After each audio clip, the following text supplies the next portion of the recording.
Hey, how's it going? Sorry I've disappeared for a week. Fortunately, I came down with the old COVID, I think. And I also had a bunch of other stuff on last week as well, on top of that. So it's been a bit mental. But I'm back. It's now, I guess, day 7 of this project, even though it's been a week. And yeah, jump back into where we picked off. Really, I've done a few things, but I will show you and walk through some of those things that I've done. Nothing major, just a couple of like project structure kind of things. A couple of refactorings. In fact, if I first jump into GitHub, I'll show you where we got to. None of this stuff. This thing. Yeah. Back online. Cool. So yeah, I'll show you the last few commits that I've done. I've tried not to get too involved in doing this project off stream, trying to keep everything that I do on stream and on the videos that I'm producing here. And yeah, so where do we get to at the end of the last session? I think we might have done this. We did that on stream. In fact, the best way of checking that will be to see the time of this commit. Which actually, where is the time on these commits? There's a date there. There's a commit message there. Last week, sometime last week. Who knows? Fine. I'm pretty sure we persisted them. We put them into a database. The utterances into the paragraphs, and I did this off stream. I believe I found some dead code. Just cleaned it up. And then I also added in Rubocop. And I might have also done a bit of a refactor here, I can't remember. I've added Rubocop. Rubocop is a formatting tool, a bit like Prettier, I suppose, that I've used in the JavaScript world. And it automatically formats my Ruby code for me. I also again, working on my VS Code editor, updating some of the config there, so you'll see some changes there that I've applied, but they're not really about the project. But in setting up Rubocop, it also formatted a bunch of my files, so I now have a lot of places where double quotes have been changed to single quotes, and a few other packages have been installed, and also some reformatting of a couple of files here as well. I'm trying to see if there's anything of note here. I broke down some of this stuff in the transcription model. Again, simple formatting of different approaches that Rubocop prefers. And yeah, more just simple refactoring there. One thing that's I must not have yet pushed on here, because I definitely have more code than that's there. And perhaps I just haven't committed it yet. So I'll walk you through the code that I have currently on here that I haven't yet committed. So on here, I updated the transcription model. And actually there was a bunch of stuff in this transcription model that was handling the kind of generation of the transcription, and it just felt the wrong place for it. And so I ended up extracting that code, moving it into a transcript generator file, transcription generator. And it simply has, you initialize it with a transcription and you can call start job. Then all of this stuff before was in the transcription model, so we've just extracted it out. The other bit that I've added on here is this extend suppressible. So it adds in this module. And this suppressible module just creates a little bit of code that allows it to have a suppress and a suppressed question mark method on it. Those allow us to suppress the generation of a transcription. So what this file actually looks like once I get rid of the working tree is now, instead of having all of that code about generation in here, just after create, we start the transcription if the job is generatable. It's generatable if there is a recording attached to the transcription and the generator isn't suppressed, in which case it will then call the start method, which will initialize the generator and start the job using AWS Transcribe. That generatable suppressed means that we can now start to write code. If I create a new file, we could potentially write code that looks like this. We can say transcription generator dot suppress do, and I'll just recognize that's Ruby. Once you suppress it, we can now, anytime we create a new transcription, this won't get generated because of it, because it's wrapped in the suppress block. When we generate this new transcription with a recording, the generator won't get called for any of the transcriptions generated here. Or the generator won't get called for any of the transcriptions we create here. Which will be useful because when we're writing tests, we don't want to call the generator to generate transcriptions of AWS. We don't want to start costing ourselves money to run tests, and we also don't want to rely on third parties, so we just skip the job entirely if the generator is suppressed, which we can do in our tests. And that was the logic there, so that's kind of shown there. One thing I want to do here is perhaps just change my editor to show it like this, and actually when it's looking like this with the diff being different. So let me just settings, the side-by-side diff editor, render side-by-side true. Now you can see a little bit of a clearer view of how these two files look. Sometimes this is annoying, sometimes it's useful. Yeah.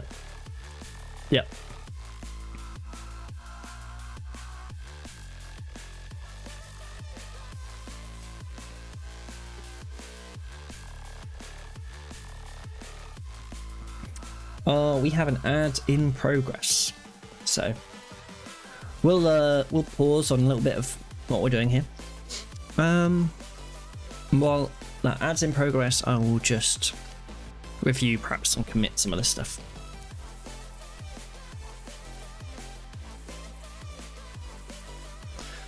What are we doing here? We're just like refactor generation into separate class that is suppressible. Separate suppressible class.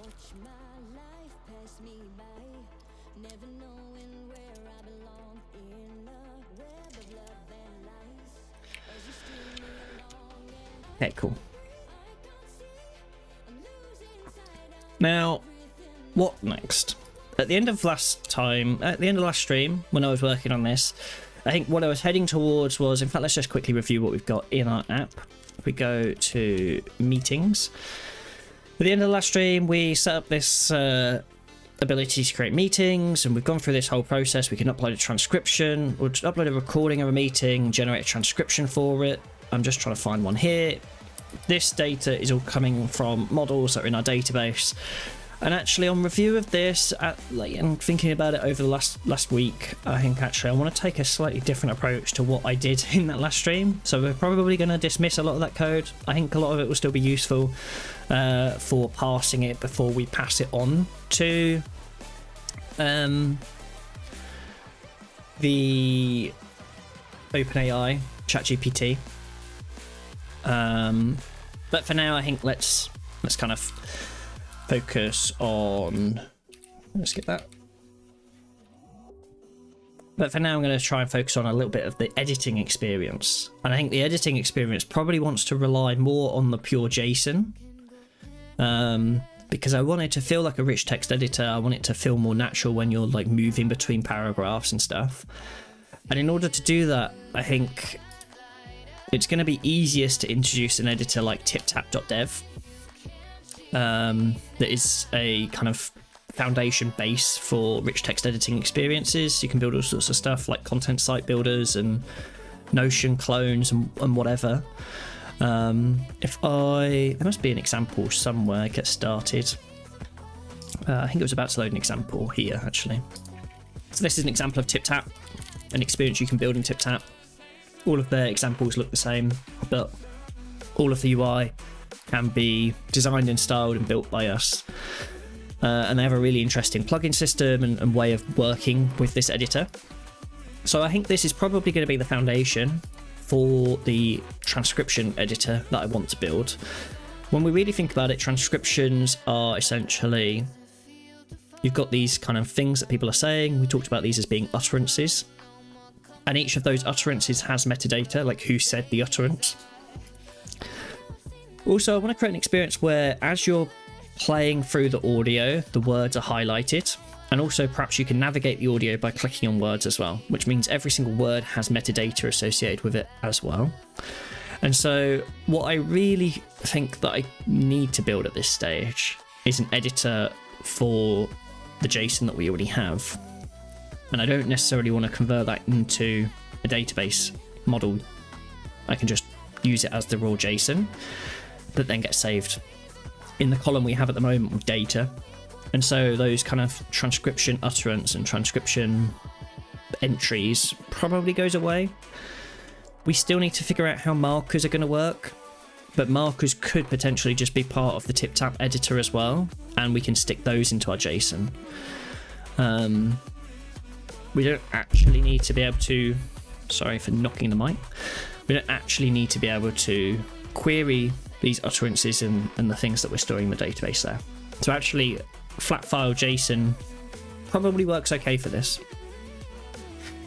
Let's enough chit chat about some of that. I think let's just jump in and do some of that. So if we go to the view or the show, where is it? Transcription. There we go, transcription. At the moment we're rendering the transcription entries. I think we're gonna say actually it's probably not what we want anymore. What we want is the transcription JSON. That's going to be MS. Not JSON, it's data, isn't it? That's a big blob of information. We want to JSON.generate that because at the moment it's the raw data and we need it as a big blob of JSON. That's stored in there like that. I think we're then going to put this in some sort of input type hidden value.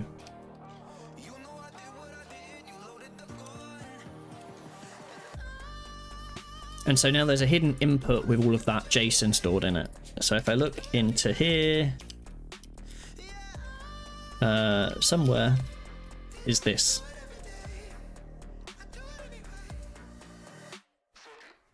And so we can write a JavaScript controller to be able to pull that information out and do stuff with it and then load a TipTap editor is the idea. So there's about to be a lot going on.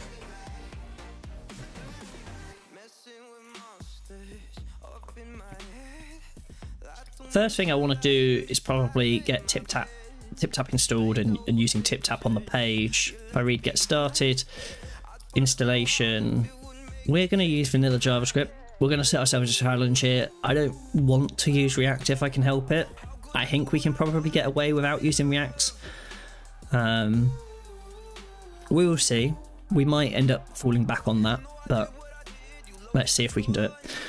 So these are our core things. In order to install those, we'll need our terminal up, and we will do bin/import map pin. Now I've used TipTap before, so at TipTap/ what's the first one they suggest? Core. There we go. I'm not sure we'll need the starter kit, but we'll follow their kind of guide first. We'll pin those import maps. I can't find them on JSPM. It's unusual. Pretty sure I've run this before and it's been fine.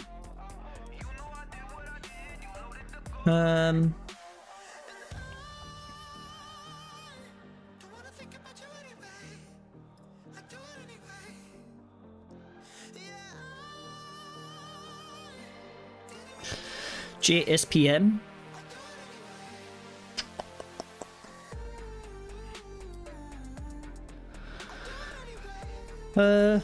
Let's go generator at TipTap tap slash core.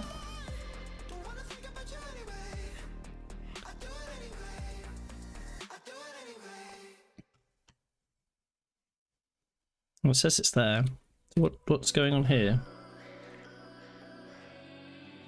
Bin slash import map bin at tip tap slash core. Maybe if I just did the one. That works.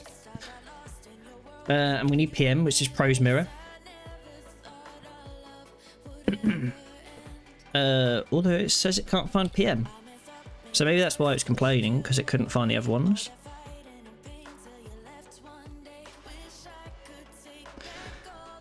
Tip tap slash PM. Bin slash import map in.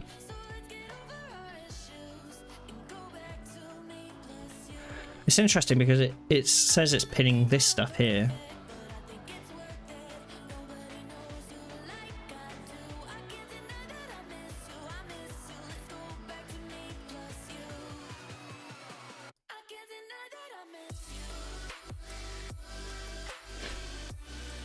What was the starter kit? It seems like when I do stuff in here, it jogs JSPM into realizing that these are things that exist. Is that true? No. Starter kit.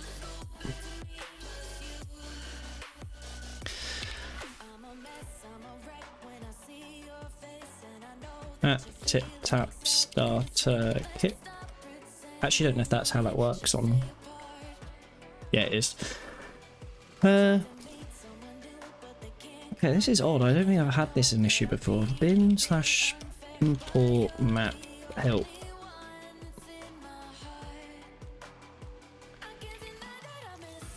Bin slash import map.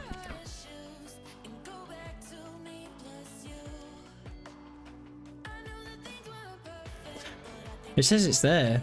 PM2.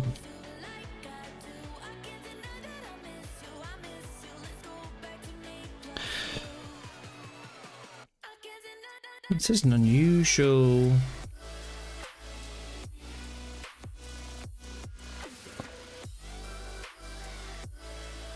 Not had that before.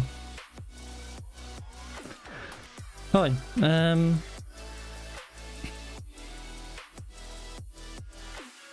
I've definitely used it before on a project, so let's continue. I'll come back to it, I think. Let's see. One of the next things I want to do is bin or Rails generate stimulus control. We want to create a stimulus controller for our tip tap editor. Let's just call it tip tap for now, or just editor maybe. Maybe our editor controller. And this is going to connect to a element that has data controller on it. So what we're going to do is we're going to create a div here with the data controller on there. Move that there, up there. And then we're going to have a div which maybe has a data target of, or data editor target of tip tap. Perhaps that works. What's this saying? Oh, it's because it has to be editor. Oh, it's because I've not yet done here, so I need to go in here and do static targets equals editor. That will then should go away. Oh, it's tip tap, not editor. Now that's gone away. Okay, so now we have our tip tap target, and then in here we will import some of this information. Again, we don't yet have. We've got tip tap call.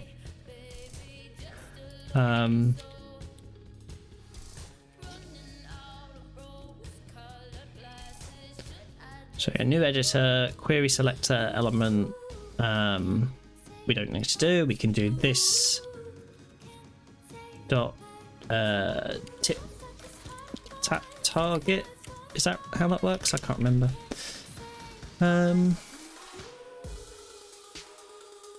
It might even be lowercase tip tap target. The extension starter kit, I'm not sure that's going to work, but I guess we'll see. And then hello world. So we'll see. We'll refresh the page. We have a console warning. Yeah, it couldn't resolve starter kit. We'll take starter kit out for now. I don't think it does much without any kind of schema. Yeah, it needs a schema.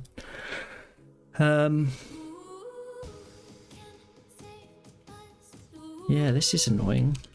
Bin/import map pin.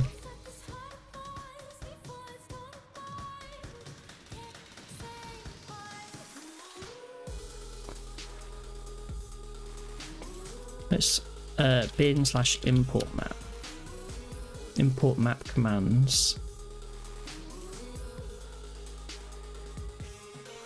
So when we pin, it's supposed to package. It's supposed to download it from the packager.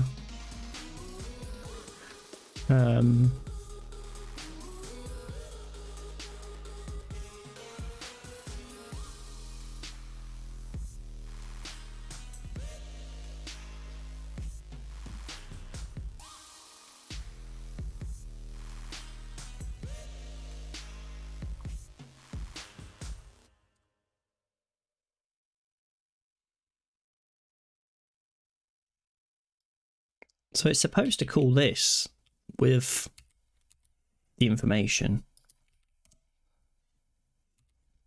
What? So it calls the endpoint.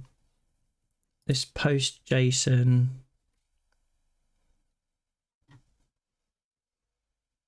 It's a post request.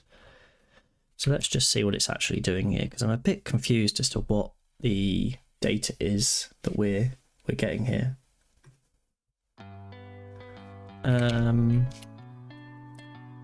Insomnia.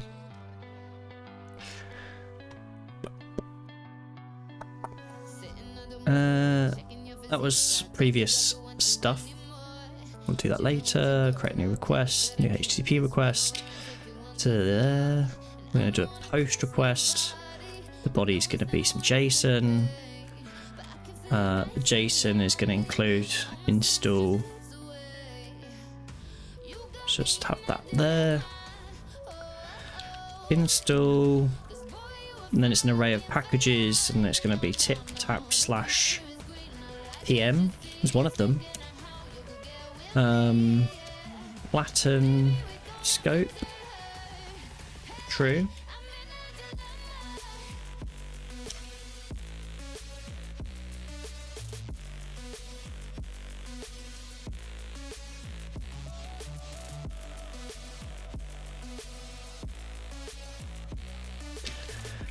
Provider. JSPM. I think that JSPM is an interesting point there, because it's like actually these packages aren't directly on JSPM. No .export subpath defined.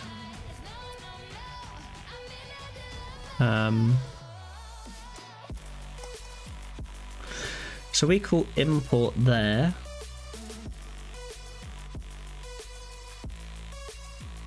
So what do we say? We're running pin. It calls packager.import with the options. So there is an option I can define there that just says JSPM. The env is default production. JSPM is the from. We call import. And the packages.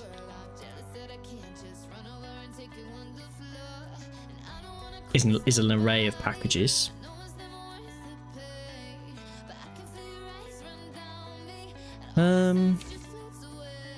What's this say? No .exports. Let's try one that we know now works, which is the tip tap call. And that gives us a bunch of data. So that works. But then PM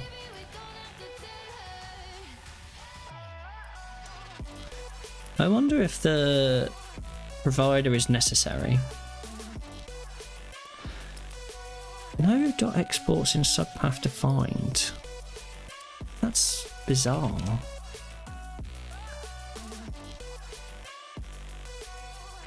Perhaps there's been a modification there that doesn't allow that to work anymore.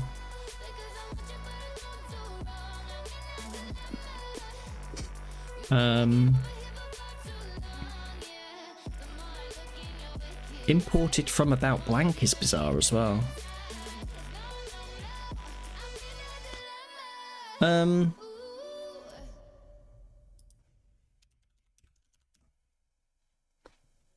Confused.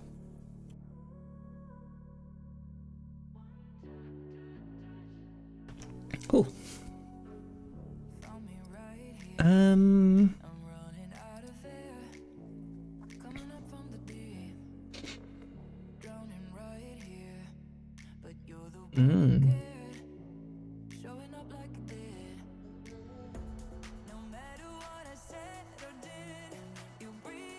At tip-tap/PM. It says the same error there, actually. So maybe there's been an error with, like, 1.9?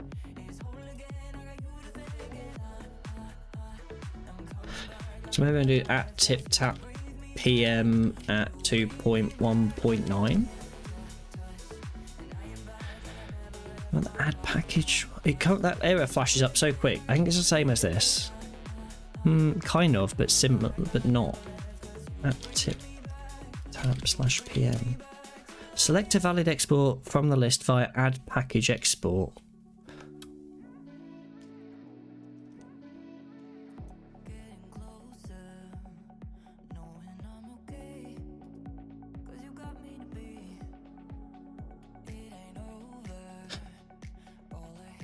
Okay, fine. So that one, it looks like it needs a specific package, which is fine. What about the starter kit, though?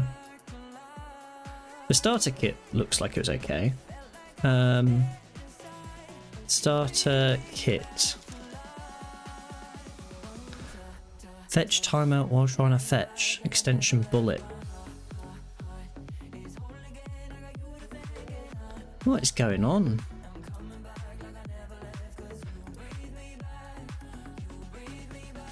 This is not the hurdle I expected to get stuck on. Okay, well that looks like it loaded pretty quick and fine.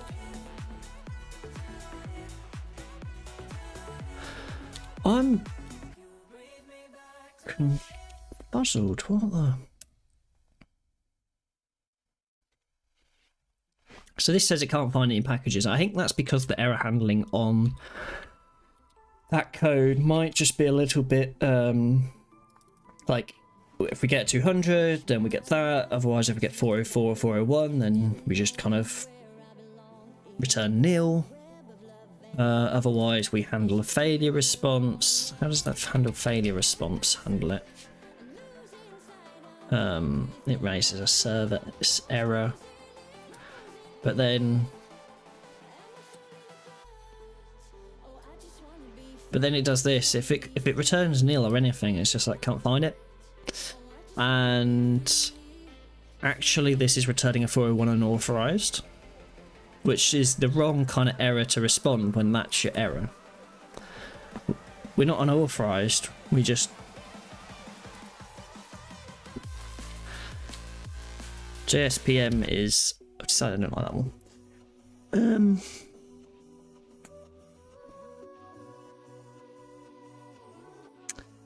Okay.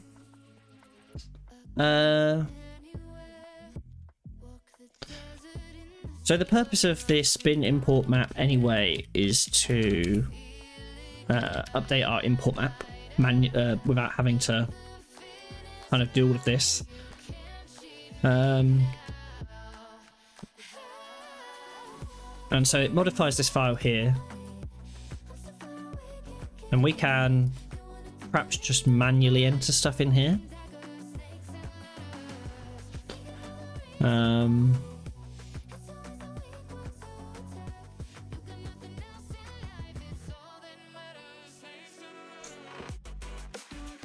Yeah.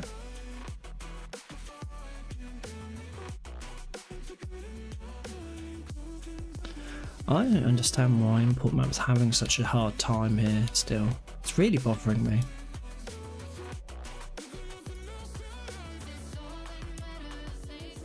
Tip tap core.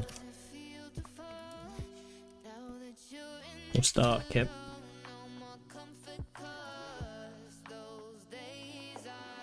Last published a month ago. Versions.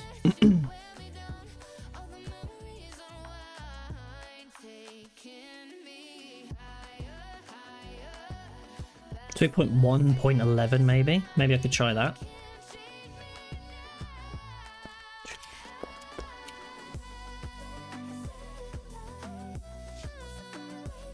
We'll just step our way back until we get one that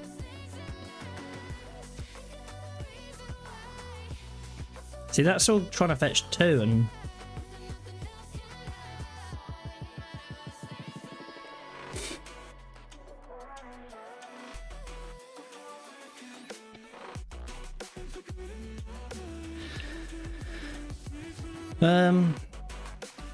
fine, let's just try and get this. It seems to get stuck on this like extension bullet list.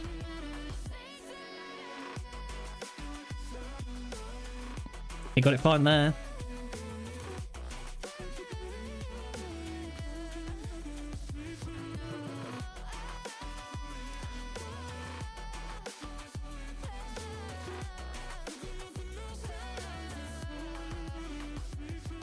Surely it shouldn't be 2, it should be 2.1.11 or whatever.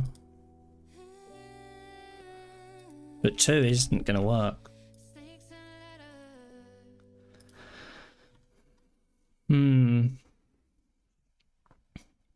Now I imagine this is referring to 2 or something.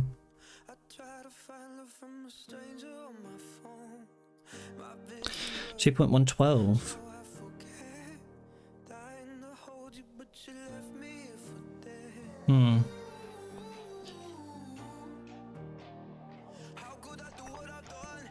What if I say at 2.1 or 2.1.12, right? And then we also say afterwards at tip tap starter hit at 2.1.12. And now it says extension code. I've not had to do this before.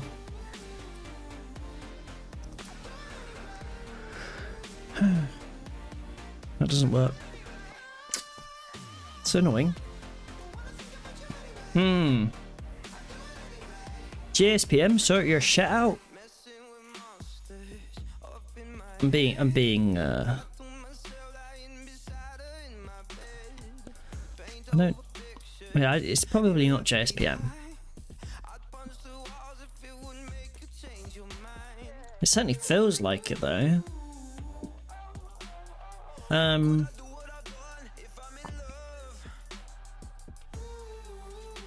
What if you did like React? React is fine. Well, that's because everybody installs React. Tip to core now works fine. You get all of these dependencies and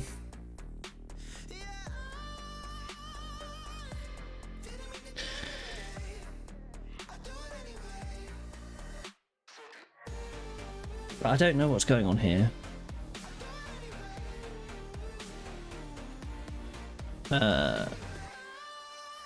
Tip tap. Tip tap.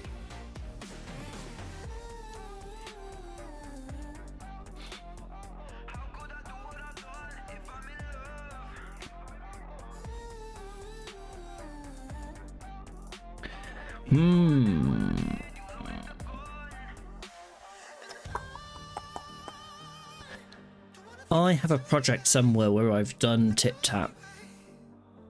I'm gonna have to find it, I think.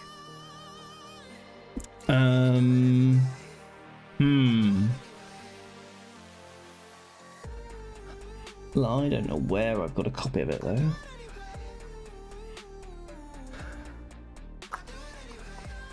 I think I'm gonna go find that project really quick. It's on a drive.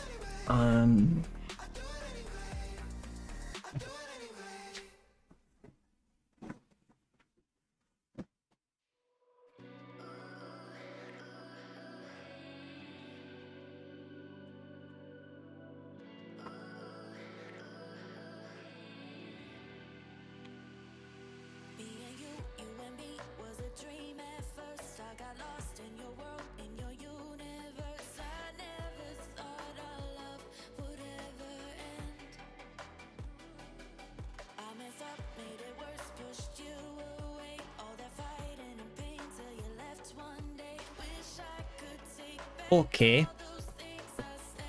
Let's see. Let's go. I'm going to full camera for a bit while I figure this out and grab the details of that project.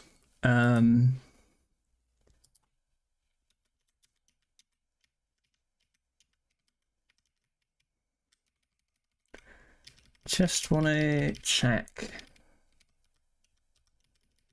Where would that be? It's config, isn't it? Import map.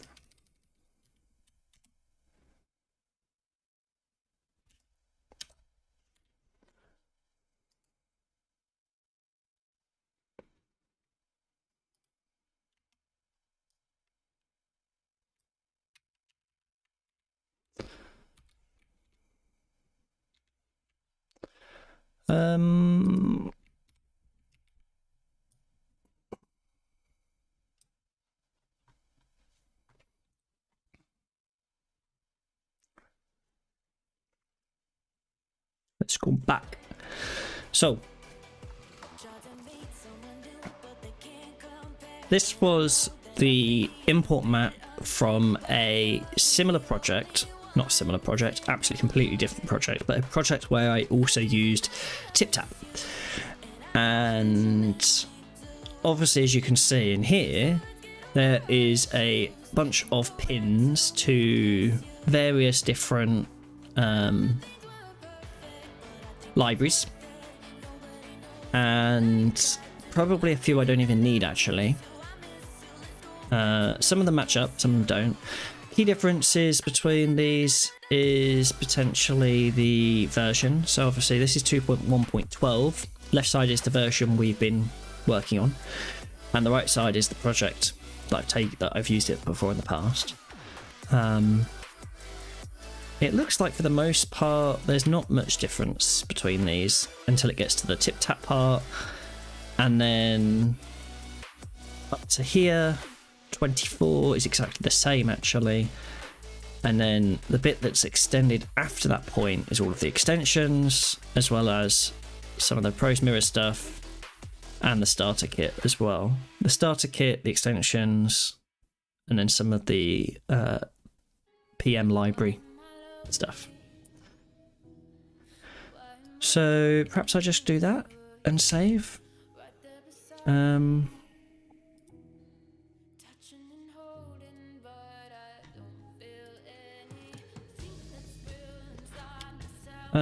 So we've pinned them. Does that mean they're now available in here?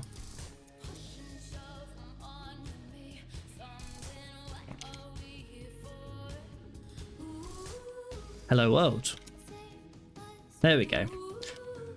So I don't know what's going on with JSPM. That was a random bit of time that took up 10-20 minutes of our lives. But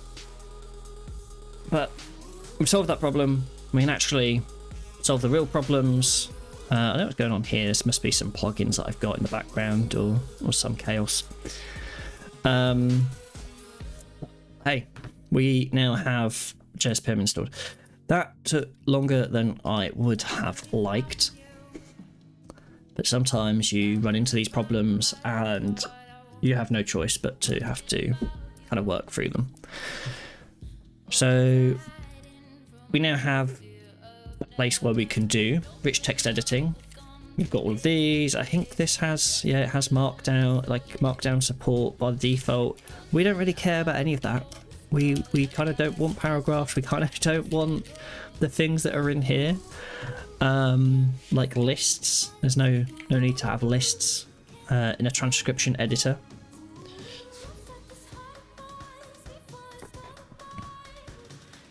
So now we're kind of going to move on to a little bit of the configuration of the editor. And this is where we're going to be able to control the document a little bit more.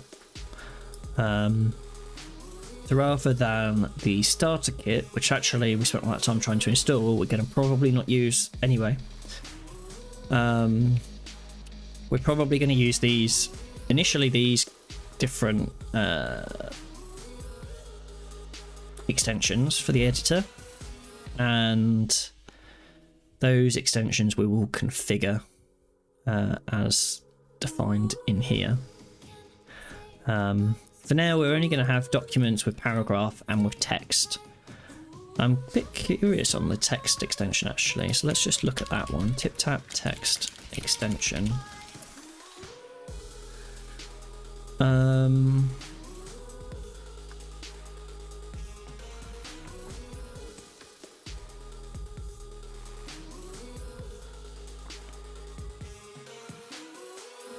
The bit I'm curious about is we've got this text extension and I hold metadata on the text.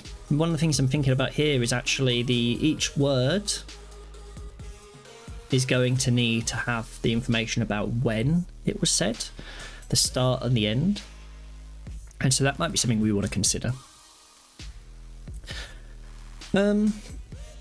Okay, cool. So where are we at? We've kind of updated our input map. Our transcription editor is there. We'll close these, open this file and open this file. They are the two files we'll really be working with primarily. We'll go with it. I think we're going to call this transcription. I can spell it. Rails G stimulus transcription editor. Is actually the file that I want to create, I think, here. And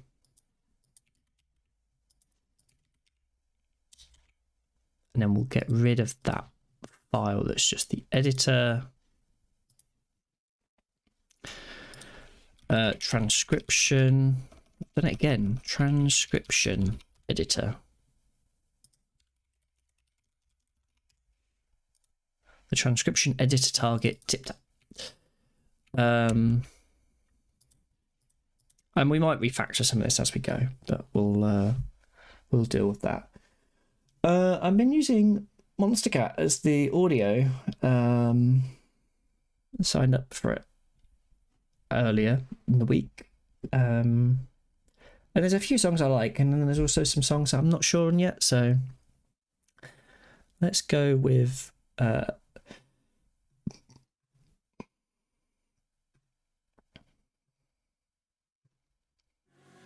shuffle mode and just see what we get. Okay, so we've got our transcriptions there, and we've got our transcription editor controller.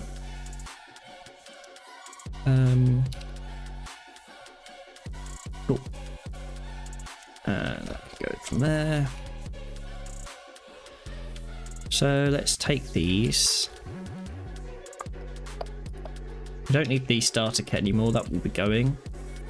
And then we'll take extensions, content, and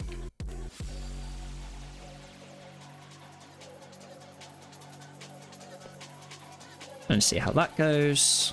We'll go back to our page, we'll refresh, sample text. So now we don't have any of the other plugins, there's no lists, there's no headings, it's just paragraphs. In fact, I think I did include, yeah, paragraphs and text. That's all there is in this document. It's all it allows. Now, one of the things I'd like to do is when we connect the editor is to pass the information stored in the JSON. And so we're probably going to have to write some code that's going to convert that into some form of HTML and into TipTap nodes. So let's maybe do that, and then we can actually get some text and see some information shown in the editor. So one of the things I want to look at in here perhaps it's in output. the editor is going to output some value. There's different output formats you can do with TipTap. You can output JSON, which has its own little JSON structure like this, or you can have it output in HTML. So this is version option 1. We can output some JSON structure that looks like this. Option 2 is to output some HTML structure that looks like this. I think for now, maybe we just go with the HTML structure, and we can play around with it if we need. The other option is YJS. I'm not going to touch YJS for this.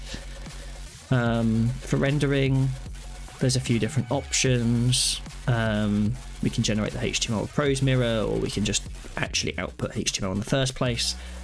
I think we're going to use HTML. So what the thing we need to do then is take the information that we're currently passing into our hidden input field that's currently in JSON. So we need to create a target to this, which is like transcription editor target equals output, input, value, source, something like that. Data input. Our data target, maybe. Data source, database, I don't know, something like that. That means we now have data in here. Let's create a new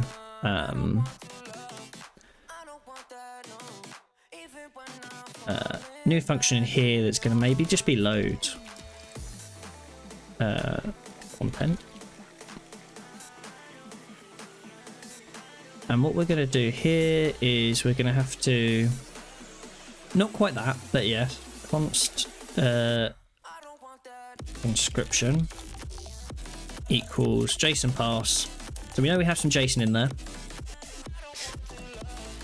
We're not going to call that. Let's just for now move this into here, and this can be called content.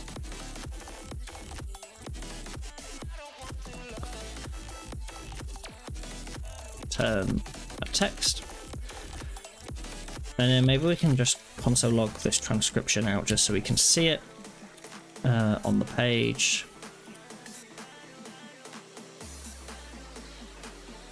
So you can see here, here's our transcription that's stored in our database with all of the items.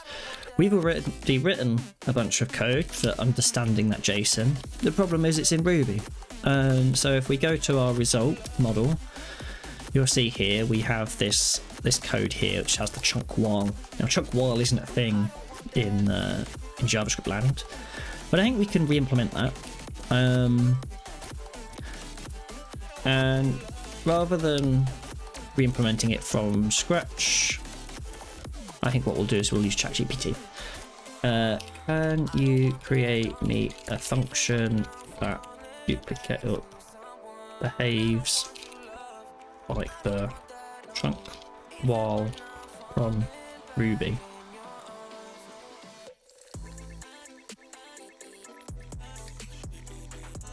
Oh, I forgot to say in JavaScript. In JavaScript that behaves like the chunk while function in Ruby.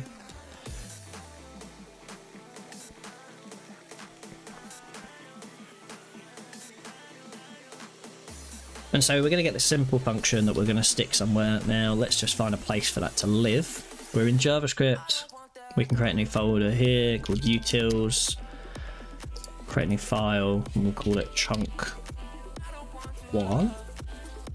.js. And we can just stick that in there. We can do export default function chunk while.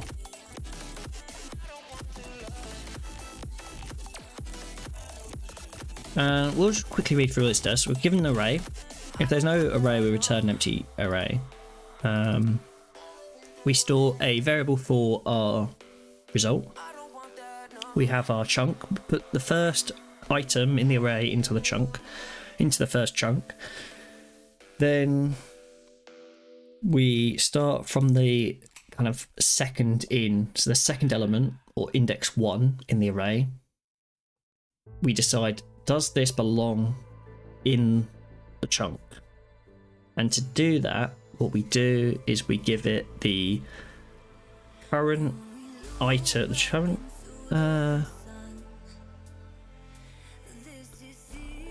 we give it the whole chunk there actually. If callback chunk is here, length -1, this array here,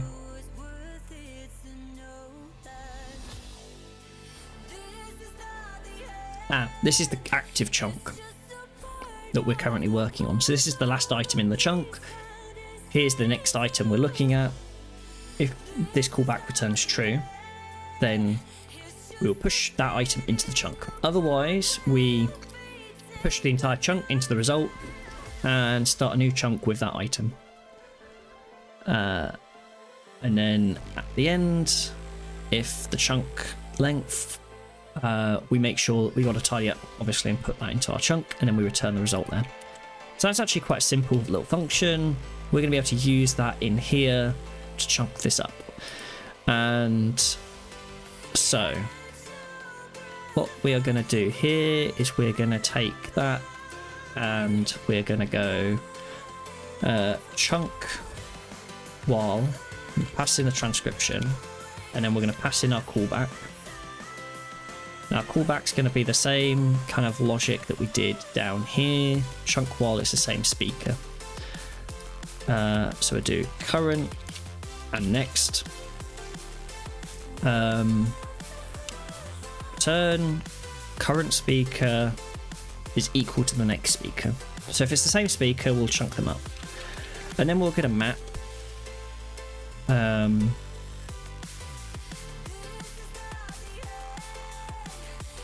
then, yeah, then we map. How do we do the map in our result class? We build the entry params. And I don't think we necessarily need to do that right now. We will do some sort of map, but let's see.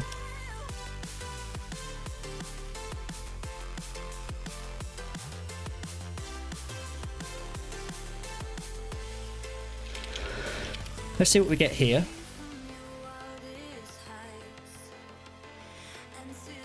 We get an empty array. That's not really what we was hoping for, is it?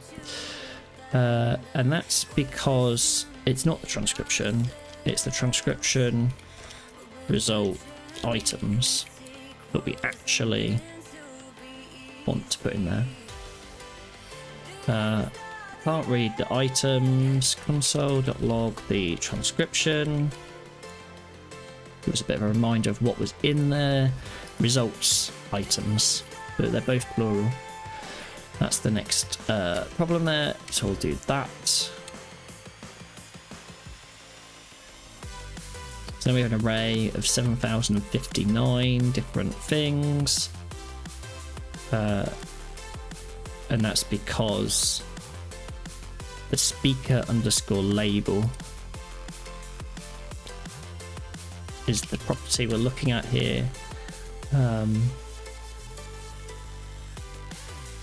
Now we have a shorter array, and each array has a bunch of words in there, all spoken by the same speaker. The next thing that we probably want to do is for each one of those, we want to extract out the alternatives. And so we always need to map over every utterance and then map again to extract out the alternatives. When we're doing the mapping, we might as well just map it to the actual file format, so we'll do that in a second. In fact, let's... Yeah, the aim here is to create a bunch of paragraphs, each paragraph said by the same person, and then each of those can then be in there.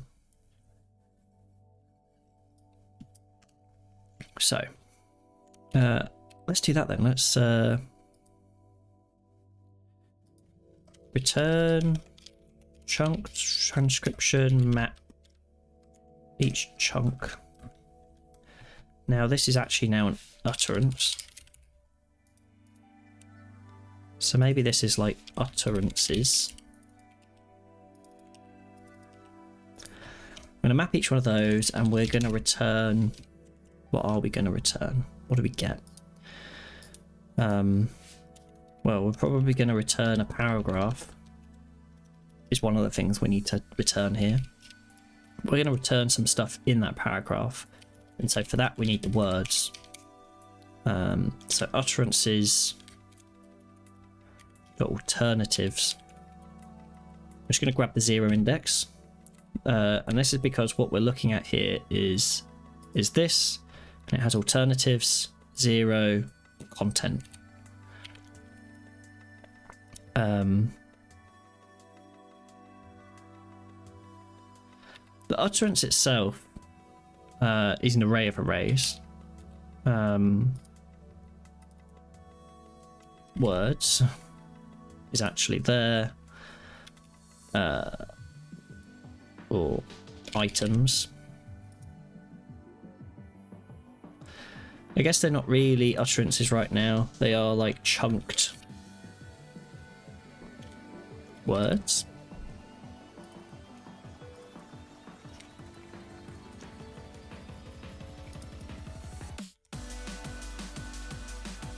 Words. Alternatives, content. Also, they're not always words because sometimes they're pronunciation, so maybe it is just chunk transcription or chunked result. Naming is the hardest thing. Why? Chunk transcription, I think for now will be fine. We'll deal with the words as we get to it. This is going to give us words. We need to... The utterance of the person is the words. Map. We're kind of mapping again is the point here. And the map here is just going to be word.alternatives 0 content. And we'll join with a space. Now this isn't entirely accurate. This is another thing that I noticed when I was looking at the code the other day. Is that because some of these are pronunciation or like a full stop, you end up with a situation where you have space, full stop, space when you join them doing it this way. And so therefore, actually what needs to happen is the space kind of needs to be determined somewhere else. And so I need to figure out what the logic for adding the spaces in should be.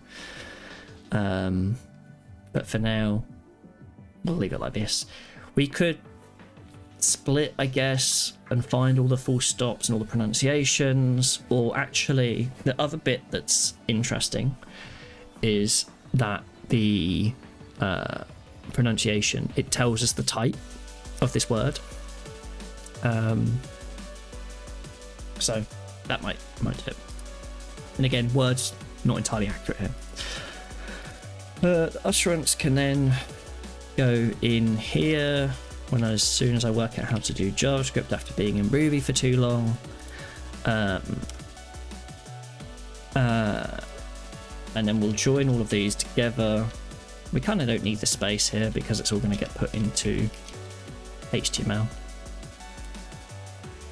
And if we refresh, we should end up with something that's not quite right because for some reason I put chunked words and it was chunked transcription because I keep changing my mind on how to describe these things. And we have our transcription in an editor where each paragraph in here is differently. One of the things that I need to consider here as well is flow. So this here doesn't have flow, and I think there's a way of doing styling. We can add custom classes both to the paragraph and to the editor itself.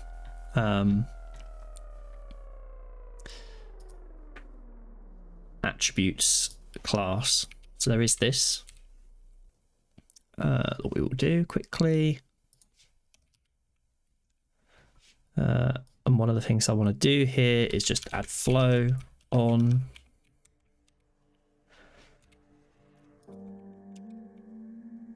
And that will just help us see the paragraphs a little bit more clearly.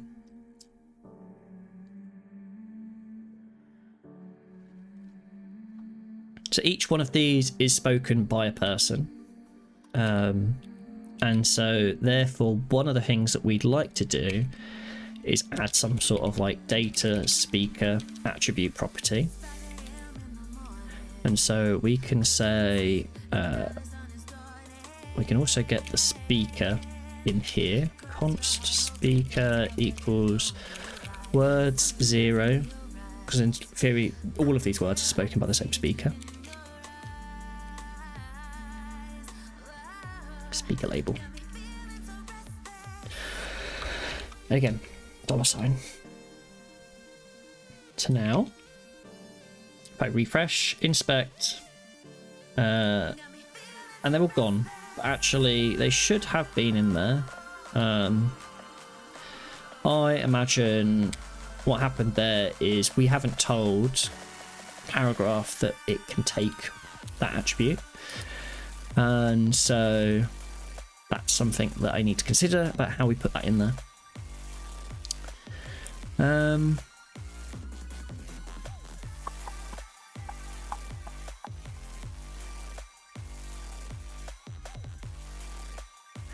So if we find a paragraph extension,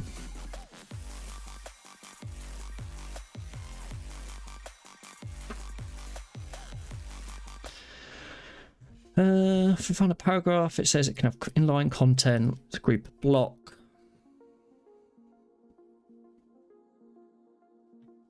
Quite simple. I want to add, I think at this point I need custom extensions where I can add custom attributes. Let's just do a search, tip tap editor, add custom support for data attribute.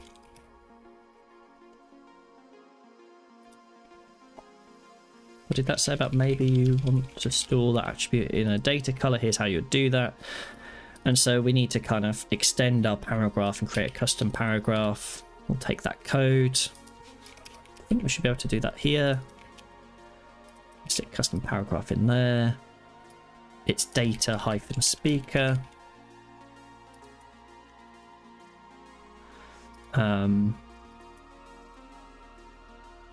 So we're creating a new attribute called speaker. We don't need to set color. When we render the HTML, we just need to make sure we're adding that speaker in. In fact, we're going to have to build an entirely new custom thing, but I'm just trying to get something in there to show proof of concept. Now if I inspect this, you can see data speaker. Looks like we're about to have an ad in a minute or two, so I'll just slow down a little bit as I'm going through this and take some time to consume what's going on. You can see here where that issue is with the spaces as we're generating the stuff there. That's an interesting problem.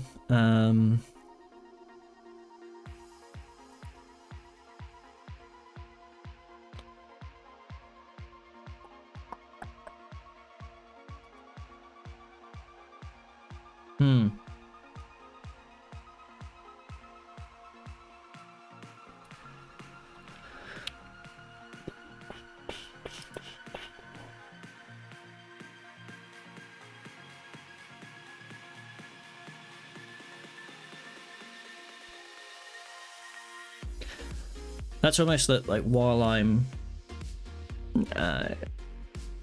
instead of joining, perhaps I'm reducing this into a string.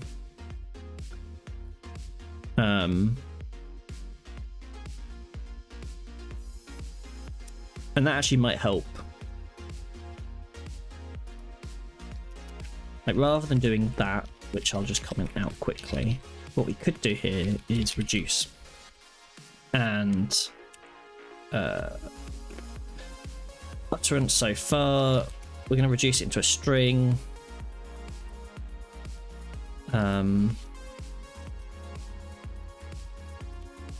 Content. Is that this actually might make more sense as a destructuring, and then if content hesitation return utterance. That's not quite what I meant.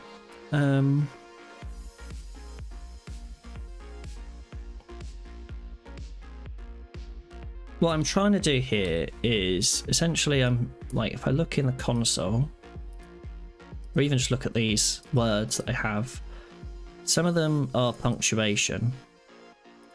There's a type of punctuation. So if word dot type is punctuation, we're going to do this.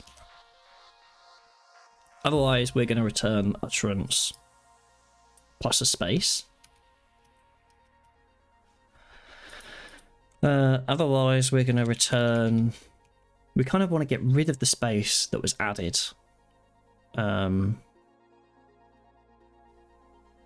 Utterance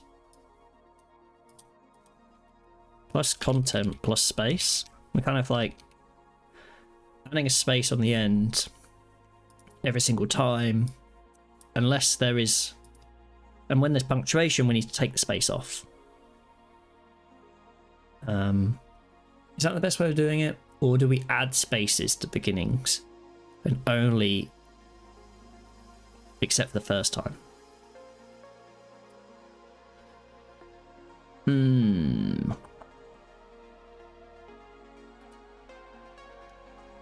If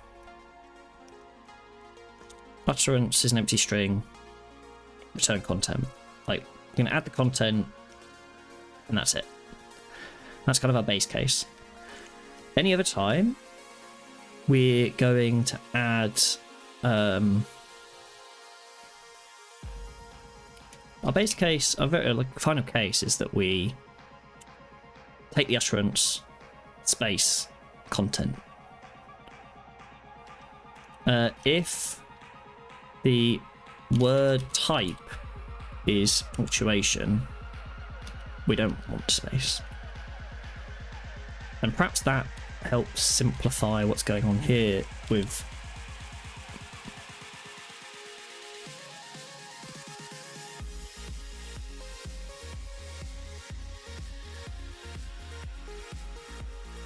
That looks better. That is better.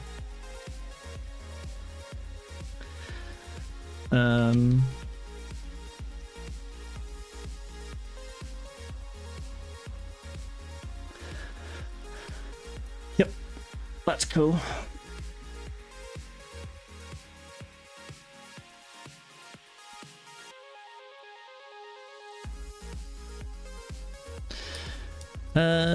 Sweet. Sweet. Sweet, sweet, sweet.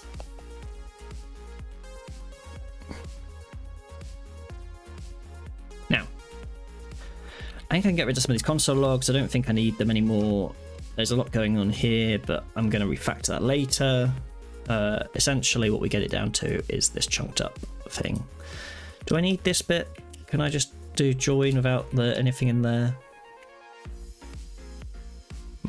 Apparently the default is a comma. That's a bit weird.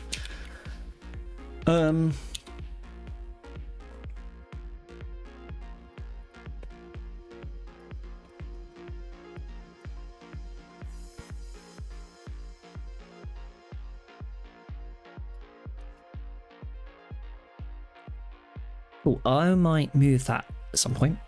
Looks like ads are finished. So what we've just done there is I've just been refactoring the content generation, the mapping from our JSON into HTML. I was fixing this little problem with the punctuation and making sure that there weren't spaces between. So what I've done here is rather than a map and then a join, just got a single reduce that loops through. So we only do one through the entire array. And as we're doing that, we're converting it into we're building up this string. So we take all of the words and we, when the utterance is an empty string, we just return the content. Otherwise, we are joining together without a space, and then anything afterwards we're joining with a space. So that allows us to kind of control how we join these words together. I think perhaps we can get this down until one line that's like if this, return that. Otherwise, if that, return that.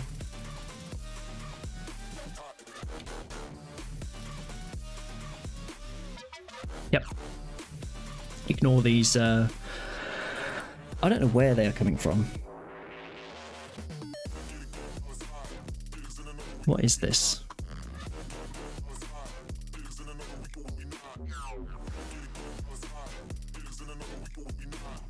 I don't know.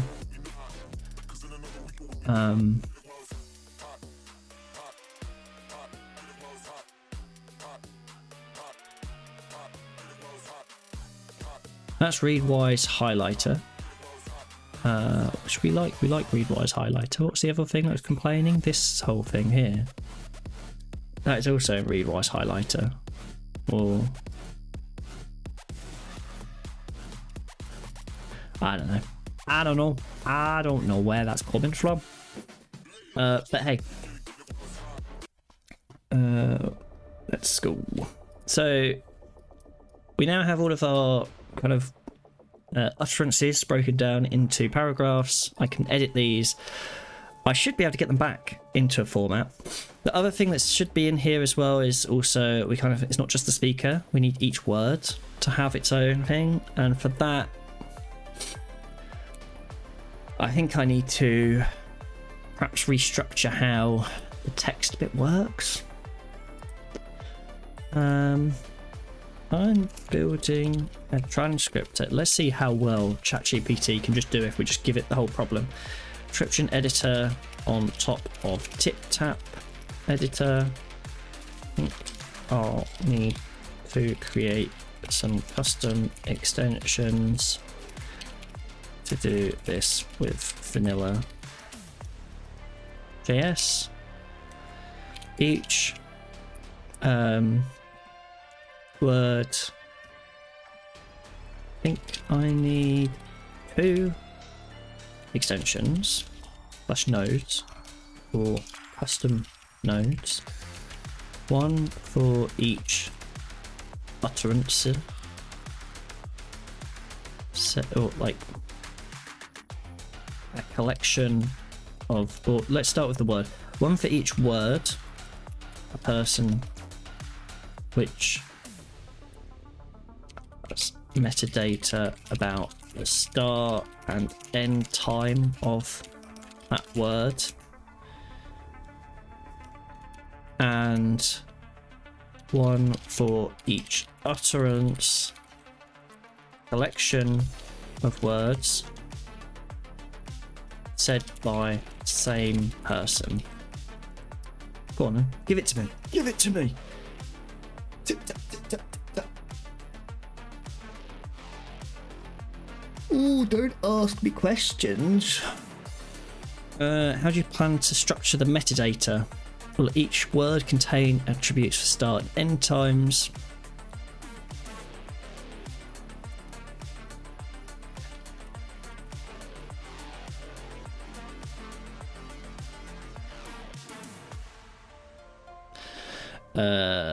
Encoded into HTML.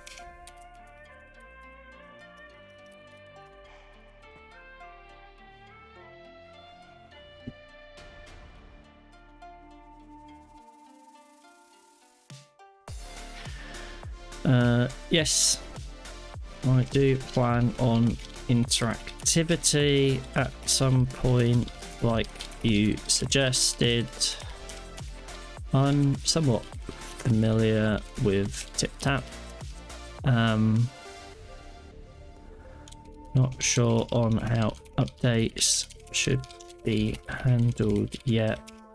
Perhaps each word added should be calculated, estimated the start and end. Have no start and end. Like, I don't know how we're going to deal with that. That's a genuine question that I'm not sure on right now. Maybe good performance implications. TipTap is pretty good at handling lots of text, but we'll see. Don't worry about the back end. Word node with metadata.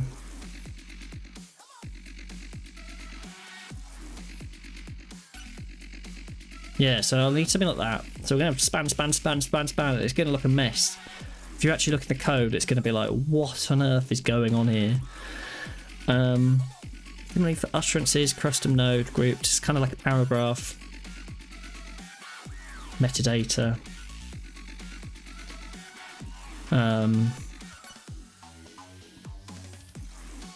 Yeah, I think that's what it was. Like append new words at the end with an estimated time gap since the last word. Yeah, sounds good. Build it for me. We'll give it some stuff to go on, and then we're gonna edit from there, I think.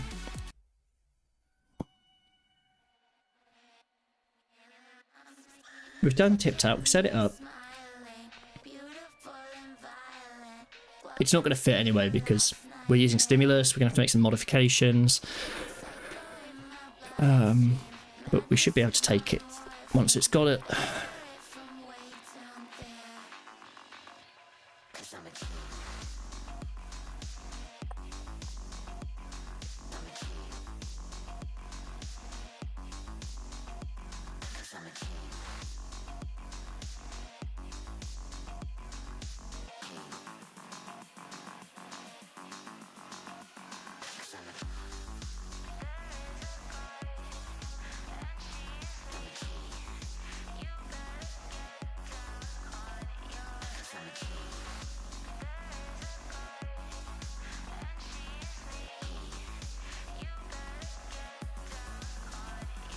Add your utterance node definition here.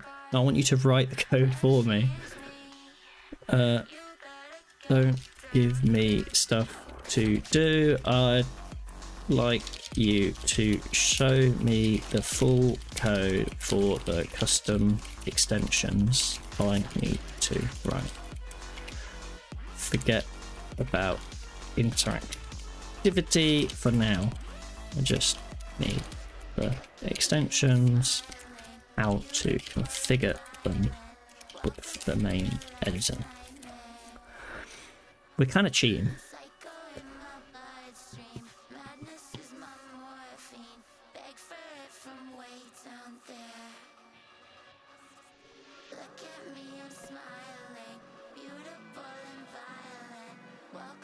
And for now, we're going to write all of this in the same one file.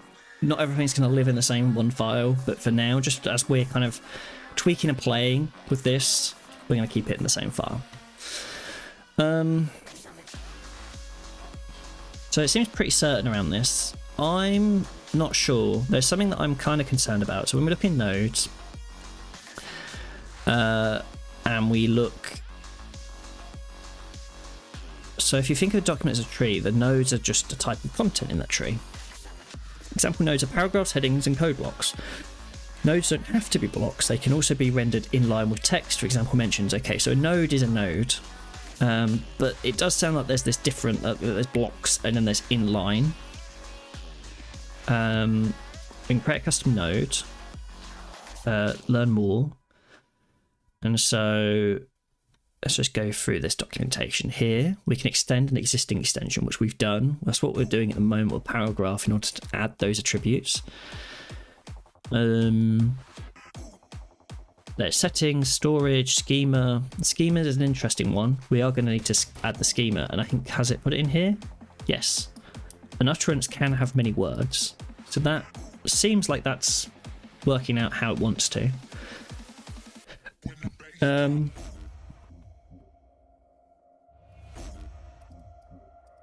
So this is kind of fairly close, actually, to what I think we're going to need to create. Render HTML, parse HTML, Yeah, attrs, commands, input rules, paste rules, events, node views. We are going to create a custom node view. I think we're going to create a custom node view for the, I don't think for the words. I think the words are just regular nodes that just going to hold some value and some metadata.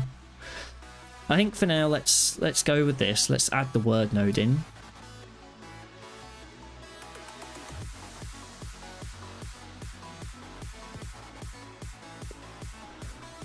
We're going to have to grab the node and merge attributes from here.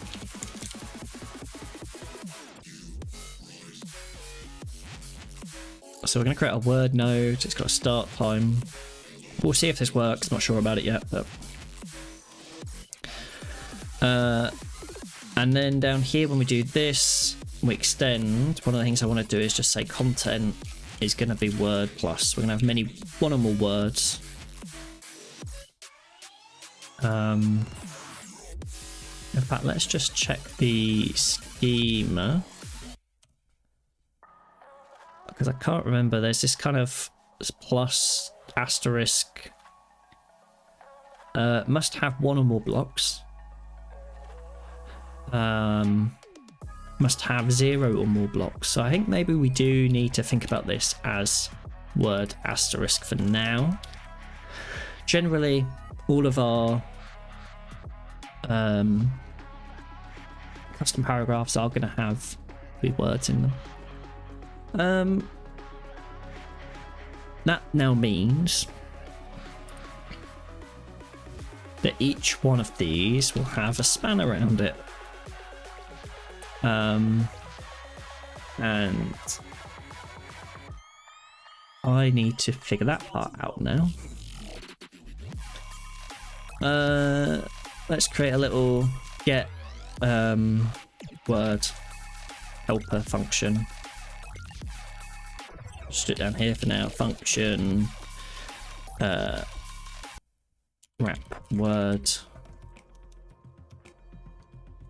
map word. I don't know.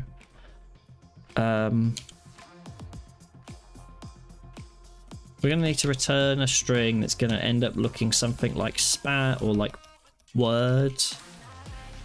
It says span, right? Like, I think that's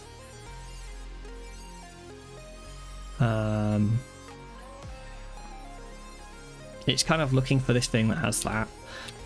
I'm going to tell ChatGPT that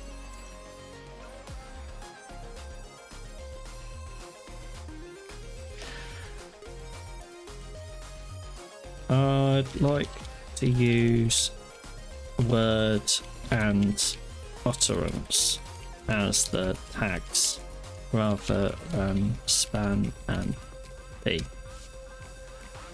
Go figure it out, because there's some setting, I can't exactly remember what, and I think it's the parse HTML that I need to modify. We'll let it generate that while I also figure out the stuff that's down here. So kind of what we're going to do here is data, word. I don't think this doesn't have to be valid HTML because it's not actually what's going to get rendered. It's what we're going to pass to TipTap. So we can have this kind of start, end, like syntax that looks a little bit like this.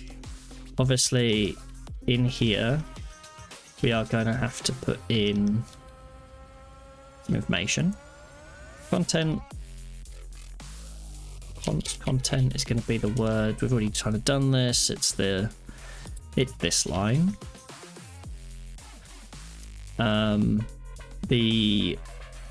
So that's in there. I took it out, annoyingly. I think it's like word.start and word.end or something. Let's just take that, and we can then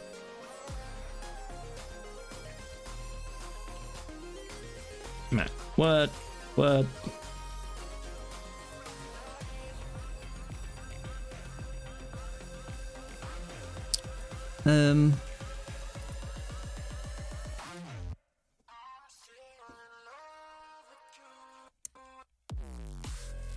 Let's see. That's obviously in there like that.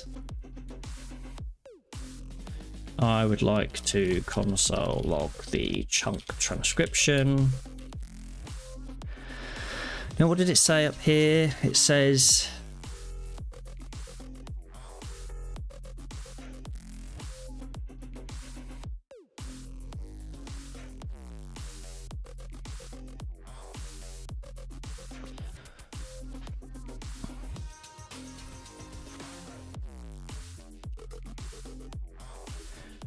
I think this is just going to be start now, and this is going to be end, and then this is again start and end. And that's probably going to match up a bit easier.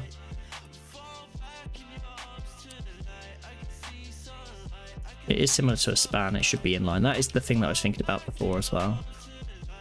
Now it's going to have one-on-one words. We need to add in our word node as well. And let's see what it does. It's probably going to crash and burn. It did. We did get an array out though, so what's in here? Each word has an end underscore time and start underscore time. So that is start time, end time.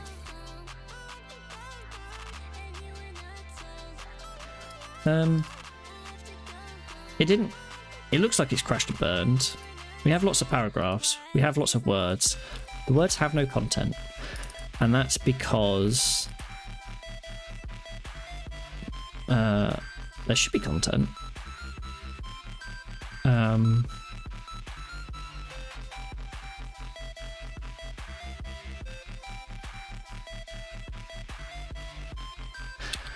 Let's see what the render HTML. This isn't the right thing.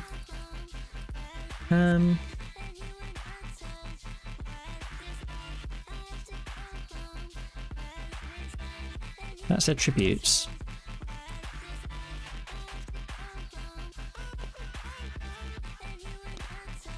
The 0 is used to indicate where the content should be inserted. The content is missing.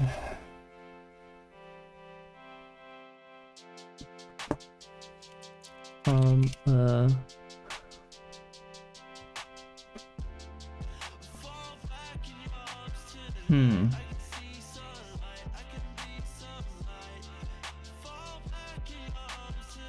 content's missing from each word. You're right.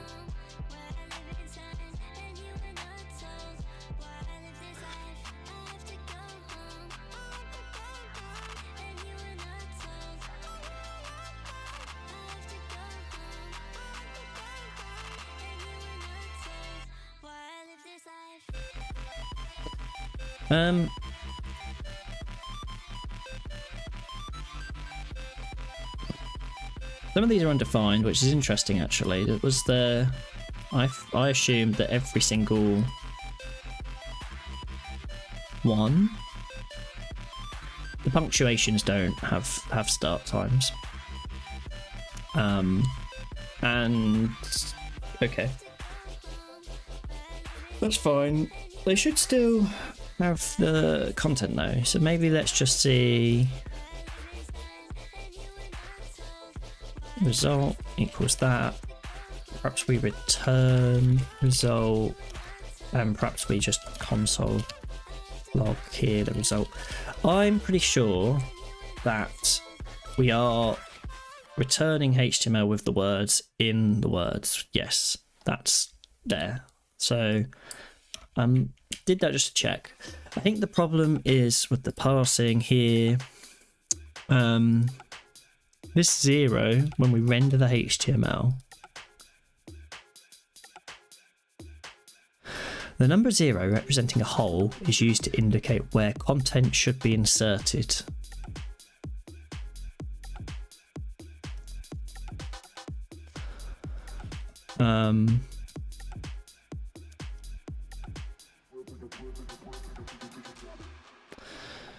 Let's just see tip tap extension paragraph.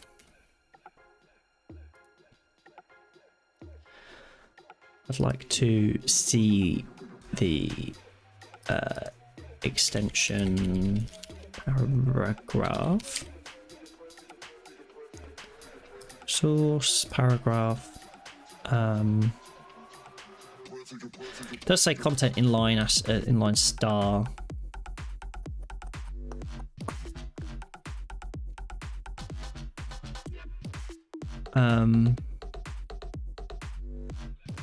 Cool. I'm going to be right back, I think.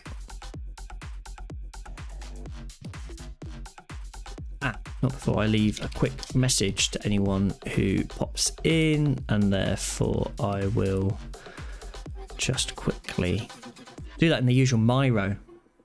I'll usually leave a little bit of a quick BRB messaging here, like this. BRB.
Let's go.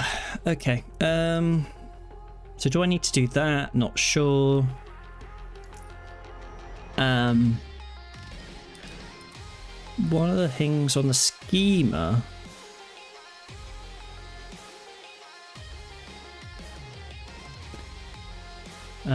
Like text. I guess text is the... Our paragraphs allow 0 or more inline nodes as children, so there can only be text in it.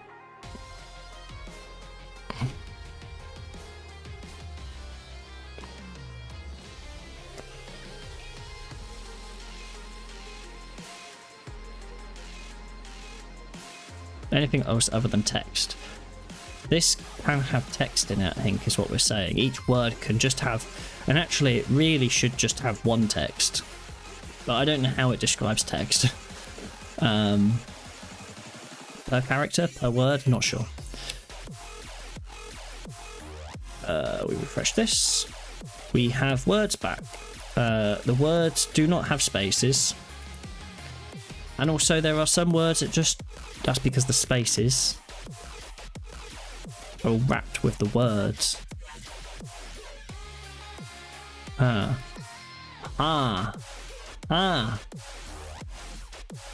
we have these words that don't have start and ends. I think we're going to just say this is the tag word. Like, I don't think I need the start and end in there because I think the other information does that. Yeah, that's fine. Don't need that.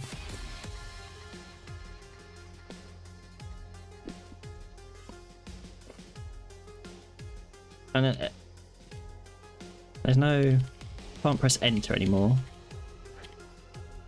Is each one of these a word? No, that's one big word apparently. So again, that doesn't really work.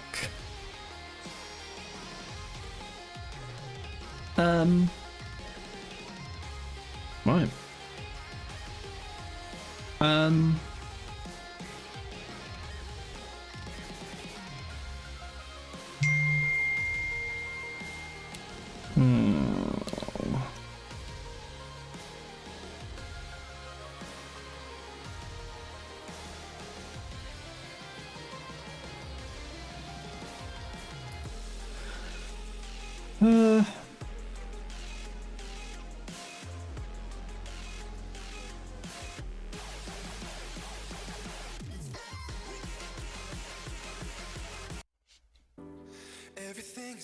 So I guess this is allowed text as well as words.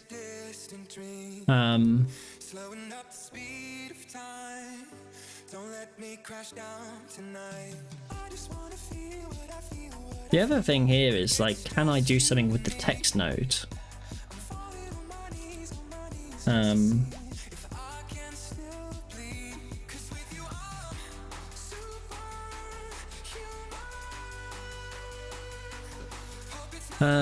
Like if I went to tip tap extension text,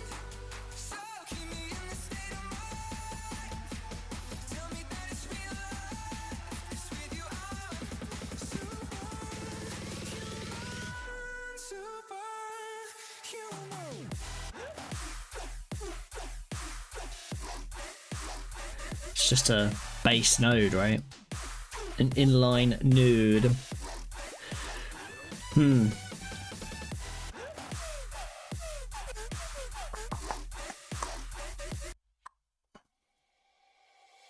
Can have one or more paragraphs or lists. I guess what I need to do here is that, like, the paragraph, the custom paragraph can have words or text because the space is text.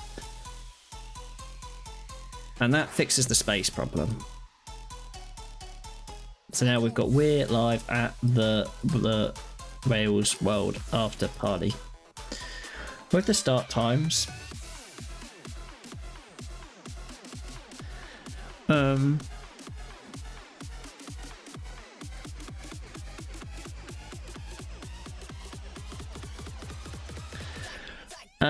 If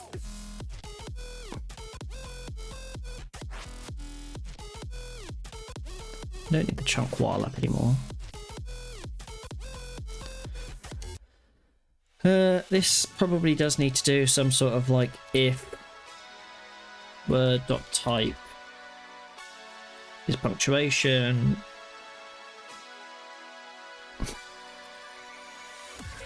Return word.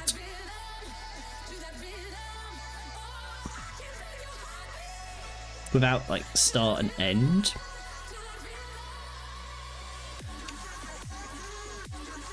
Punctuation. Horrible word to have to spell.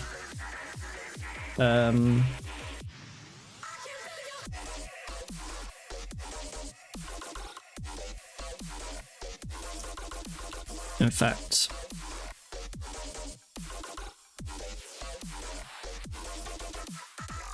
word.type. I think it's probably a fair attribute to include in here, so we'll include it in there for use. That means I now need to go back up to here and just say that there is a attribute called type. I think that's what I need to do for this now that I've configured it in this way, which means when I refresh, type, yeah.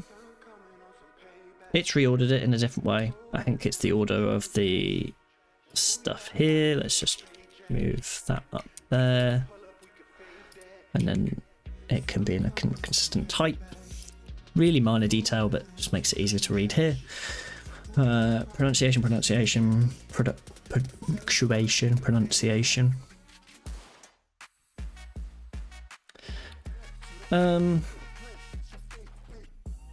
We're gonna say the name of this is a utterance. It's not in line. I'll leave it as what it is at the moment, which means that I kind of come down here, and this can be utterance. And then I think that's going to be speaker like that.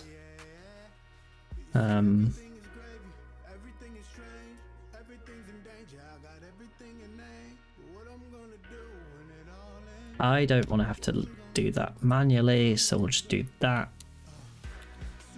Does that still work? Well, it still renders it as a paragraph. It's all one big paragraph now.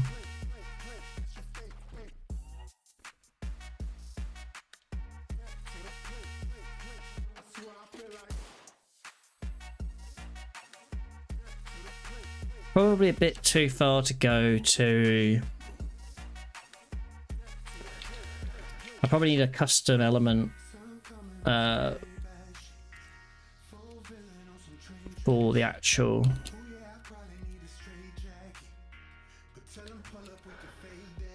Like I can name it what I want, but actually it's got to. Oh yeah, okay, I see. I'm gonna have to create my own parse HTML, which is gonna give it the tag word. Let's do that then. Utterance. Also down here, that's interesting. The document here probably needs configuring to allow. At the moment we're overriding paragraph. I'm gonna have to configure it to do that as well. I do think utterance makes more sense here, so we're gonna do utterance speaker.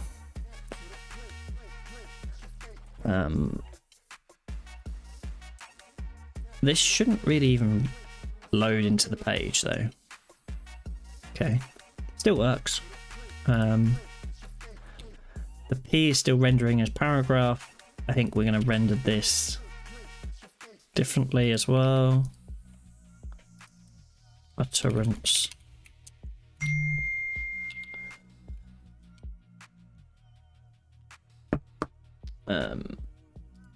And now if we look at this, we have our utterance. It hasn't got any styles. Obviously it can't really have the styles, but it's in there. And then the speaker doesn't need the custom attribute parsing.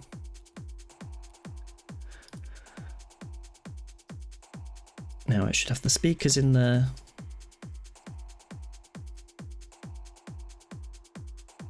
Speaker 0.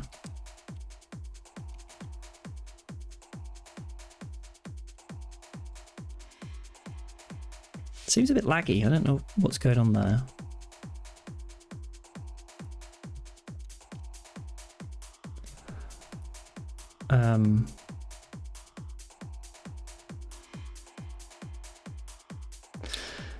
It's certainly more laggy all of a sudden.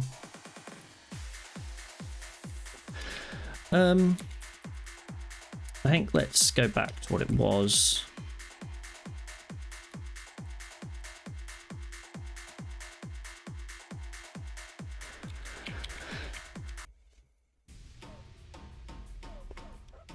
That definitely feels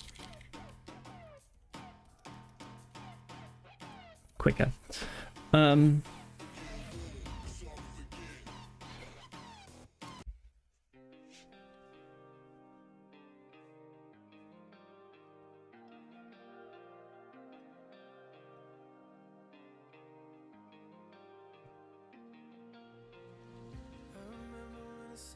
Let me just see what we've got.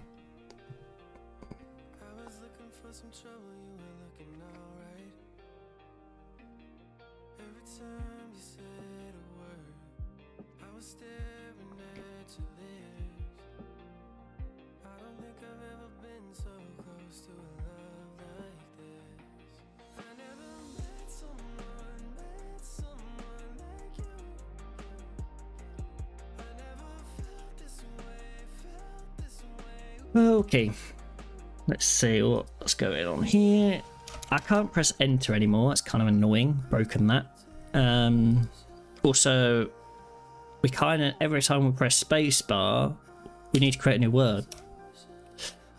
So suddenly we've got these extra rules and stuff that we need to apply in terms of how the editor works.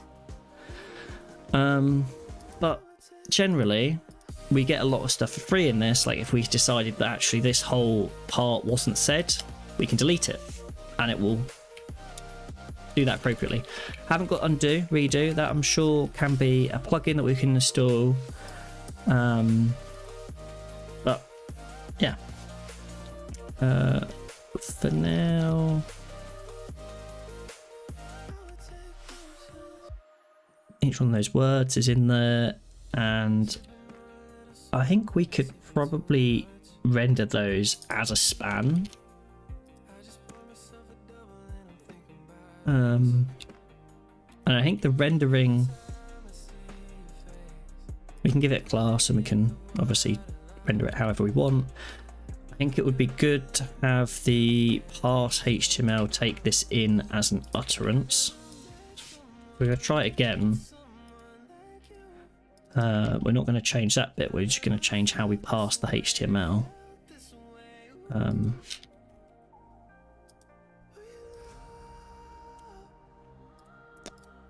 then let's just see how that works.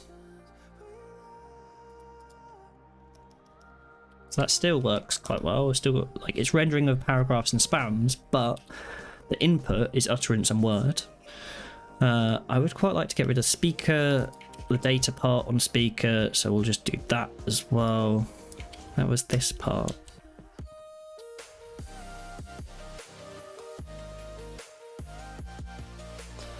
So now these should all be just like passing it along as speaker. Yeah. Got paragraph of speaker, spans or types and starts and ends.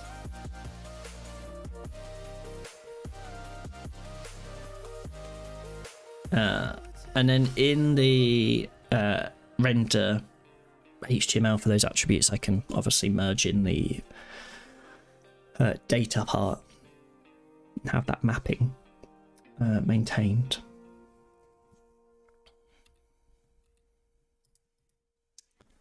I think I'm going to have to add next. I think is the next part is probably some sort of view for the node, and that's where I think I'm going to have to probably depart a little bit away from extending the paragraph, because we are going to have to add in our own node view. If we go in here, we do need to render something beyond HTML that we've got so far. And so I think for that, see, there's also mentioned a mark here. Marks can be added to inline formatting.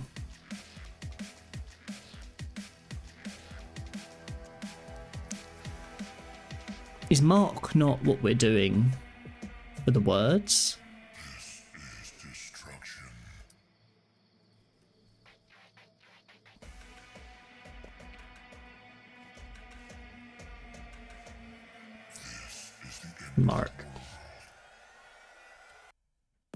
create a mark.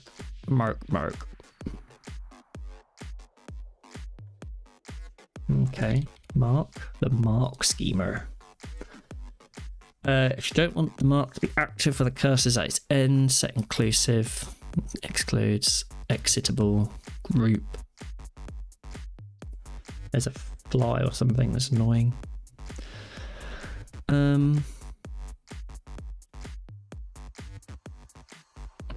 Okay.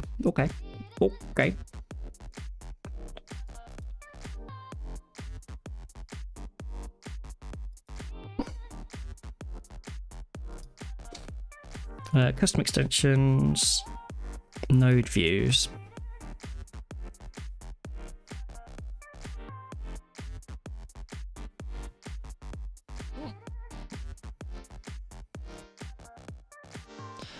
Let's see what ChatGPT can do. I need a custom node view on my utterance to see who the speaker of the utterance was.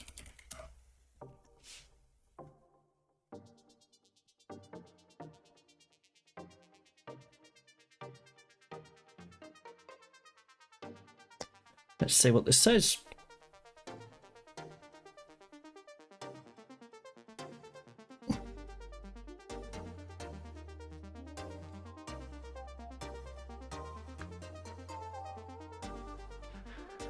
So I'm using a little bit more of ChatGPT in this, and that's partly because actually a lot of this TipTap editor is somewhat unknown. It's an API I'm having to learn, and ChatGPT obviously has a lot of access to a lot of the data that's available online around this stuff. So it generally does pretty good at getting you maybe 50, 60, 75% of the way on some of this stuff.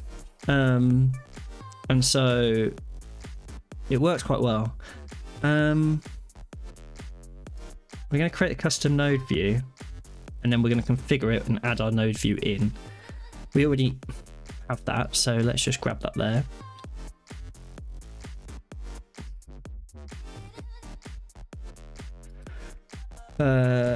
Let's see. Grab that, and then we'll add our add node view. So what does it say in here? Add node view returns a function that then generates the view. So for our custom paragraph, we'll add node view, and that will return this custom function where we're going to create an element for our utterance. It's going to be a paragraph probably. Well, actually, let's call it a div for now. Our speaker label is going to be a span with the node attribute speaker or unknown speaker. Call it bold. Then we're going to append that child. Then we're going to append a BR tag. And then the content DOM is also the DOM. That's not right. Content DOM is a separate element that we need to create. So let's just do const content equals document create element. It's going to be another div. I'm going to append that content to there, and so that will be there like that. This update function, if updated node type name is utterance,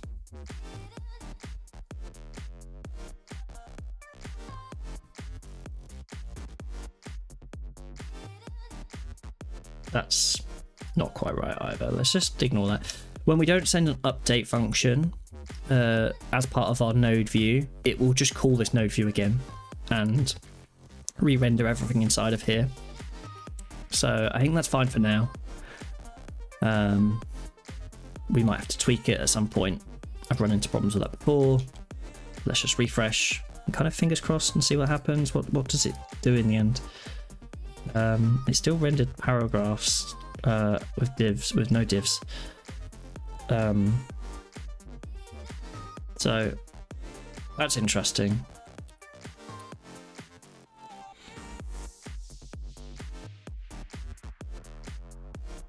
we weren't able to kind of override that extension with our add node view. That's what they're doing with the custom image though.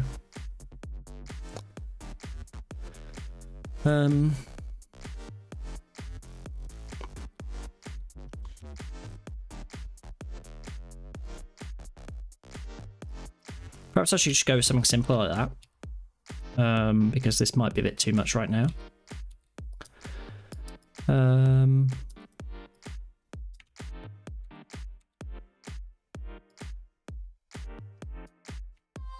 Maybe comment that out, paste that in. So what this is going to do is it's going to create a little container that we can click on. Our content is inside that container, and then we'll get a little event handler for when we click on each container. Is the idea there. If we look at the code, there are 2 divs now, and if I click on one, clicked on the container, clicked on the container. Nice. So that works.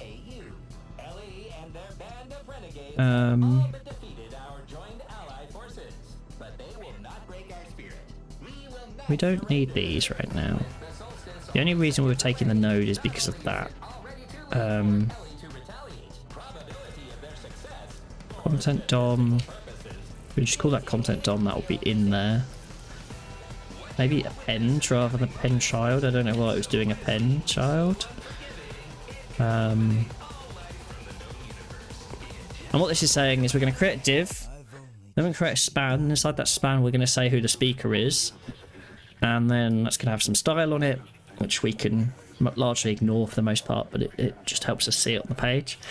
And then we're going to append that speaker label to the DOM, append a BR element, and then render an element that's going to hold our content.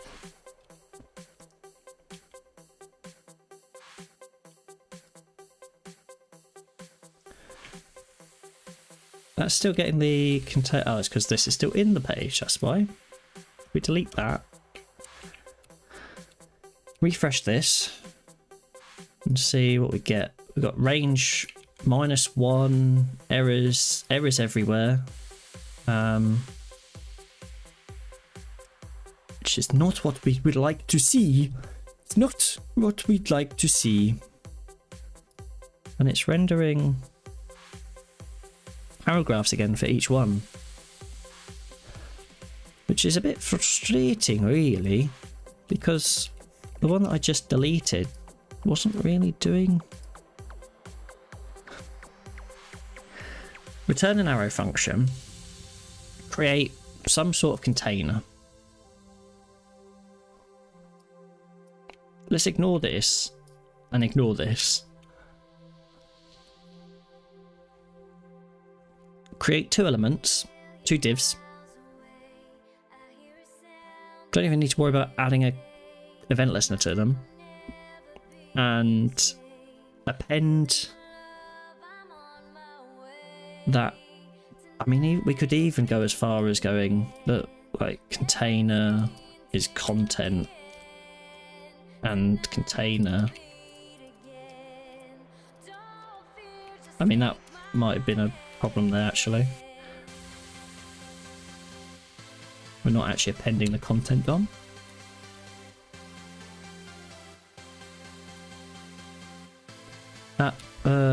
Well, we're back to having both node view, so let's get rid of that node view for a second.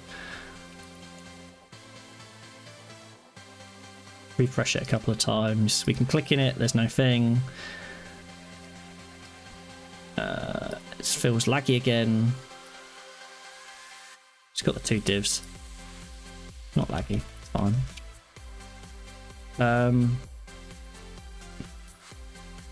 Add this in.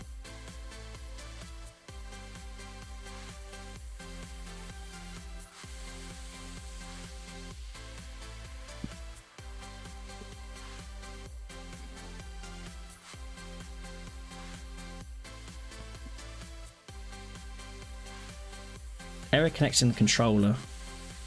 Line 28. Reading speaker. Speaker.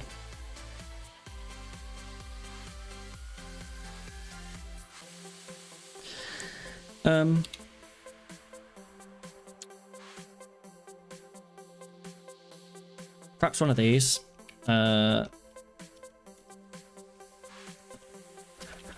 So dot log node dot attrs.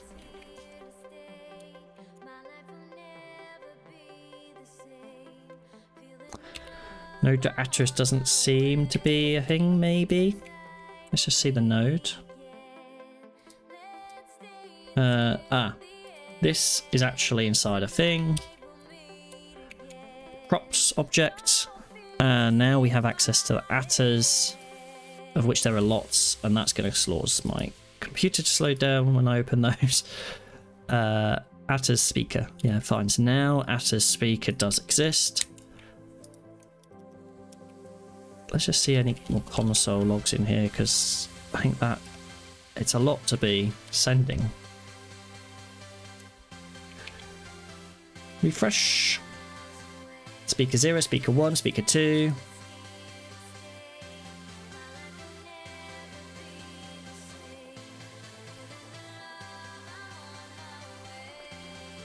Interesting.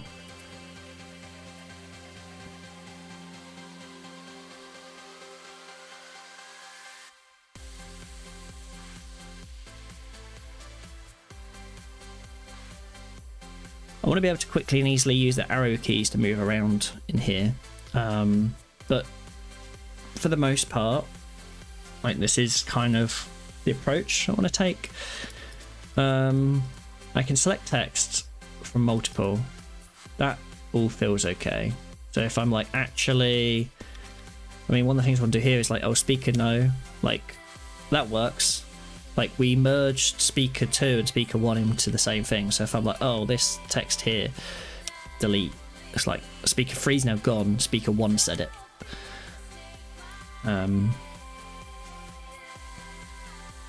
Equally, I want to be able to kind of go, okay, like this word here. Also, I don't know when the cursor keeps disappearing. Get rid of that there. Yeah, there's a few quirks here.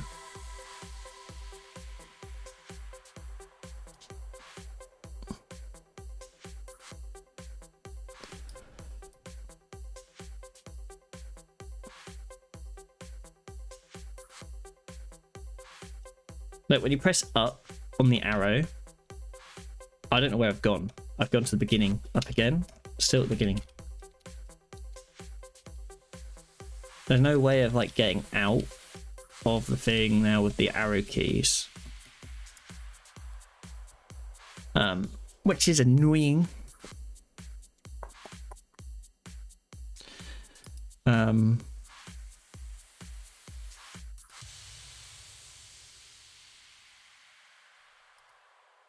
There's a whole guide about node views. This is kind of what we're doing. We have a node view with some text that's editable. There's some non-editable text. We have this is our content. We've got our node view.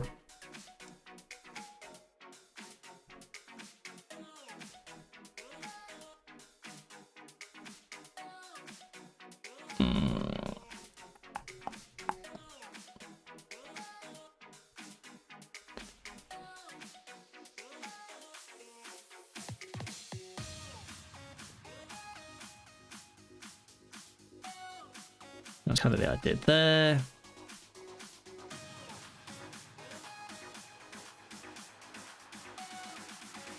And the idea here is that each one of these are going to be editable, so you can change speaker 0, speaker 1, whatever.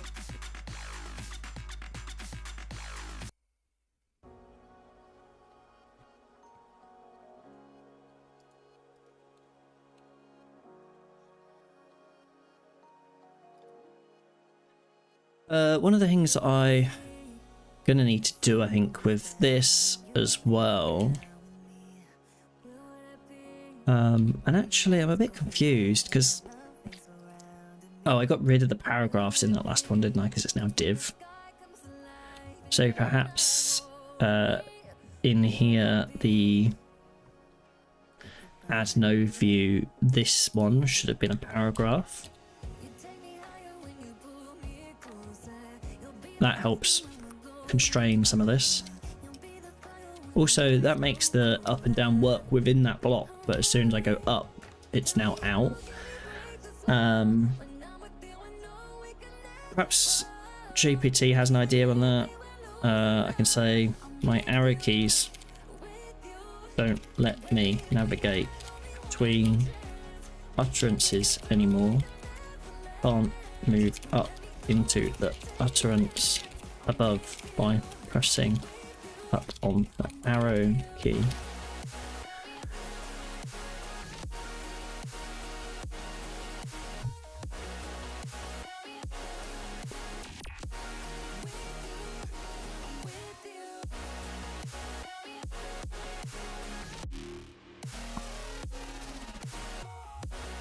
So we're going to update the utterance node view.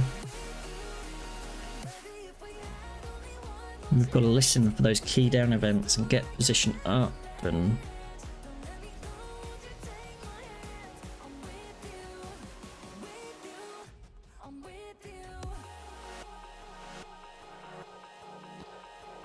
that sounds quite intense. Because does this mention anything about node views around?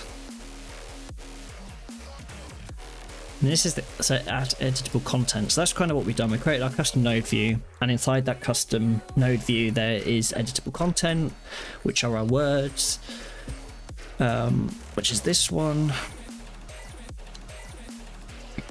We probably do need to label this as content editable false. We've added in our speaker. I don't think we need the BR tag. Speaker label. That's not content editable.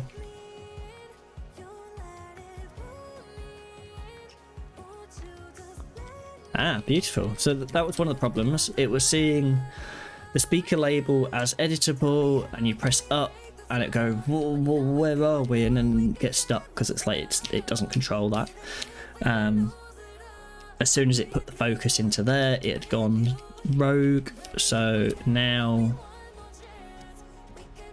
you see here, actually, that works really nicely. Speaker 2, continue speaking. If I want to like extend it out into, I don't know what's happened there, it's broken. I think once you delete in there, once you merge, you can, maybe not, I don't know. There's a weird quirk there with creating the new ones. We've not got that far yet anyway, so like I can't see there I was able to create that. Go in here, and then this would be interactive but not content editable. And again, all of those words are in there. I need to add some sort of padding because this is bugging me that we're right up against that border. Let's go. We'll be here. We've got flow. Let's do P medium. Is that right? Yeah.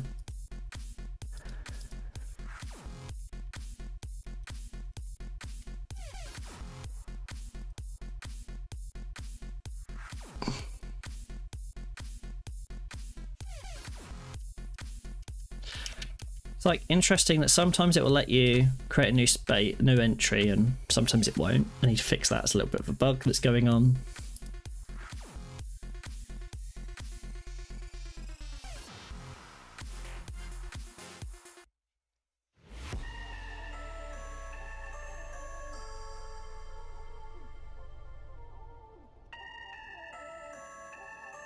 Is that their entrance? It's not that, isn't it? Is it?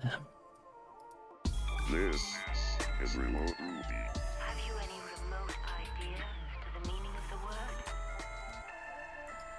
It's like, this is remote Ruby.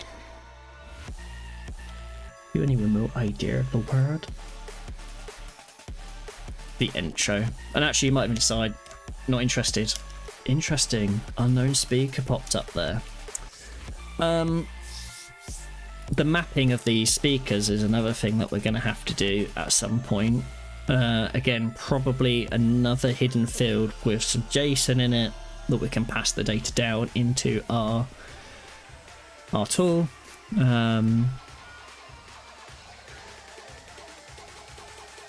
But it's getting closer, you know. It feels like, I mean, I don't know. Why does it sometimes let me press enter and then not? That's the doorbell. I'll be right back.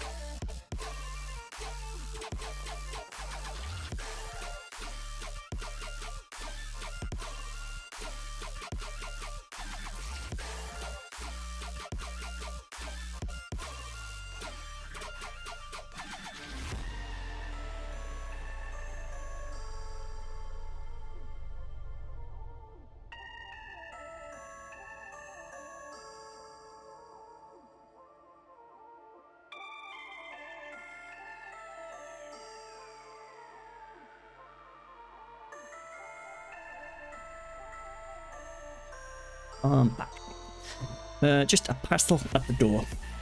Right. So this is looking good. I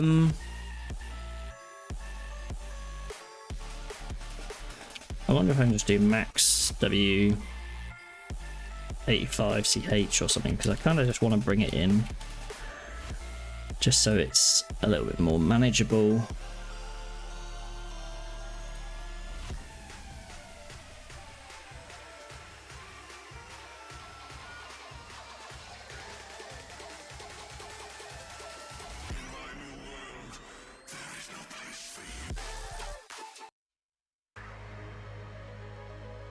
I think we're gonna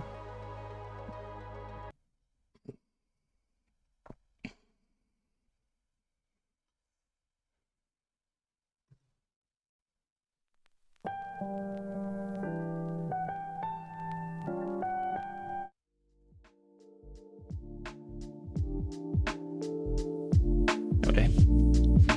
That'll do.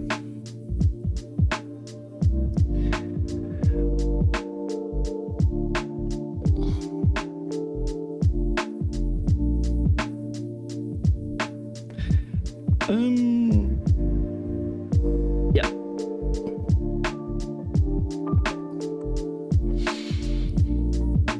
So we're getting closer. I want to be able to modify the speaker. And we also need to get this data out. Like, we can make changes. I need to get the changes out.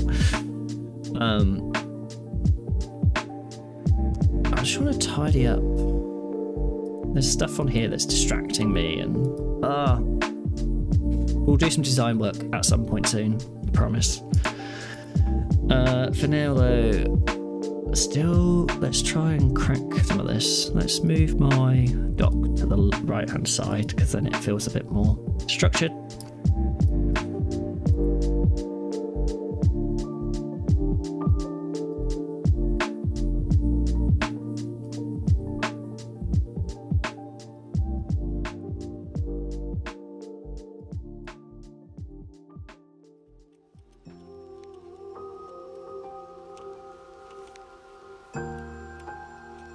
So each div is a pronunciation, the speaker is in there, the words are in there, each having its own span, with space. I need to handle the situation of adding new words and how the start and end time is calculated. The start and end time of the punctuation is an interesting one. I kind of want it to have the end time of the last word, or merge it with the last word and not have the types.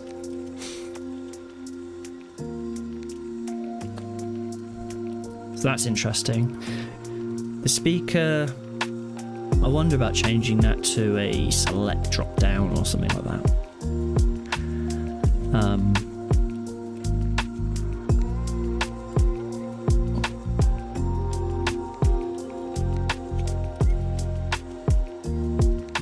speakers. I'd like to return some sort of array of speakers here. No, I don't need to do that.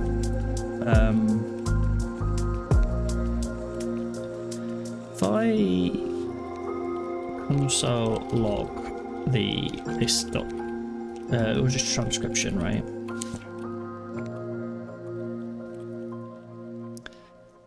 Again, ignore all of this. What? This is annoying.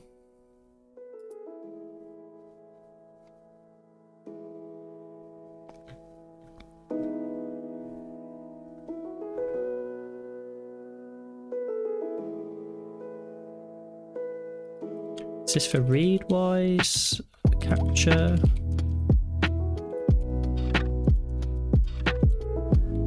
There's some sort of Chrome extension I have which is annoying.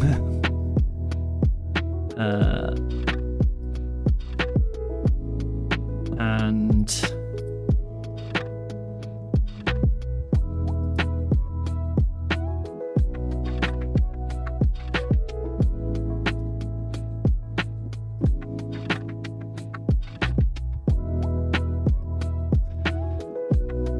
I'm just gonna delete some stuff for now.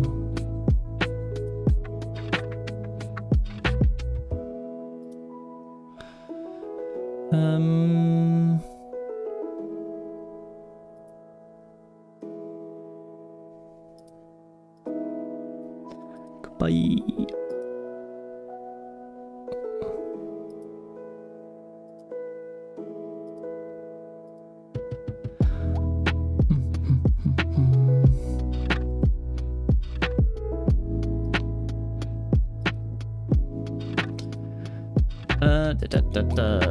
Does that get rid of some of these? Did whatever it was one of those.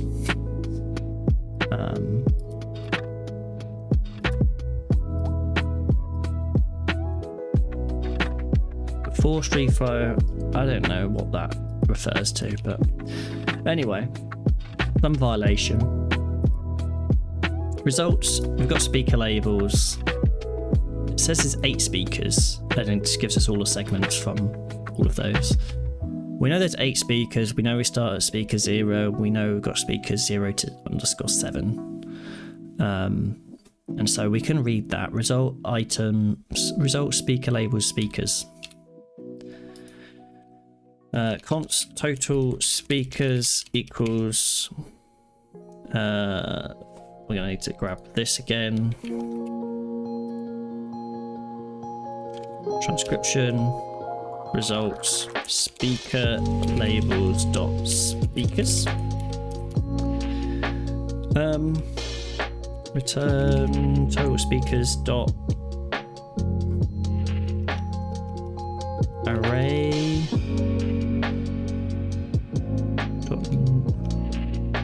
Is that something you could do?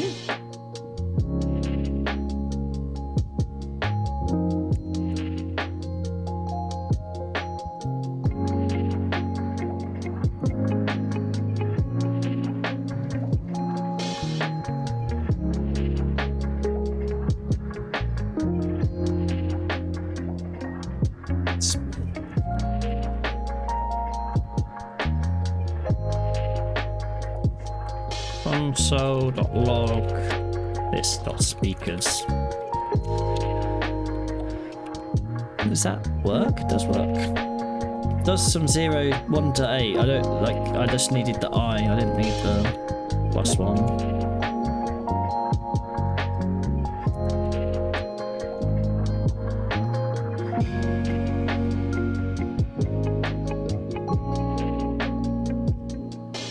That's interesting actually. The first time speaker 7 speaks, it is a new person. Hello chaps, my name is Julian. I guess I'm a Rails developer from Bath, although I'm not actually from England. Just want to make sure.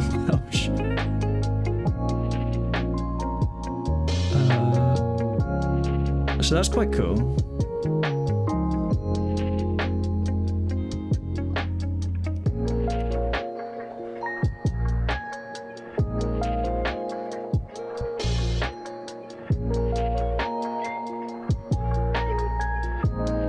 Speaker 5 is a new person as well.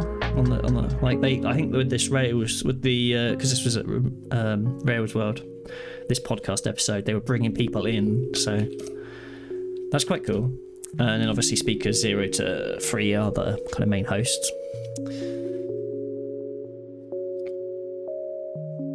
So that gives us this array of possible speakers that we can map to.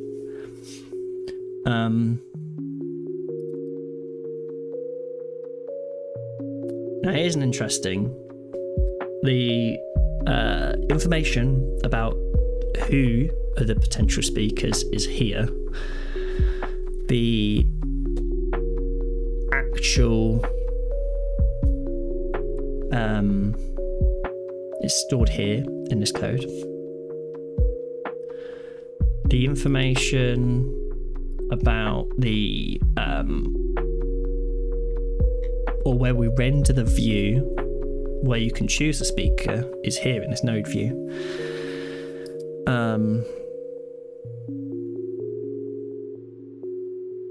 And so this editor almost needs information, this meta information about who the speakers are, and I need to be able to access it in some way when we render the node.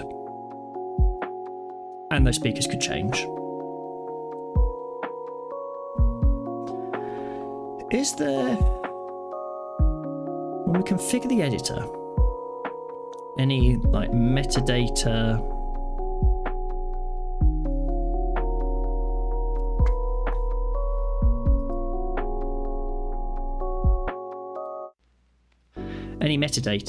just realised as well, like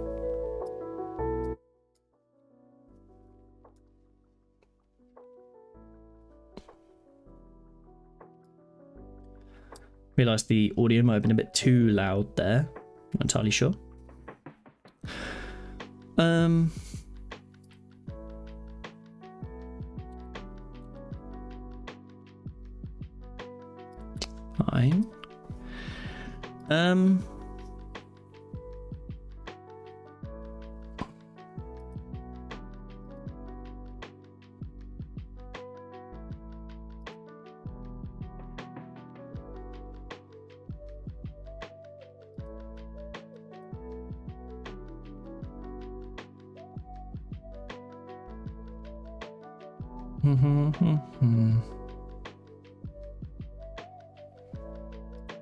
API extension editor. So the settings that we can pass is the element, we've done that. Extensions, we're doing that. Content, we're doing that. Editable is default true. Autofocus, I think is on. Input rules, we've got enabled at the moment. Paste rules, we'll probably have to do something with at some point.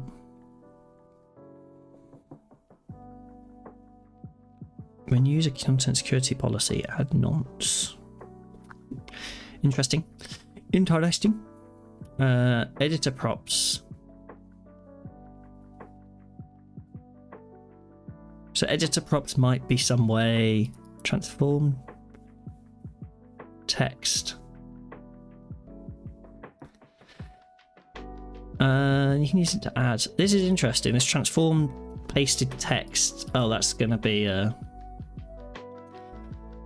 they're the editor props that are handled by paste prose mirror, which we'll take a look at in a second. Options.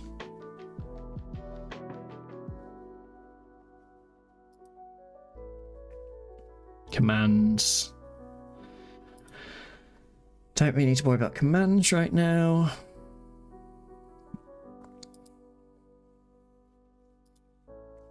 So what else can we pass down to editor props?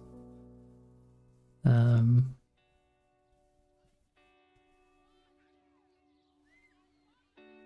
parser, node views.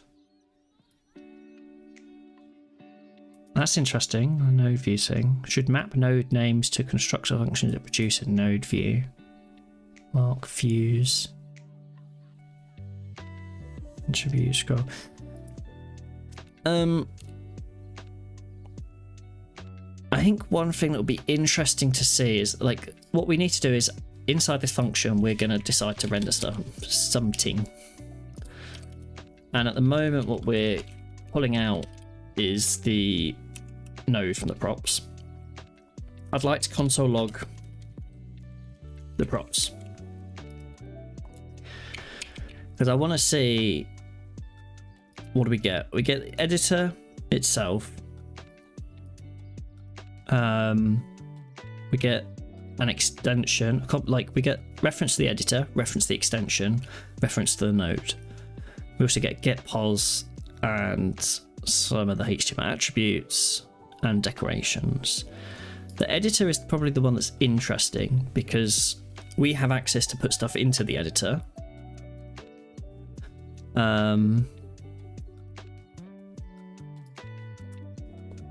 There is options there. I wonder if we can create custom commands that we can then pull data back out. That could be interesting. I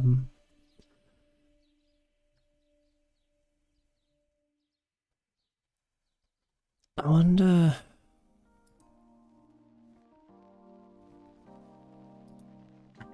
Again, like the editor here... set options, or just these options in general, the settings. And mostly this editor props.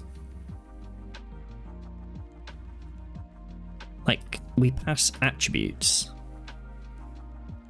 You can use that to hook into event handlers and pass a custom paste handler. What if I just want to pass something for my components to use? Let's just stick something in there.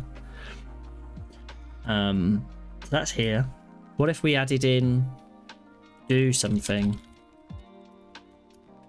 and it's actually called like this dot speakers or something? Returns that. I'll do something here. Do we have access to do something from each of our node views? I mean, we've got options, and editor props, and do something is there. I don't know if that's necessarily the best way of accessing that. It might be the only way.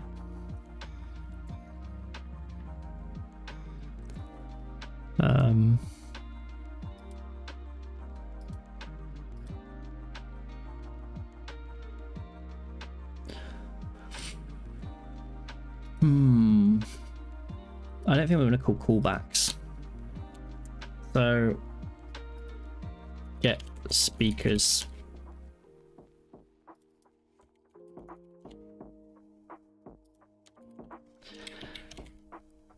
I call it get speakers, but yeah, sure. And then, like, in our node view, we should be able to go get speakers equals props.editor, no, dot options dot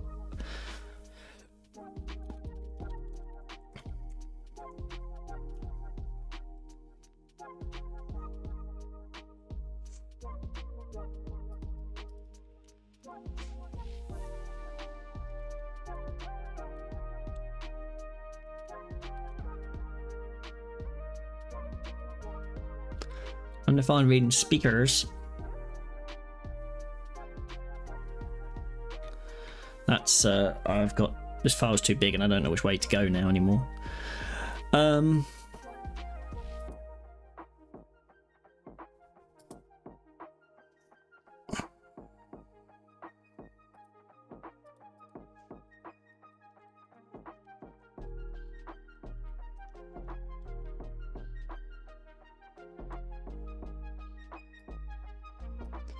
What if it was like this dot speakers and bind this?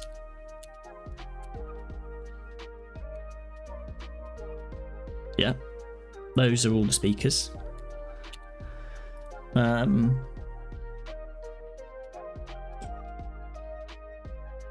know, if I change the speakers in here, like, how's that going to...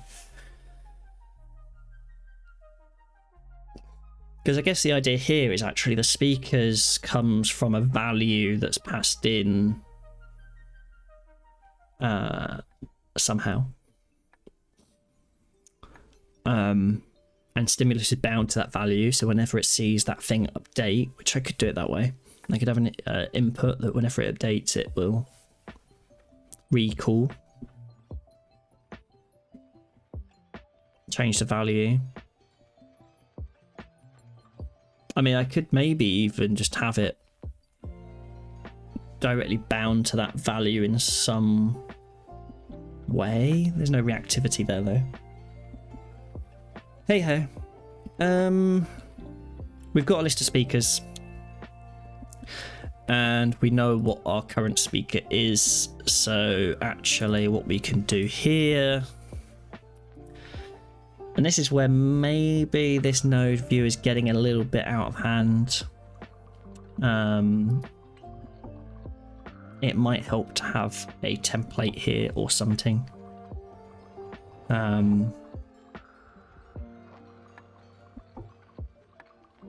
think we'll do it for now, but yeah, select value.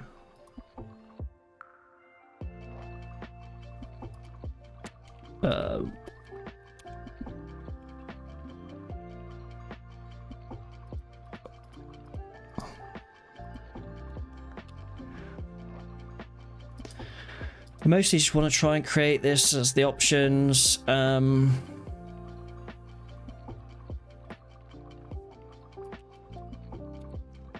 ChatGPT to fix this. Make this work as a select drop down. You can with option to change speaker. Make it work.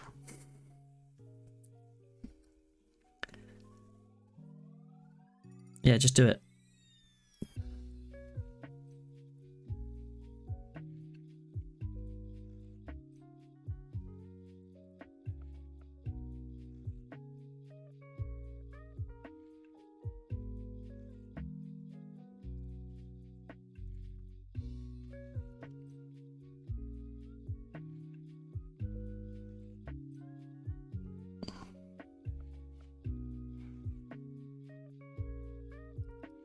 I don't know what the pen child nonsense was all about.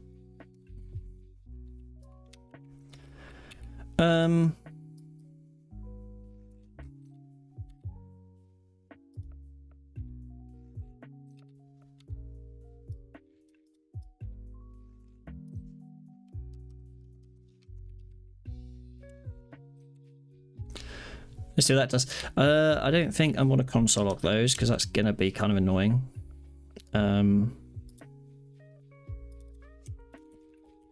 pulling it out anyway, I might just call it.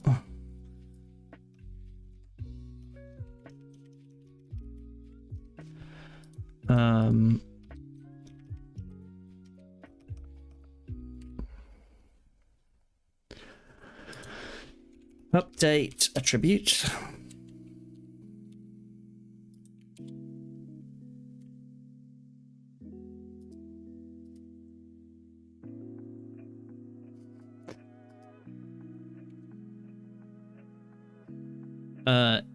It says it's not a function.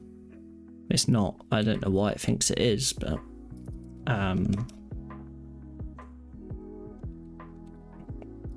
we know it's not.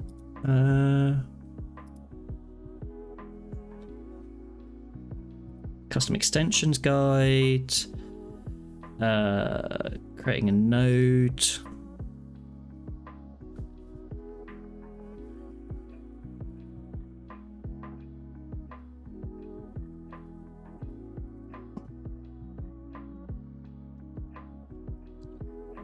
Let's see.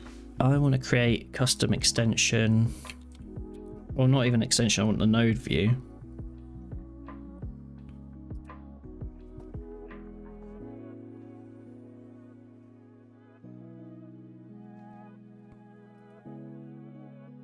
update node attributes. You have to dispatch this whole. It's a bit of an ugly way of doing it, really, but the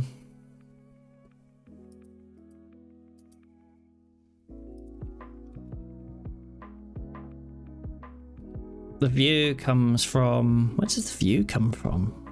The editor.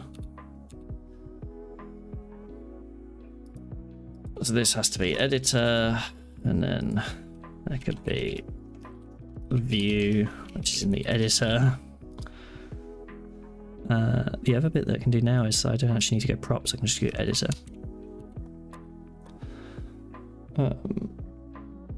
Also get pos needs to come out of here as well. Get pos. I don't need this now.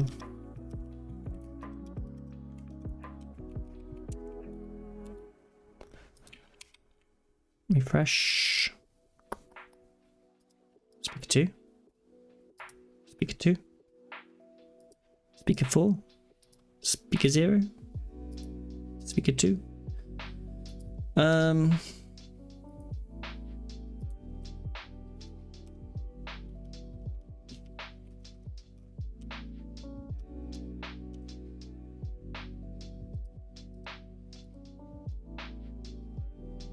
Interesting how that's all playing out. Don't know why sometimes it won't split and sometimes it will. Perhaps it depends on where it is in the word. Like, won't split there, will split there. Won't split there, will split there. I think the word, it depends. If the character is in the space in the text, like if I go into here and find R here, here, here, this text here is in the space. This text here is in the word, and the word you can't press enter. That's what's going on there.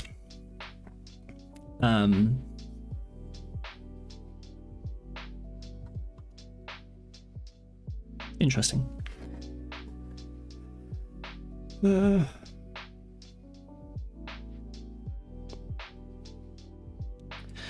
Okay.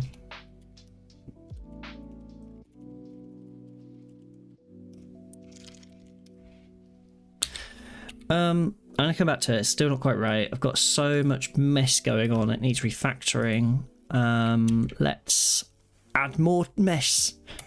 Let's add more chaos.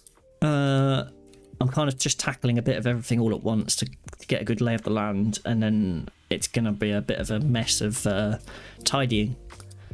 Mess of tidying. You know. Okay. Let's just see. It's gonna be a mess of tidying. The thing that I wanted to do next was fix the word stuff. I should be able to press enter and create a new utterance. What am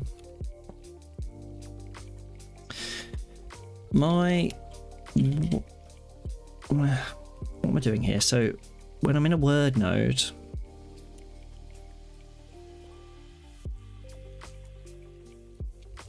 I can't press enter to create a new utterance. However, when I'm in the text between words, the spaces, it does let me do this.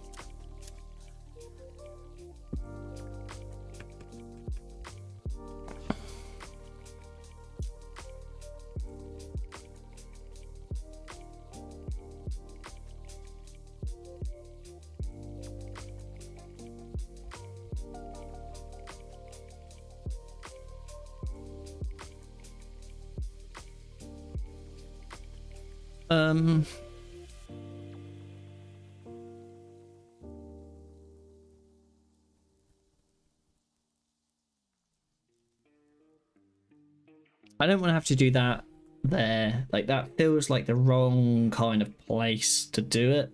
I could surely... It really is about the word node itself. Surely. I might be wrong, but, you know. Also, this is my problem with rich text editing. That is a mess. That is far too much code. There's so much going on. Selection states and... Surely there's a simpler solution here.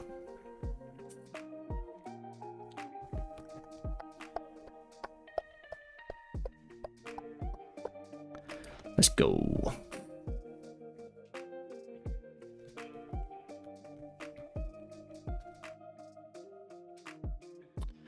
Also, I don't know if it's because Sam Altman's left or something, but ChatGPT is going so slow, man. He's not left. We're not getting to that drama. I wonder if there's actually any update on that, like that whole chaotic situation.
That's all I really want to do. I need to add metadata to inline content.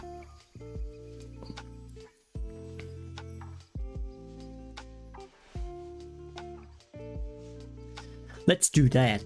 Let's do that. Let's change it to mark. Mark.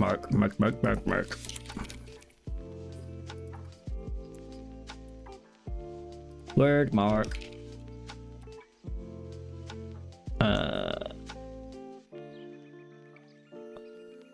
Otherwise, it's all the same, right?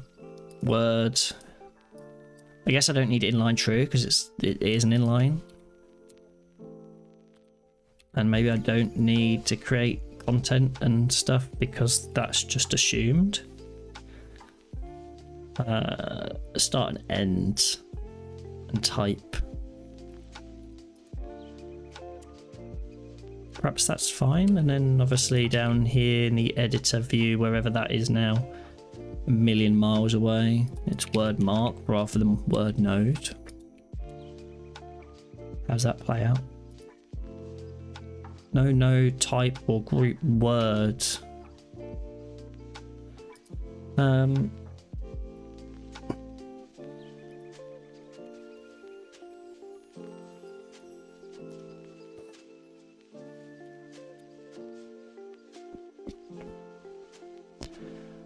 Perhaps I don't need to say word here anymore. Maybe I just say text because it knows that text is going to get wrapped with the marks.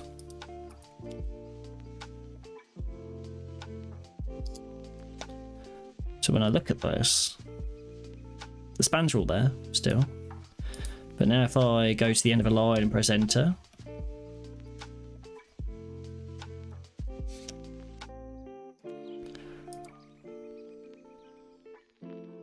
so if I'm in here and I press enter here, in fact punctuation is obviously its own thing, but if I went here, it's an interesting, not that one, 3.46, 3.67, it's kind of, it's split the mark into 2, which is kind of what I want to do. And if I press backspace, it joins the mark back into 2. If I get rid of this space here, they still treat the same. We're now in that word.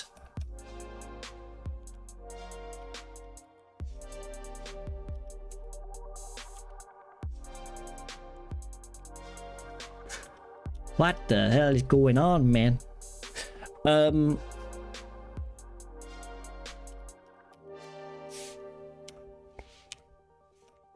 Speaker 1, speaker 2, it's still speaker 2. Speaker 3, we can kind of go in here and edit as much. It actually works pretty nicely now. If I want to kind of take that, paste it, enter, backspace, I can't undo. I keep pressing Command Z. Command Z ain't in there yet.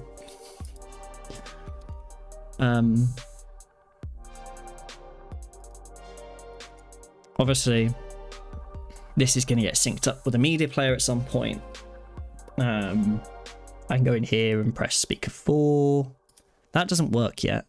It kind of does, but kind of doesn't. The first time I click it, it's like, sorry, you want summon? And I don't know why. I think it's because the position isn't set. Like, you could be somewhere else in the code. And also I'm setting count. Like, what's that all about? This is all wrong. Kind of threw this code in here and just left. I was like, I'm going to do something else now. Speaker.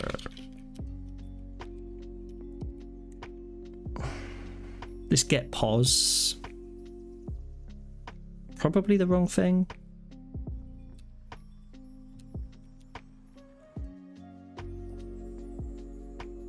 Speak 2. Speak 5. Speak 4. Now the bit that's I need to figure out really is that, like, I need the output. I need to see what this is outputting. We're going to get HTML out, and so we want that.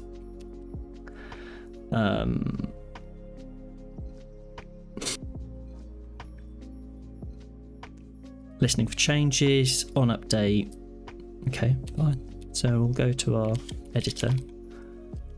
Equals editor.new, whatever. I don't even know where it is anymore. This one, new editor. On update.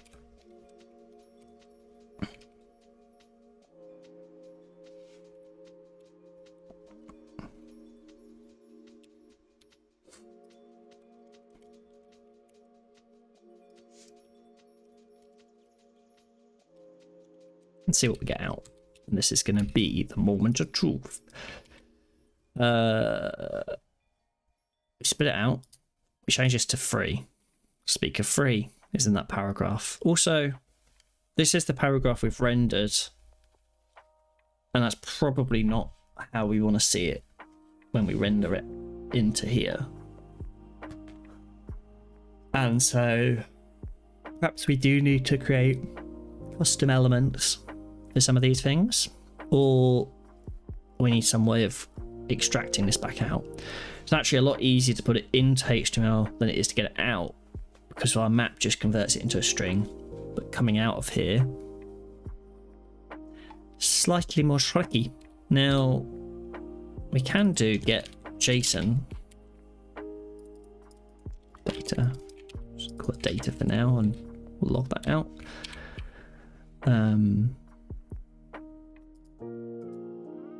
And then we get this doc with content where we've got the paragraphs, and then we've got the content of those paragraphs with the marks.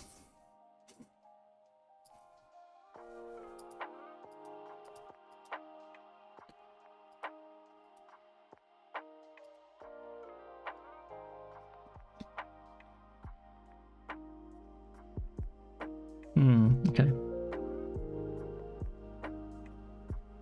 Interesting.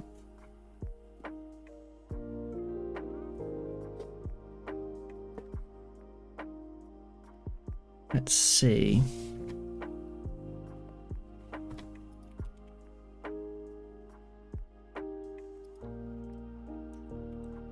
I need to get undoing here because it's annoying when I'm pressing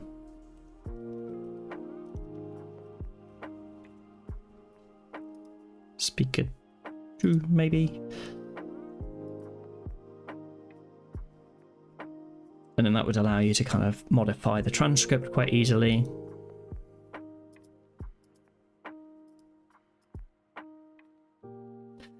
And what I would quite like to do is eventually get to a point where you can follow some keyboard shortcuts while you're listening to it and go, oh, speaker 3 starts here, speaker 2 starts here, speaker 4, speaker 1, speaker 5.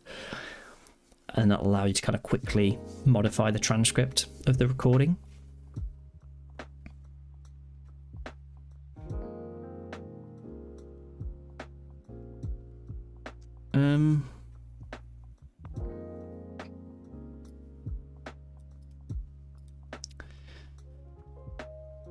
Okay.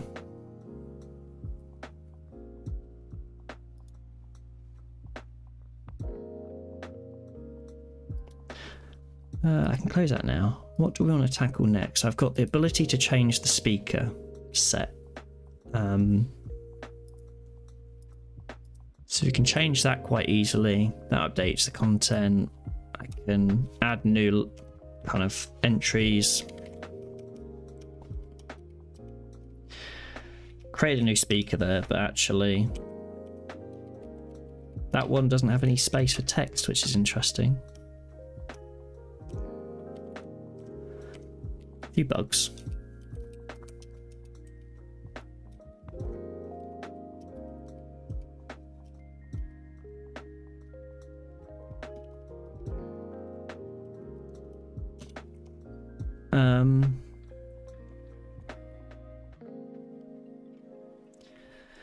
Fine. The next thing I think I need to sort out is, apart from the mess of this file, is potentially the word marks come in like they're not. I need to make sure that every word has its own mark.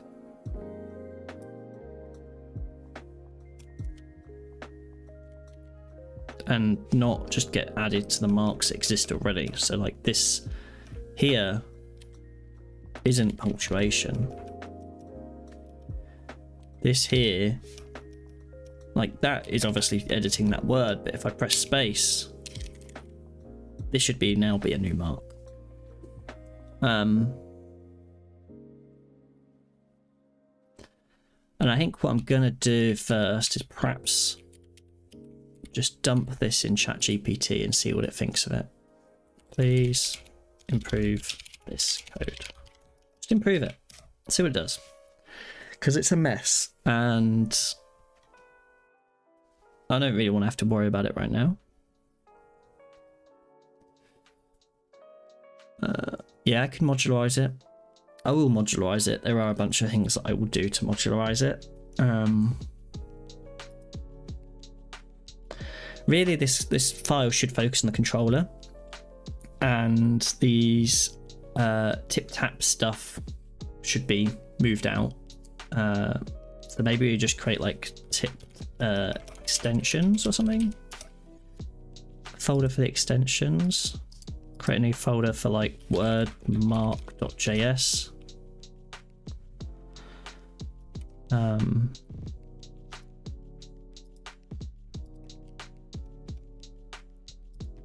Put that in there. We'll import mark from tip tap core, and then we'll export default const.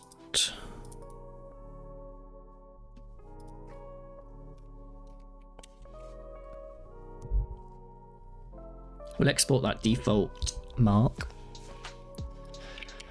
That'd be one way we can do that. We can then import, not on abort, import word mark from. Yep. We're going to import a utterance node, maybe, I think is what I'm probably going to call it. Utterance node.js, which will be this.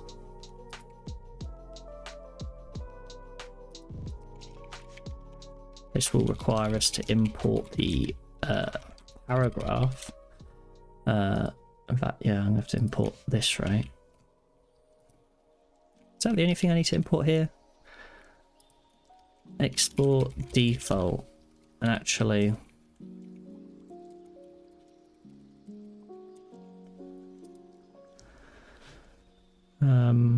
leave that in there for now like that.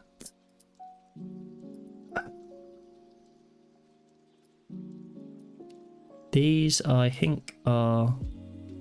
they're not used there. They're probably used in here, aren't they? Merge attributes. No, it's not used there. It's used in here. So I don't need node, but merge attributes I do. Utterance only needs a paragraph. We're kind of building on top of the paragraph right now. Import utterance node from there. Reference node and word mark.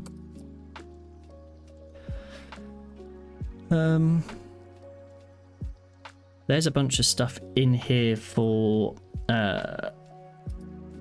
modifying the transcript, understanding the transcript. And I think what might help here is to have maybe a models folder. And what we'll do is we'll create a new transcription model. We'll call it transcription.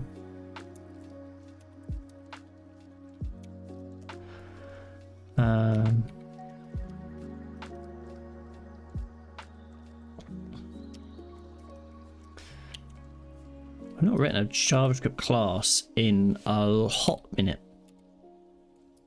JS class niche nip. It's constructor. Yeah, that's what I was like. It's not initialize, is it? It's construct. I'm going to construct it with the data. This. Or maybe just the JSON. This dot data equals JSON dot parse JSON. And then I think what we'll do is, because we've got a lot of stuff going on in here, like this and this. So let's just do speakers.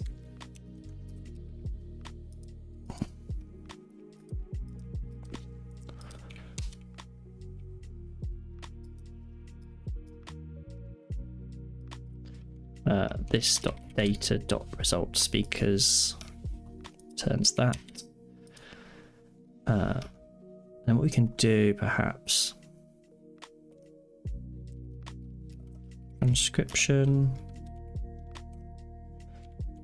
This dot transcription equals this dot transcription or that new value.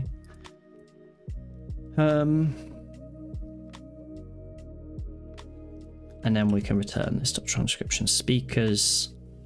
And I think similarly here we can probably take a good chunk of this and then normalized like content. I don't know. Kind of just want to move it first before I do too much refactoring.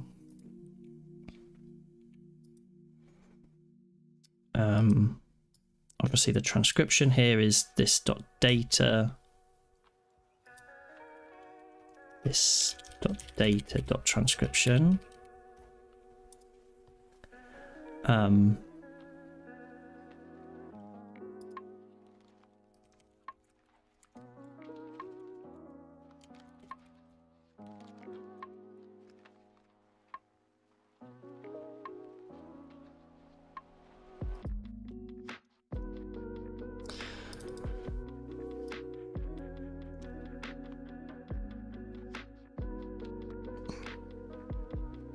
Maybe do like is same speaker.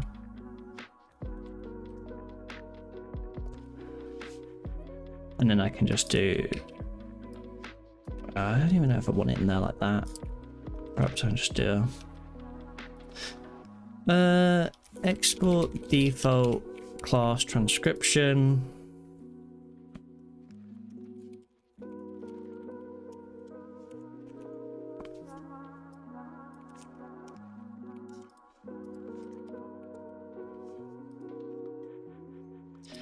Don't need the chunk wall, that needs to be in here.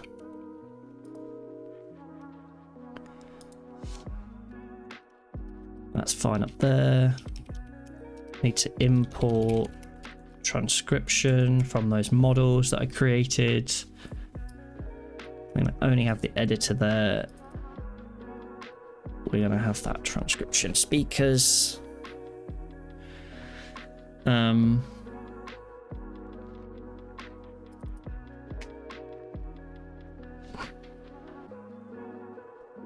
I think that's fine because we're kind of dealing with the mapping here. And then the content is obviously here.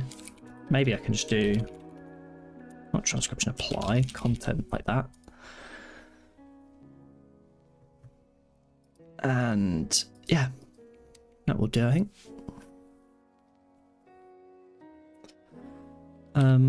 We made a lot of changes. Let's just see if everything still works. What's broken? Something broken. This.transcription.content is not a function. Is it not? It's here, isn't it?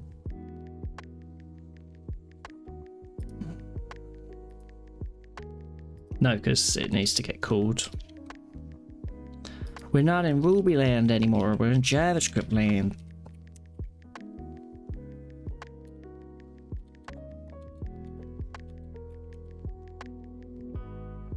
Cannot read properties of undefined content. Content.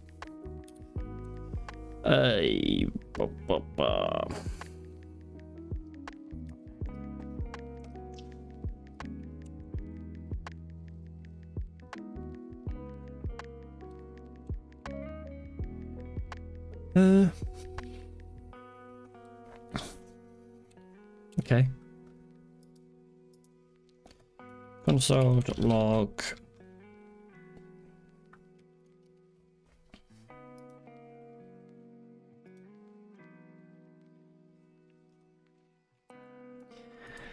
Oh yeah, return this .transcription. Man, takes us a hot minute to adjust to JavaScript once you've been doing a lot of Ruby. This .transcription content's not a function. No, it won't be because it's not.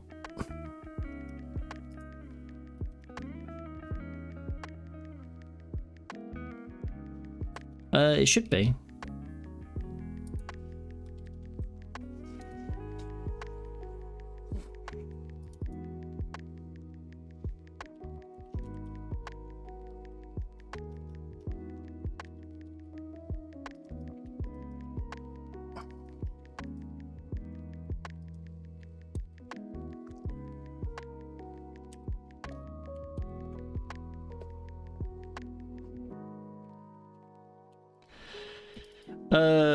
Transcript.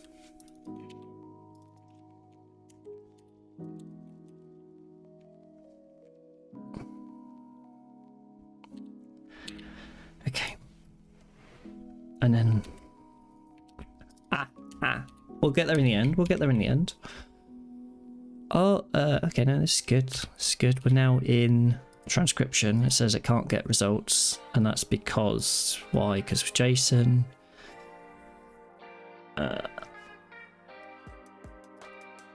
Actually don't need the transcription word there. Yeah, that's why. There we go. Now we're in. Back to where we were.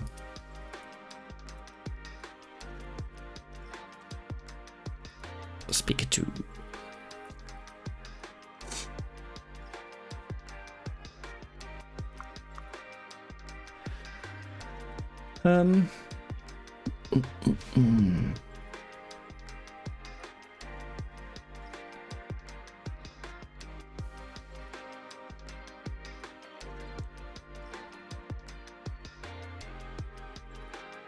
So that solves some of those problems. Our transcript editor is now, controller is a lot smaller. We just set up the editor. And we set up our transcription model. That then has information about it. And then we call that transcript. I think the other thing I could have done here is just underscore. The reason I was running into so many problems with this is because of the name conflict. Because it doesn't have the... that will also work. The name conflict was causing a problem here because it was like, oh, you've set transcription as a function, but now you've set it to itself, and now it's like calling itself and it can't, and then otherwise it gets set to this, and it was just a bit of a nightmare. I'm trying to cache it. Really, I could have just done new transcription, but I didn't want to pass the JSON every time. So it's like, do this once. Once it's done it, this controller has done it once. It doesn't need to do it again until the controller dismounts, and a bunch of stuff there. I'm sure I could probably do something with values on the controller itself, and that probably would have with stimulus probably would have solved some of those problems, but I think for now that's fine.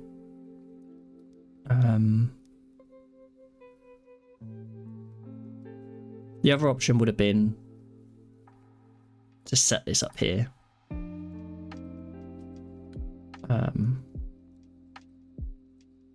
And then call it there. But that's fine. And then the transcription obviously holds a lot of this information of like how we're mapping it. And then the node and the word mark are separate files. We asked ChatGPT, what did it say? It did a bunch of stuff. It said modularization, ES6 features, content using reduce, like started a map. Probably could optimize that. Because we're doing, what's that, n squared? Yeah, it'd be n squared because we're mapping over the entire array twice, essentially. Is that what we're doing? Inside map we're using reduce. Yeah, we might even be n cubed. O of n cubed. Not sure. Constant let for const. Yeah, whatever, mate. Whatever, mate.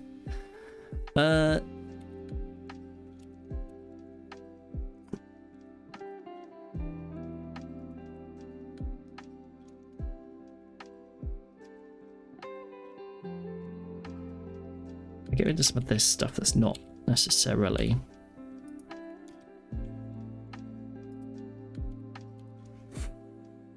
having an impact.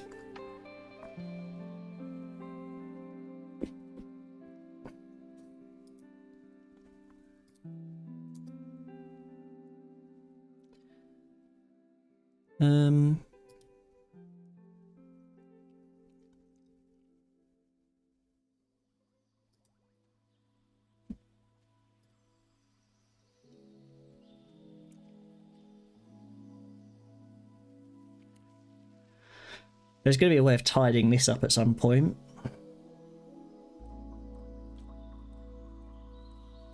I'm wondering about using mustache here as well, like, is the other thing. Like, could I just create like a separate view with the template and use mustache to generate the view? It feels feasible. The event listener might be one of the challenges here.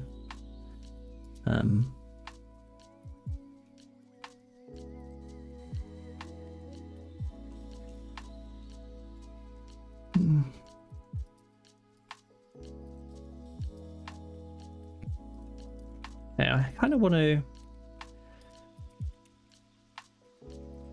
create a new ChatGPT window. I'm going to give it all of my code. I've got the transcription editor. I don't know if it needs to know about the transcript.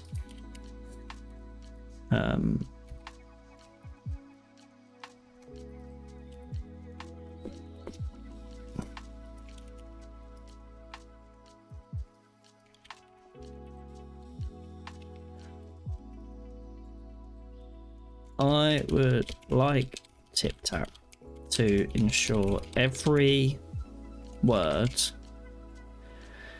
is wrapped with a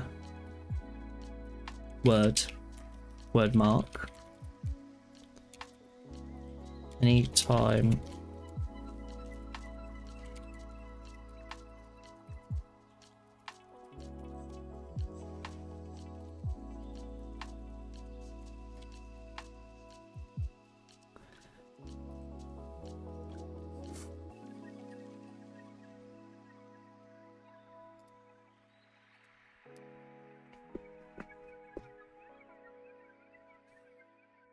what is that?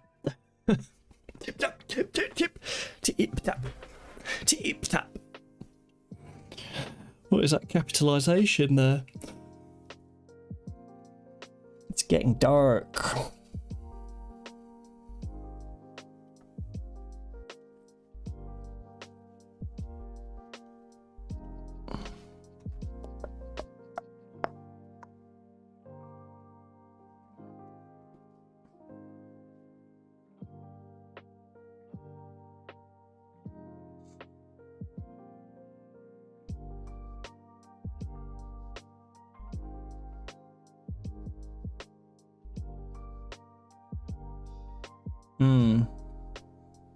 Every time there's an update, it wants to get the state of the document, iterate all of the nodes,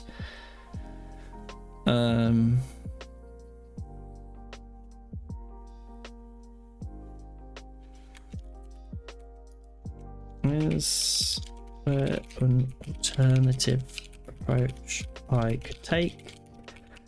Perhaps within the utterance or the word mark.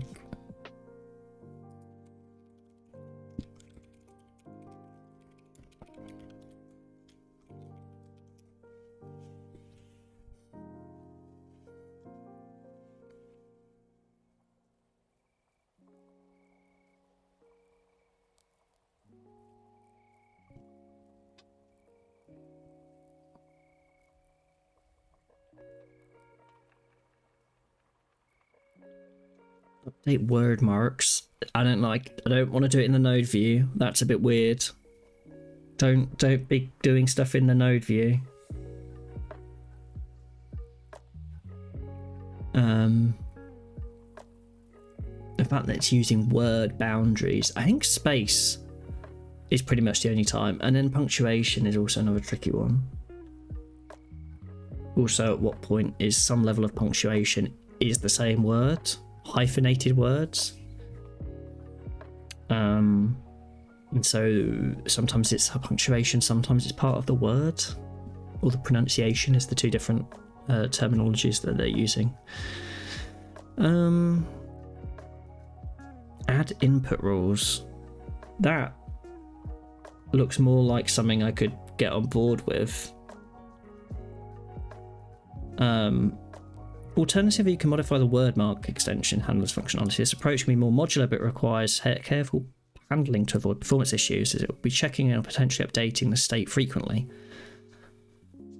Okay. Override the methods in word mark to handle text insertion and modifications. Apply mark on text input. When text is input for the word, check for the word boundaries. This feels more like something I'd want to do on the utterance itself to ensure that any time there is input into the utterance. But let's take a look. Add input rules. Let's see. Do they have that in here? No. Input rules is in there. Okay. With input rules, you can define regular expressions to listen for user inputs. Sounds like what we want. They are used for markdown shortcuts, or for example to convert text like that into C, and with the typography extension. Use mark input rule to help a function for marks and node input rule for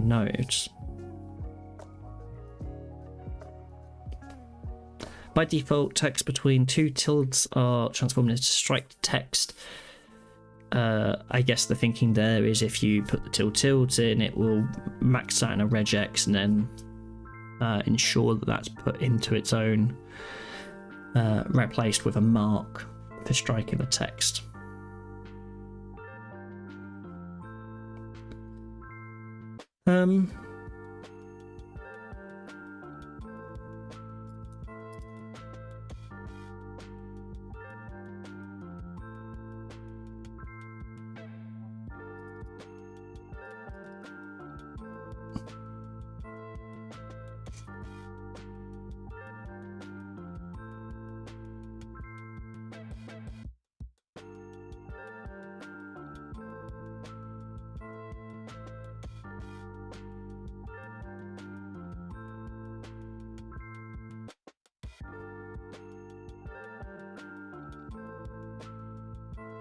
Is this part of the node or is this part of the mark? Because it's interesting that the custom strike extension is adding these input rules. It doesn't feel like they're constrained to the thing itself. And so it does feel like maybe this belongs more on the mark. What did they have in ChatGPT? It said to create a new input rule. State, match, start, end. This mark input rule.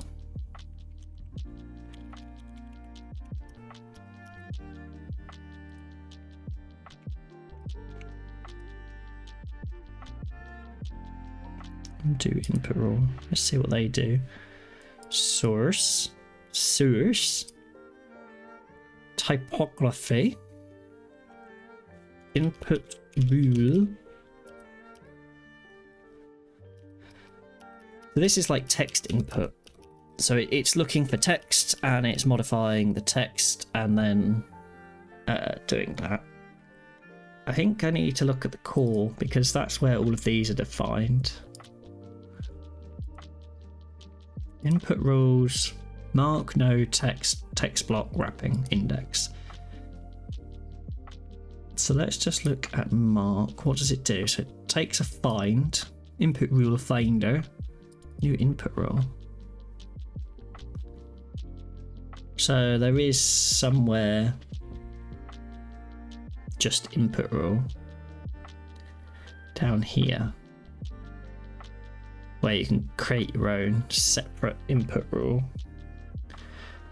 Build an input rule that adds a mark when the match text is typed into it.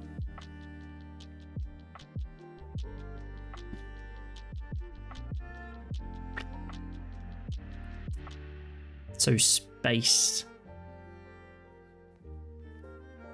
So what I'm thinking here is like space, text, space, or start of a text or a space, any text, end.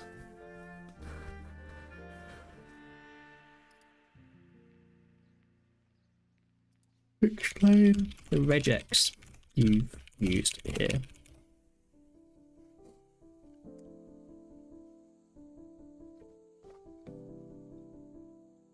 One or more non-white space characters is the opposite. I think let's see. Like, I mean,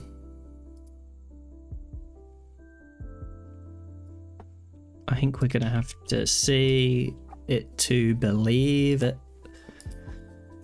Mark input rule. Is that how it is? Yeah.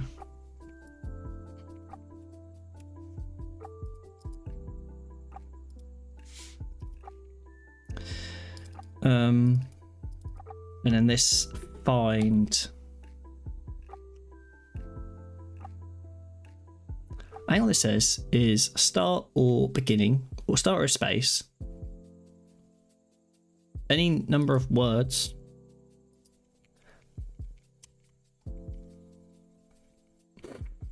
I'm going to go with that regex because it just looks right.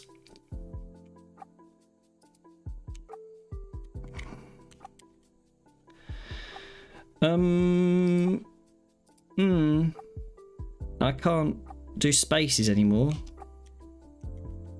Now I can do a space.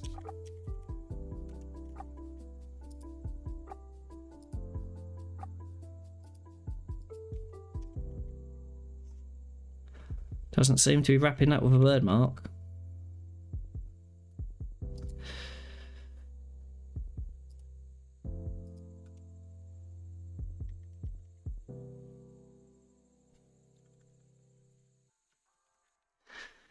Nope, that don't seem to be doing that, it don't.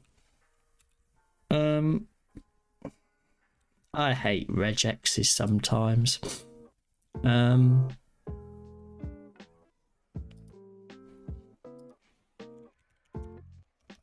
Regex 101. The handy guide to build, test and debug your regexes. Let's try the one it gave me. The one that this one gave me. And then let's just take a random string of text from here. Let's just do that text here. Insomnia seems to be jumping up and down with happiness. What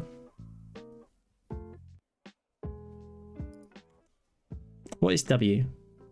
Any word character. What? Apparently regex just has word characters. I need a flavor which is JavaScript. I'm going to copy it. Every word, basically. And I'm going to capture it.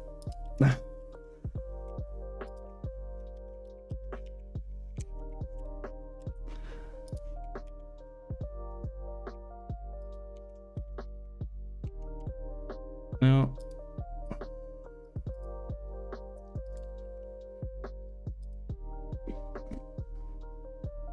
there.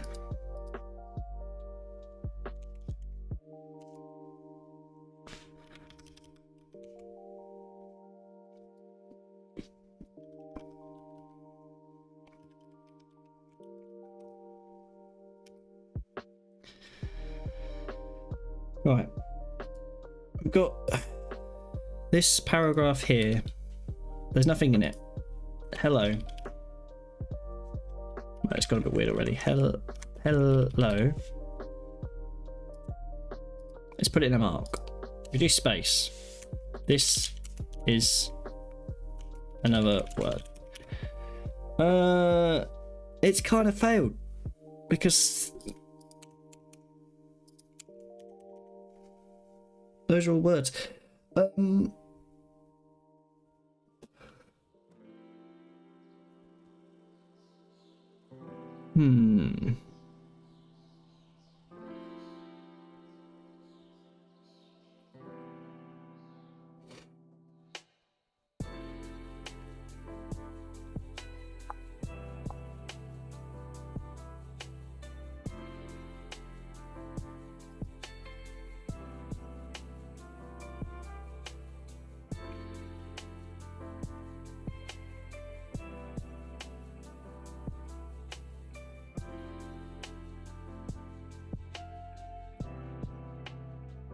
I think dealing with rich text editors is one of the most annoying and frustrating things I've ever had to work on.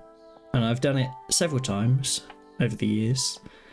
And every time I question everything.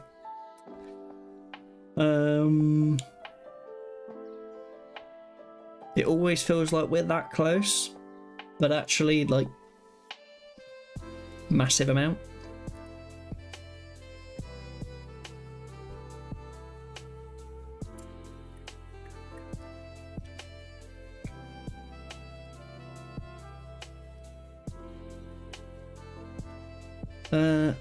This dot type is just going to refer to itself.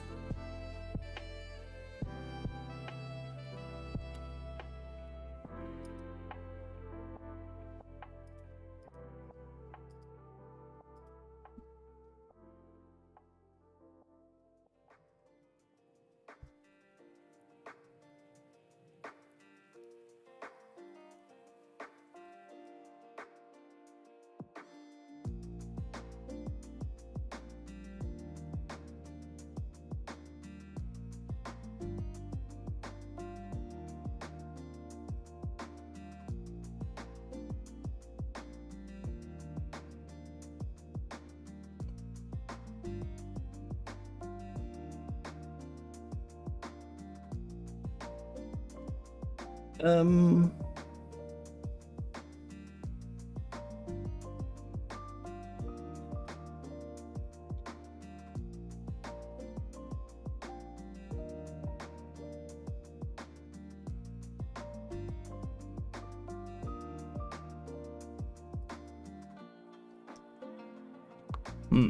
What are the different ways we can do it? We could do it whenever we press spacebar. Anytime we press spacebar, we should be creating a new mark, right? I guess that's the way of thinking about this. Is like, what are the times we need to create a new mark?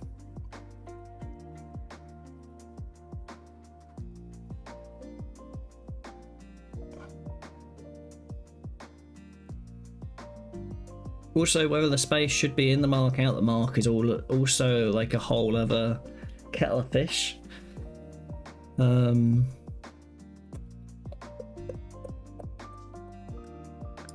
Is there something about marks actually? Command K, mark. The mark schema, inclusive, exclusive. If you don't want the mark to be active when the cursor is at its end, set inclusive to false. That's how it's configured for link marks. Now, by saying it to false, it means that we're not in a mark when we press space. But if I was correcting the words, it would be really annoying if it wasn't. So inclusive, exclusive almost needs to be dependent on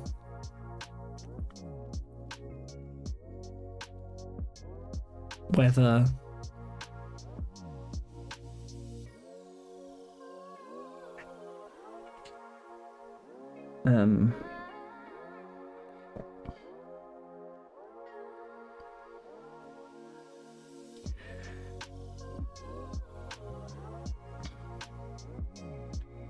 the inclusivity of the cursor of the mark needs to be decided based on what key you press when you type.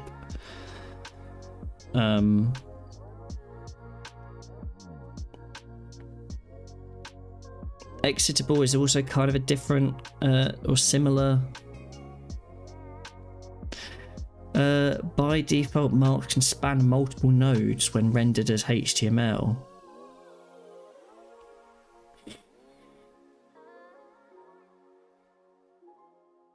Spanning should be false, but it should also be not possible to span because the scheme is set up in a way that doesn't allow it.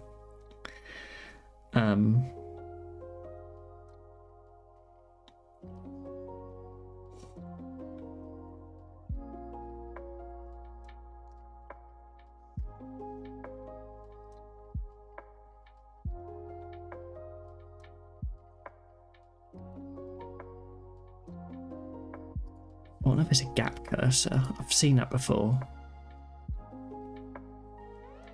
The table and stuff like that, yeah. Nodes that should fence the cursor for editing operations like backspacing. Okay. Defining node to get dropped, the entire content's replaced. Controls the way white space in this node is passed. I want to check back in on that one, I think, at some point.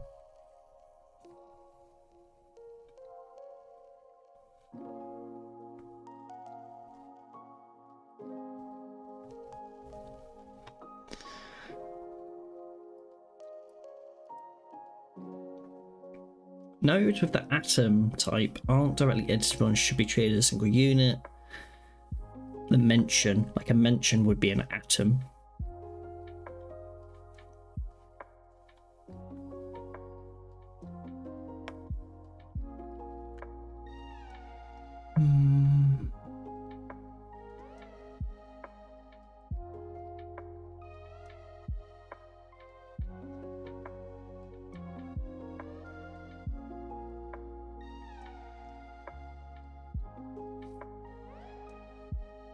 We switched from node to mark, and I don't really remember why.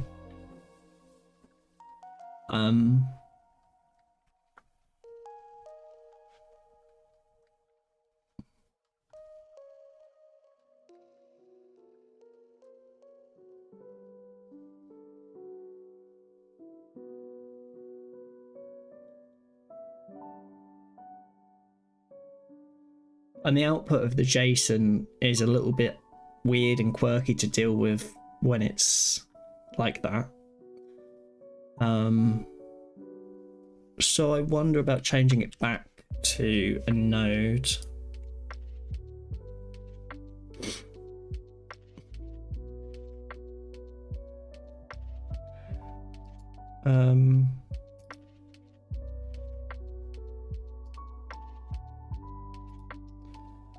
Guess I can just create word node and then have it easy to swap if I just have both for now. The bit that I'll need to set in here is like the content and the group.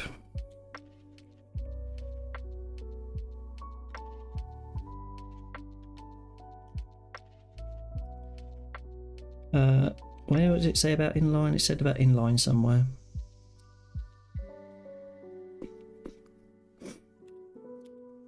Inline true. Group inline. I shouldn't really need the group. The group's kind of irrelevant here.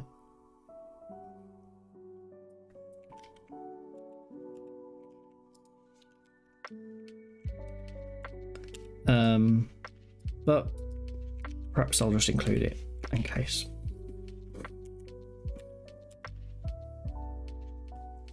And then so if I save that, we'll go back to here. We'll do word node.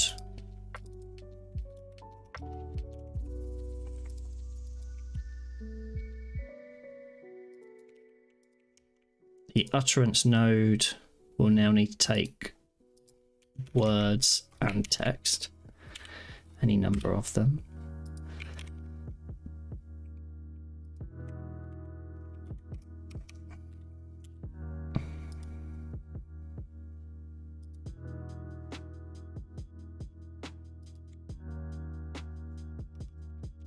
Node input rule. I'll try it with node. I'm not sure it's going to make a great deal of difference. No, if anything, it's gone a little bit rogue. So we'll comment that out because I'm not sure on it. Come back. That is the node, yeah.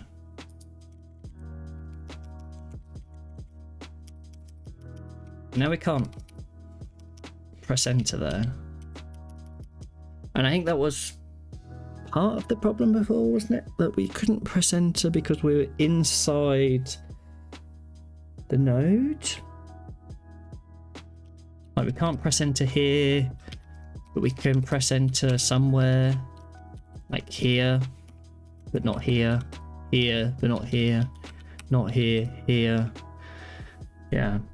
That was one of the things.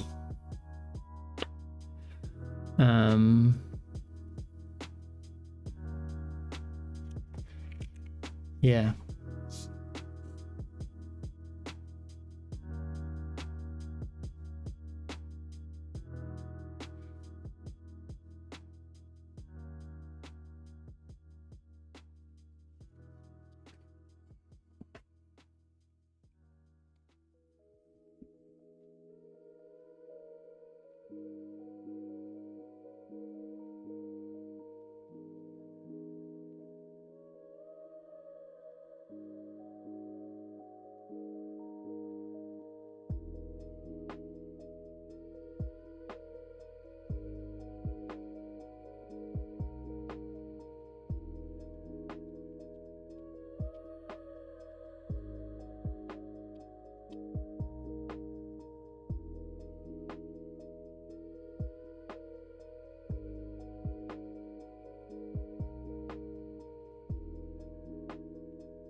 How does this want to work?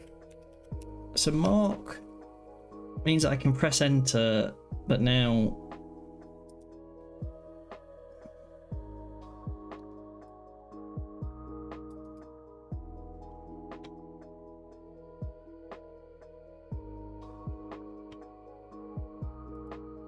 split, block, split.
So we swap that out, we've done that, refresh. And now, I mean, apart from the fact that we got this input rule, which is annoying,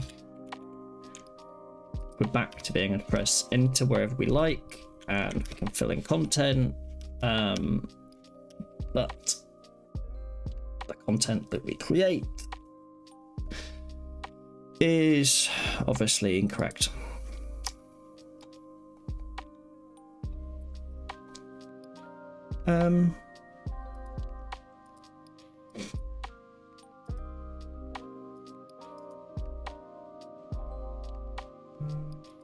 The input rule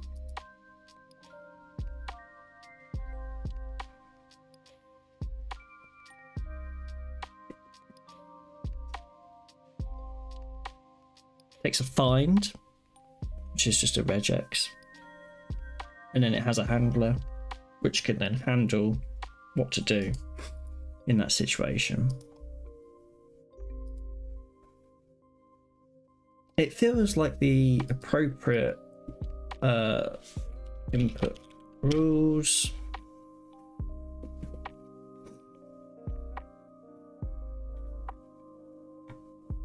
Okay.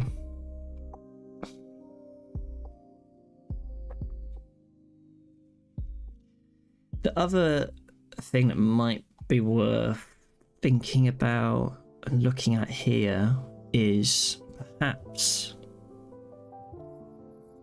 commands or keyboard shortcuts. We'll look at one of those.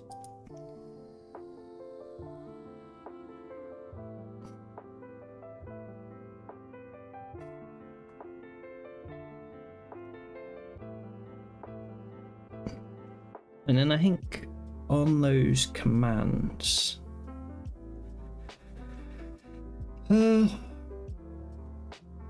commands, paragraph, set no paragraph.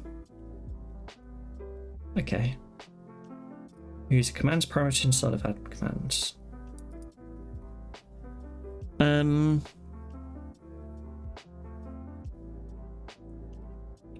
Add keyboard shortcuts, not really what we want to do either.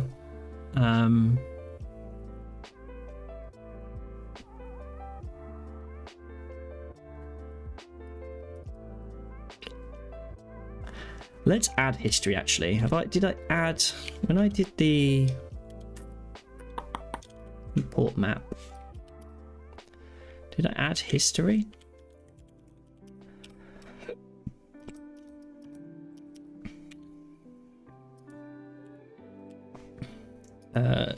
Tap history extension.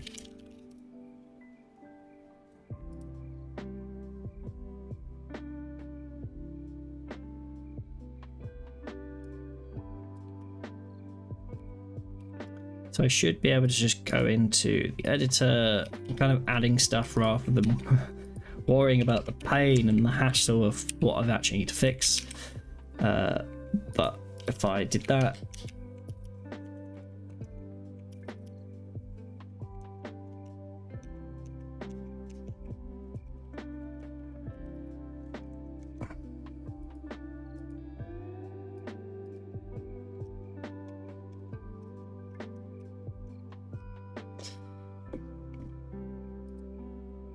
kind of works, kind of in there.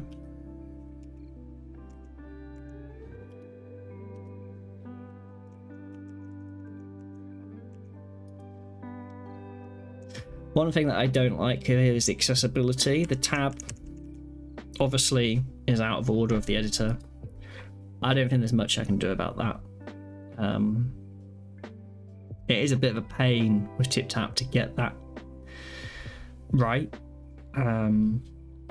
Because you also want the arrow keys to feel like a natural experience when you're making quick changes to the text. So it is a little bit weird in that regard. And it almost feels like fix the text, then correct the speakers is probably what you're trying to do when you're editing this with kind of keyboard accessibility in mind. And so there's stuff I guess we can do to maybe make it a little bit more of a cleaner experience, but only to some degree. I've done text editing. I'm still trying to understand a bit more about how I should best handle the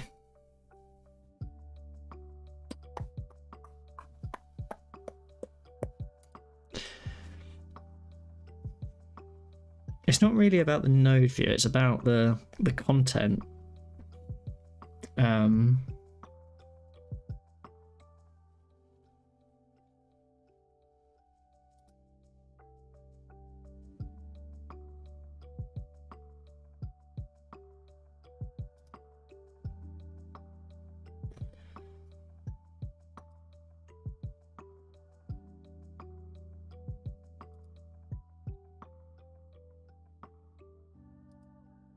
These are the marks that they come with out the box and the nodes.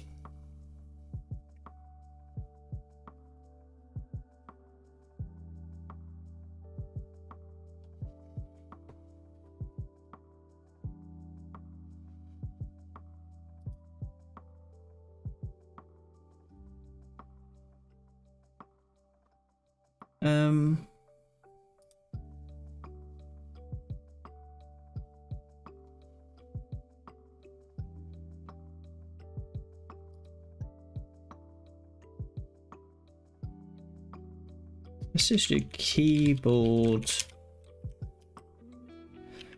essentials.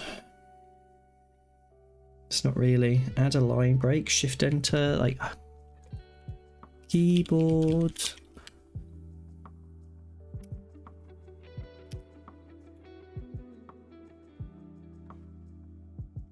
See, I don't really feel like it's keyboard shortcut because it's such a, like, there's no keyboard shortcut in here. Like, it doesn't say press the enter key for a new line. There's line break, which is shift and enter or command and enter or whatever it might be. And there's obviously formatting and stuff like that. But at the end of the day, pressing enter to get a new line isn't a keyboard shortcut. That is core to the editor. And similar spacebar isn't a keyboard shortcut. They fundamentally aren't shortcuts, and they're actually kind of rules for how I want the editor to run. Use lowercase letters to refer to letter keys, or uppercase letters if you want shift to be held. You may use space and alias for the spacer. That's the keyboard shortcuts.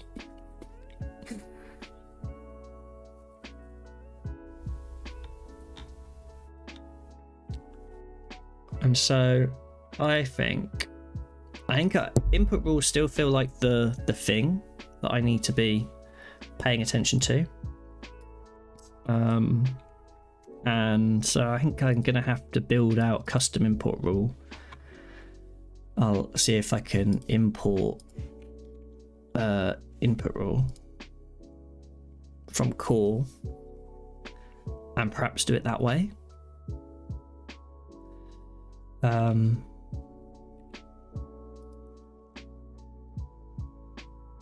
Because mark input rule, whatever this is doing, doesn't seem like the right handler for what I want. And so what we'll do is we'll go back to word mark. And we'll have to just do new input rule.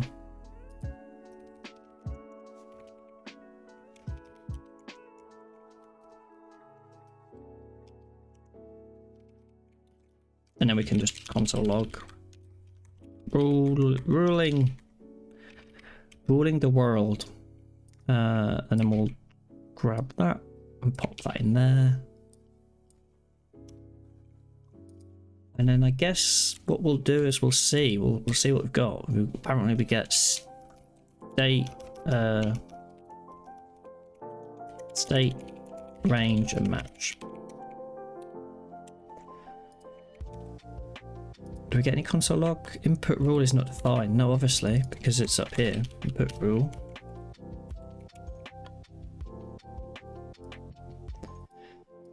Space. F. So what do we get here? We got match is like what? Is groups is have you any? Range from 17 to 18.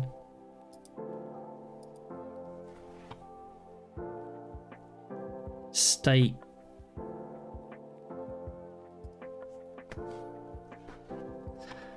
If I'm in here, do a space D. Content suddenly here. Oh, that's that bit. Ruling is D. So, do they have anything anywhere where they break this out? So,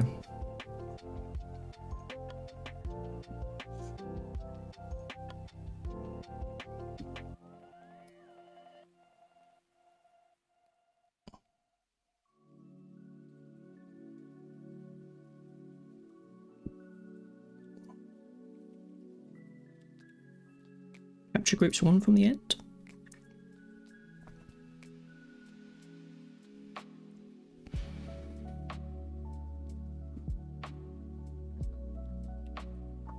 I also wonder here if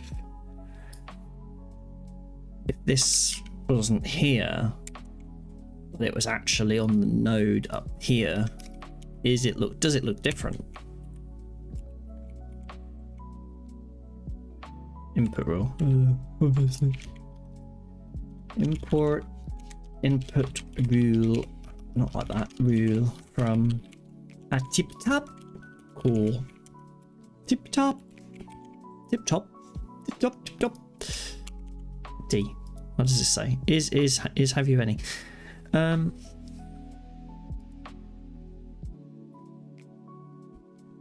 don't understand what 0 and 1 is. Let's perhaps do what I was doing, which was just going to be. I'm pulling those from state, but actually there's also something else called match. Oh no, that's match I'm pulling it from. State is that thing there, the range is that thing there. Fine, so we could pull these out and then perhaps look at the capture group and the full match, see what they say. So the idea is I'm at the end of here, I'm going to press space, I'm going to press F. Interestingly as well, space, okay, space does do it, F does do it. And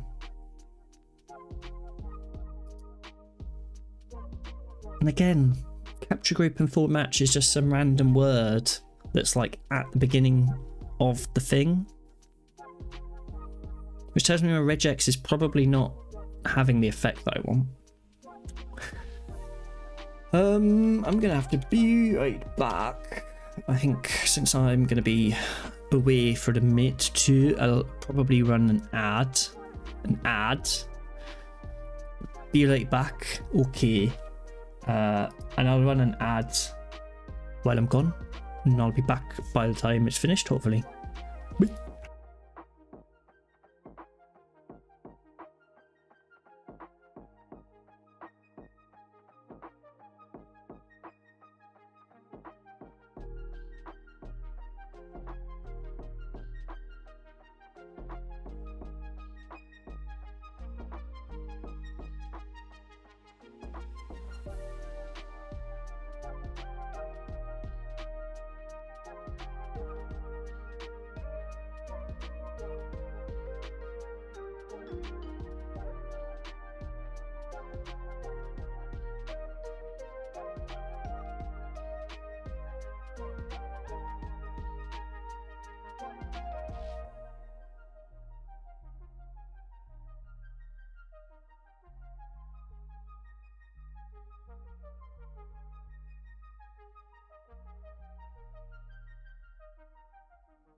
I'm back. Yeah. Oh, I kind of questioned it then for a second. It's like, was I back? Am I back? Are we back? Yeah, we're back. Now, what are we doing? Apart from being back. We're closing that tab. Closing that tab. Oh, yeah, that was it. We were working on tip tap, tip tap, tip tap. And we were trying to work out what's going on with this nightmare of a rule where we're supposed to make sure we want to create an input rule that basically captures everything. I think for now, let's just do dot star. It's a good old regex there that ensures we capture everything. And just see what it says, because pure space The capture group is everything. Is have you any? So we are constrained to the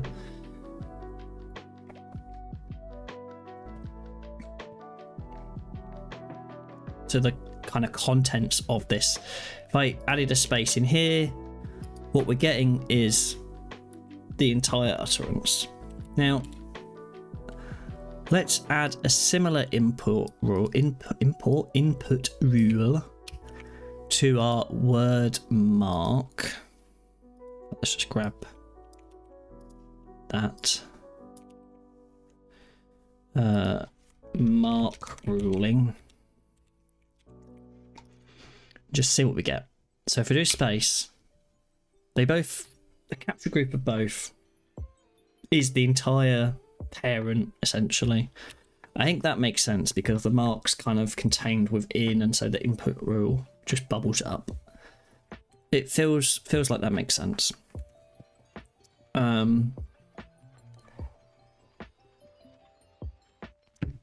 So I think that's okay. And then whether it makes sense to put it here or there is neither here nor there, if that makes sense to anyone. The next part is this regex. Now, ChatGPT gave me a regex. It looked like this, and it said that the S is supposed to, and this is when we started doing regex 101, and that's how that's supposed to work. Can I want it to capture more than one.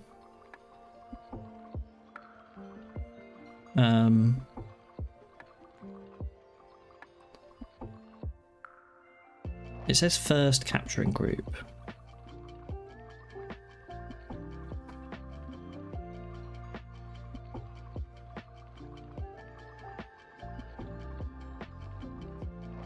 Matches the previous token between 1 and unlimited times, as many times as possible, giving back as needed.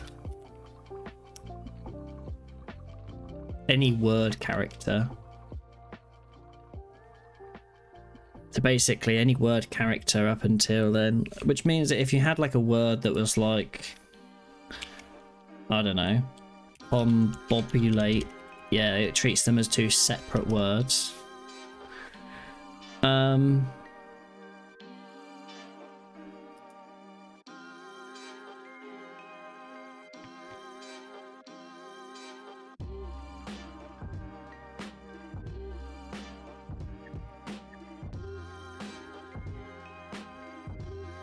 That obviously is that. That's one capturing group that captures the whole thing.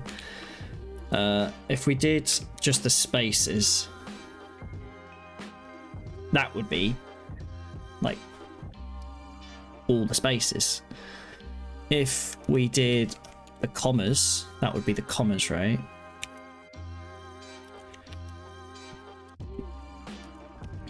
And so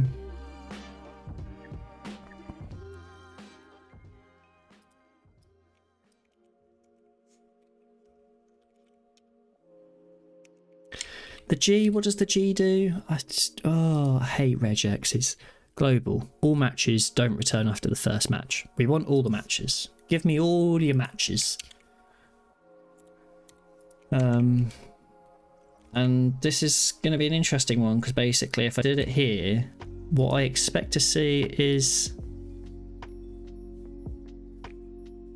0 and 1.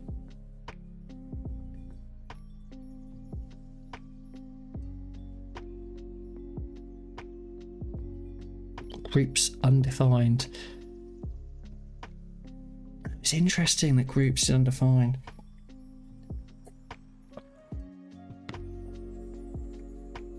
I think input rule just gives me one match, regardless of, it gives me one of them.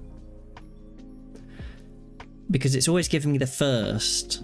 So in this case, the range 419, I guess, is going to be the position of the first match. I don't know why it's 0 and 1, like what the deal is with that. 0 is the full match. The capture group is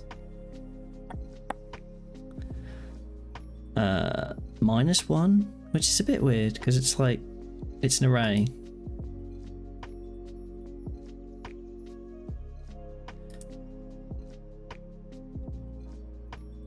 It's that. I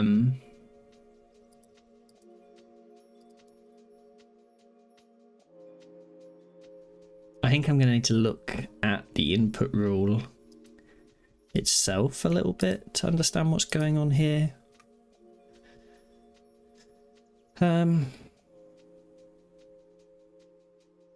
Reconstruct it, find and handler.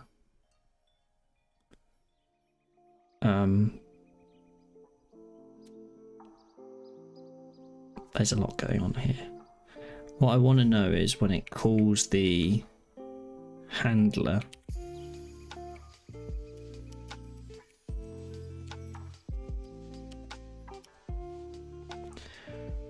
rule handler match. Match comes from the input rule match. So it gives us the text before and the rule find.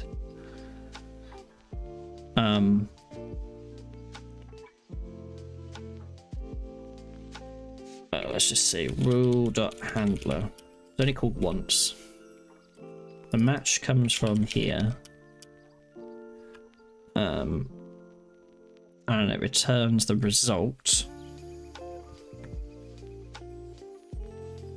which takes the text in the find.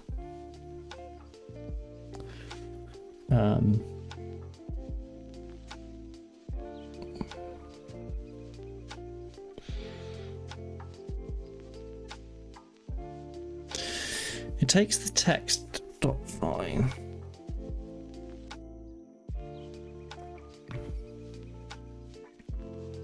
Where do we create result? Result is an array which includes the input rule match text after calling the find.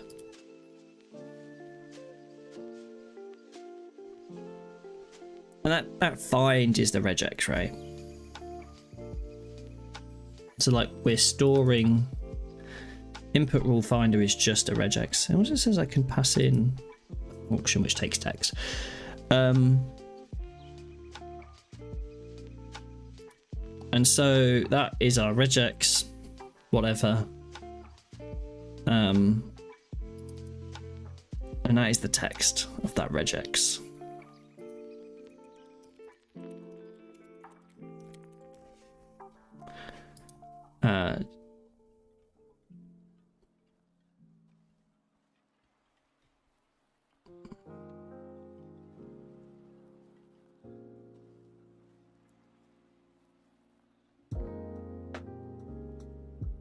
That gets you a blob of JSON, which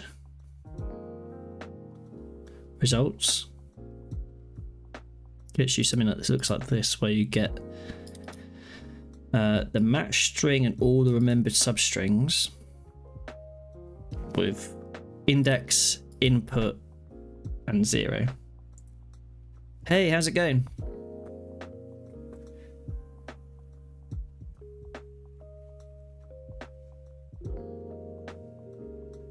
I'm just doing some regex stuff at the moment, which is always a pain. Hope you're doing well.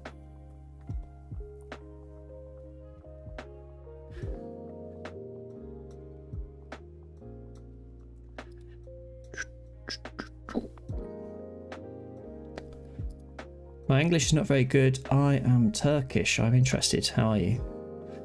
It's alright, no worries. I'm actually going to Turkey next week. But yeah, I don't speak Turkish though, unfortunately, so I'm trying to remember some Turkish though. Isn't Adam man or something? But yeah, I'm good, thank you.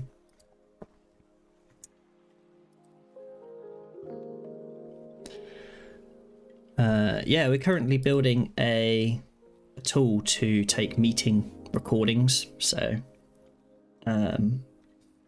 record a meeting, an audio clip of some people speaking, and you can upload that AWS will transcribe it and give you a transcription like this. Currently trying to build a editor.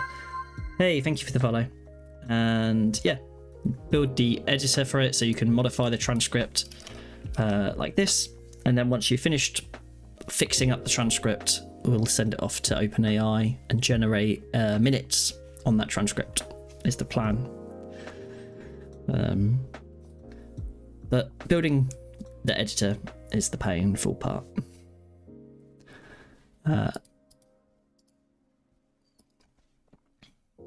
Each one of these words has a lot of metadata associated with it, like when you started speaking it and stopped speaking it, and it's all broken down there.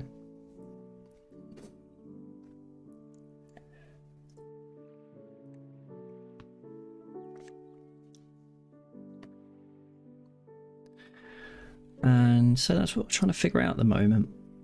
I'm building out this input rule to find, and then I'm handling that input in a way.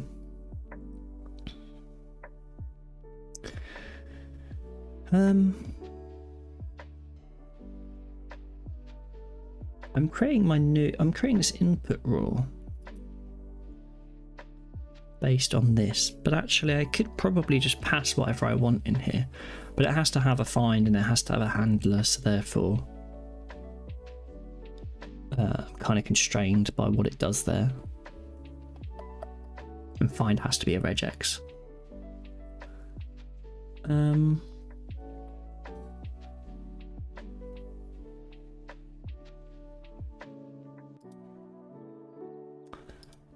So that gives me the capture group 0, 1, groups, index, input. Input's the input, groups are undefined. What are some examples of the regexes they've used for input rules on there?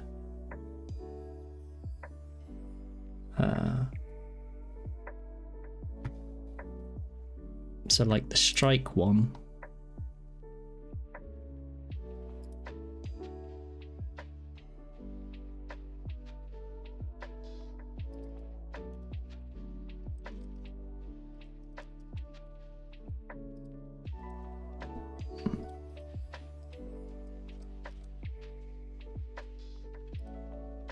The input rule here.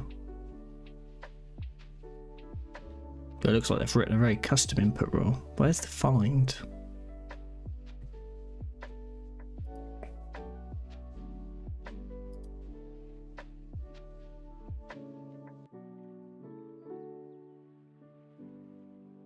Oh, this is like the thingy. What I was looking for was extension strike. And then I could look at the source for that strike extension. I need to stop hitting the microphone, I'm so sorry.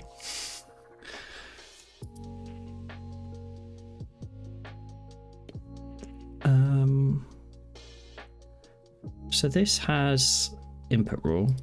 There's this input regex.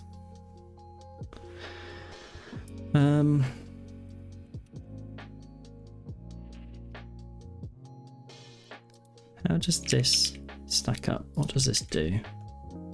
I guess the idea here is if I had a string of text, what I could do is I could go strike, and then I could do strike, or actually it's 2 strikes.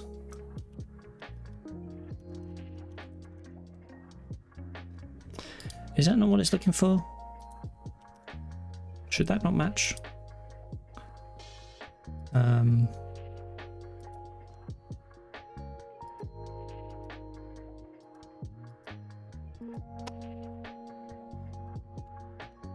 Test. Okay. Because of the $sign at the end there? Yeah, okay.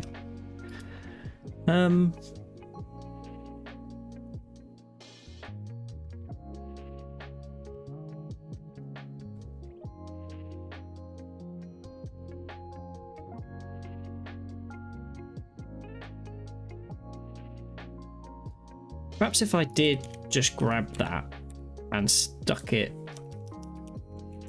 there just to see. And then in here I refresh and we just do duh. At this point the rule doesn't apply, and now it applies, and now it's captured that.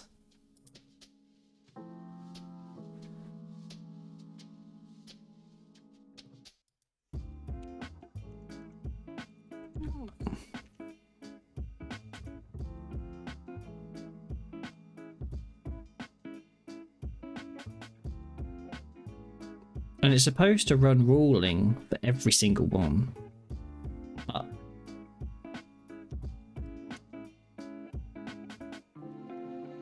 it's now applied it, right?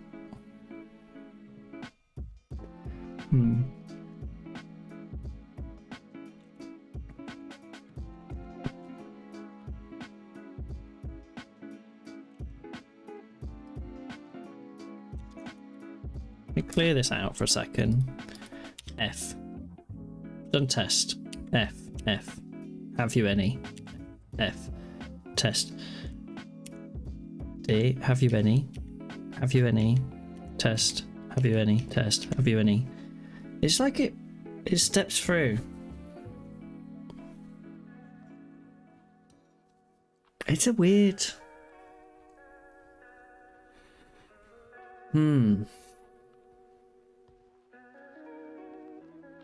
I don't understand how. I'm following you. You're a nice publisher. I can get some information from you, but I have to go now. Good publications. Good luck. Thank you.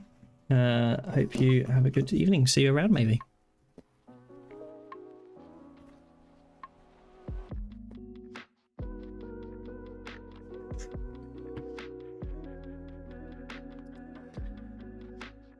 Yeah, sorry, this content isn't necessarily the most thrilling. Maybe it is, I don't know. I always feel like when I'm going through these tricky problems that just feel like they're not even that interesting problems. Sometimes they're just kind of boring plumbing problems of trying to get the data in the right format, in the right structure. I find that that's probably not the most kind of entertaining content to watch, but it is part of the parcel of building these web applications sometimes. It is getting on, so I'm going to close my curtains quickly and I'll be back on.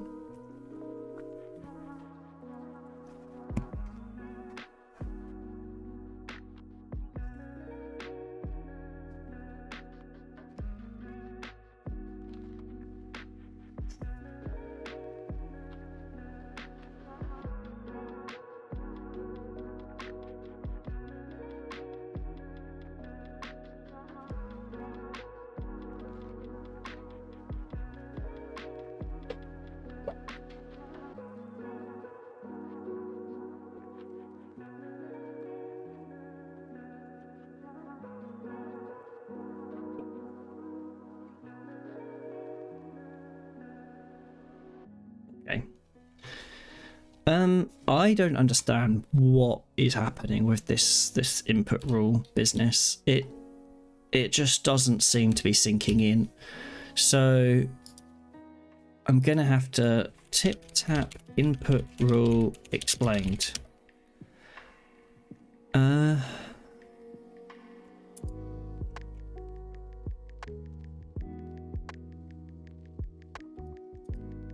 experimentally. Goal is to build a custom node extension that wraps single words in W tags. That's exactly what I'm trying to do. Stack Overflow might be coming in clutch. I doubt there's an answer to this. There's only 2 votes on it. It was asked 11 months ago. We'll see. Wraps a single word in W tags. Whenever a user is typing in text, in TipTap I can write an input rule for a regex for this purpose. And again, sorry, don't mean to be knocking the mic. This rule here looks very similar, but the example rule will match text between 2 tildes and wrap it with strike tags. Yep. I was trying for so long to figure it out, I can't figure it out. Here's the rules I tried. It's like, that's 1, 2 tilde tags, word without space in between, following text with swallow every second character, match every second word. In the meantime, I experimented using the custom italic. The regex here is this, however I need to press spaces after every word gets to work. The problem here is the choice of delimiter, which is space, which becomes clear if we see the code for mark input rule. So yes, line 37 to be precise. When we're using the tilde signs delimiters, the input rule tries to place the markers for the start and end without the delimiters.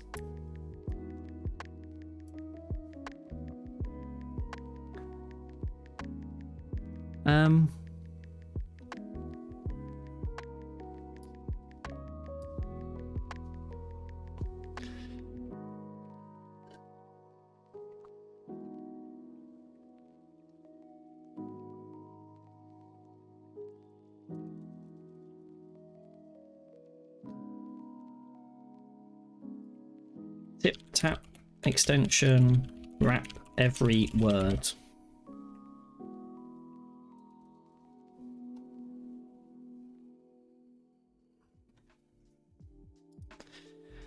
Maybe we just give this to ChatGPT as well, but focus not on transcription, not on any of that stuff.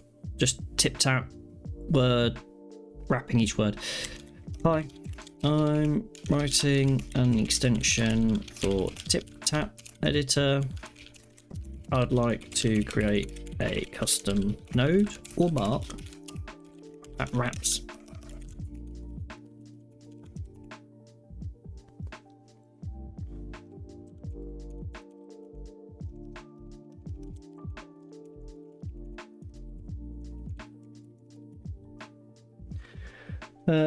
that's the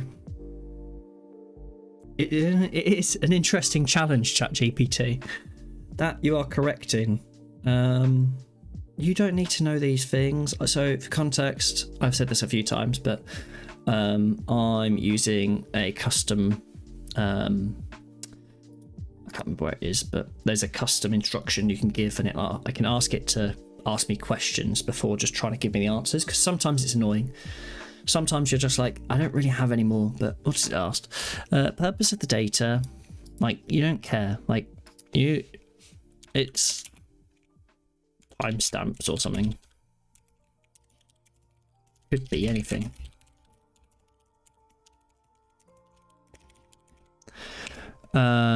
It's just a few attributes.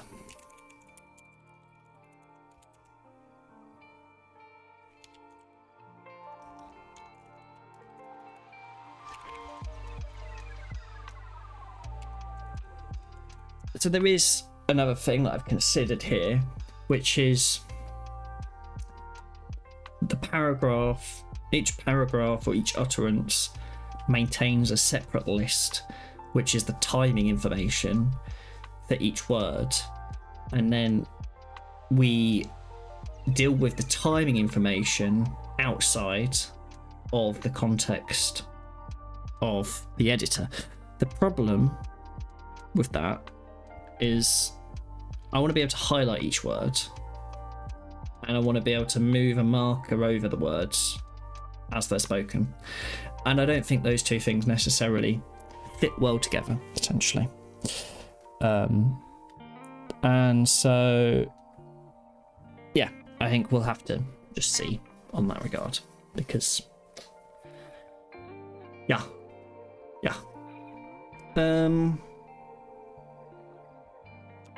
I haven't found any other extensions or functionality that solves this yet.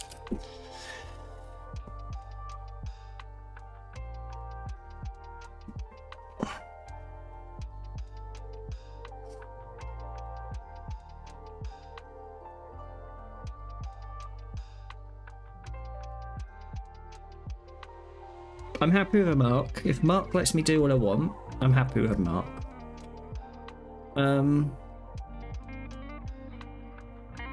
Yeah, that's all the basic stuff. Yes, create the mark.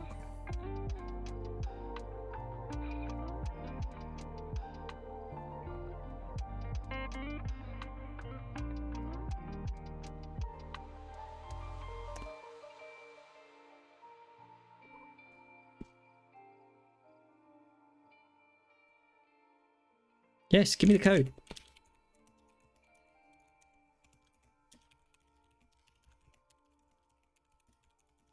Yes, please give me the code for it.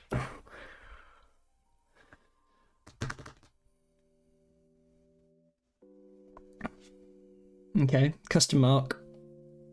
Yep, done that bit. Attributes, timestamp, fine.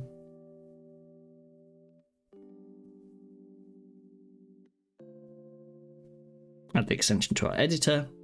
Yep.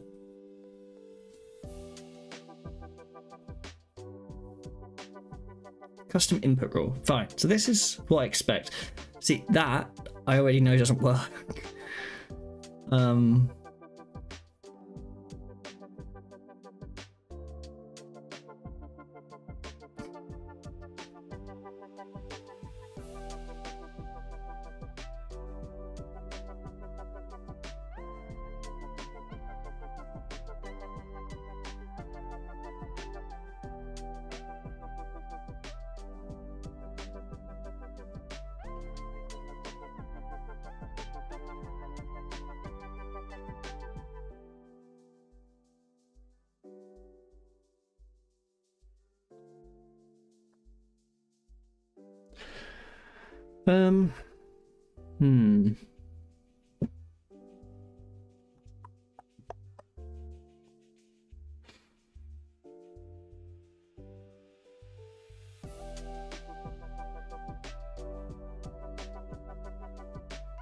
Prose mirror input rules.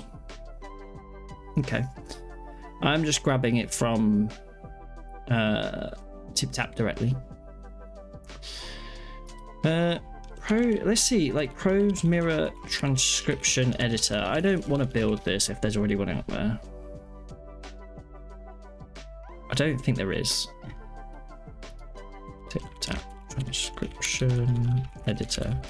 Now I do know that there's a editor that I came across for transcription editing, actually by the BBC, I think it was BBC transcription editor TipTap. Was it in TipTap? I think it was in something else.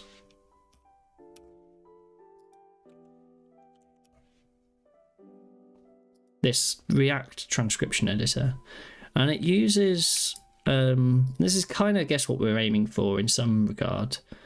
Loaded demo. And so, not that, because obviously that doesn't work. But essentially something like this, where those text can be added. Interesting as well that the text that's in here, and I said, doesn't obviously match up. okay, that's enough. For red camera. And so obviously this does some of the stuff that I want to do, but this uses a different library. I can't remember what it's called.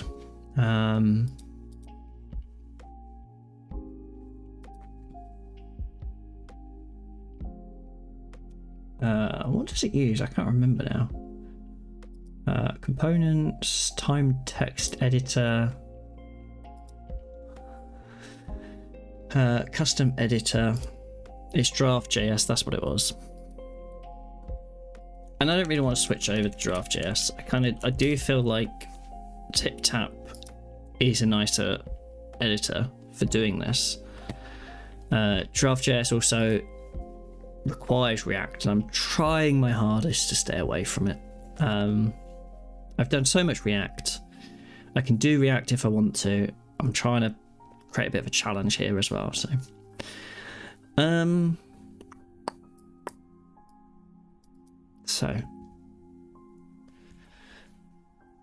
I feel like I'm running into stupid things because, like, this should, in theory, work, right?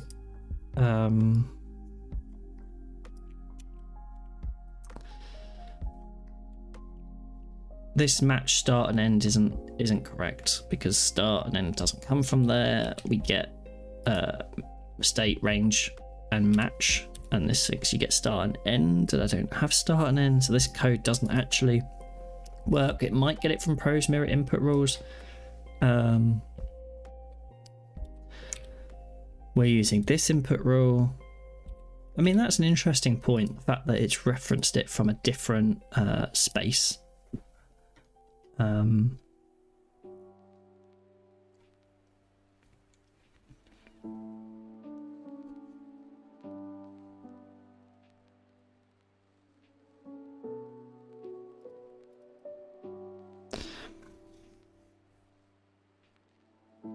This input rule matcher.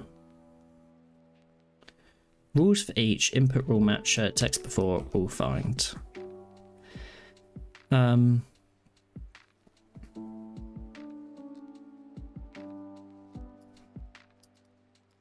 If it's a regexp, find. Otherwise, find in the text. We actually have ability of passing in our own finder. At the moment it's using exec because it's a regex. And so if we go back on here to when we just had like /w or something.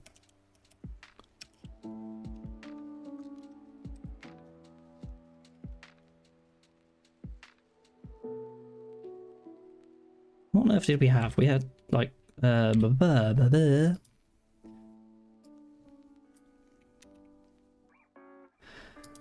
oh, I need the G. I need the G.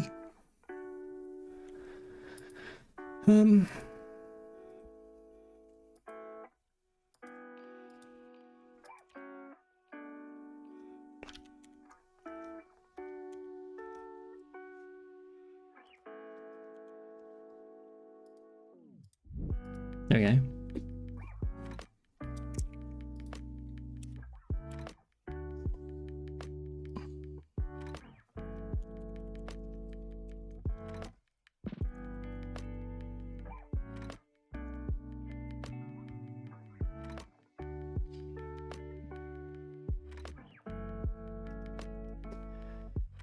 Const regex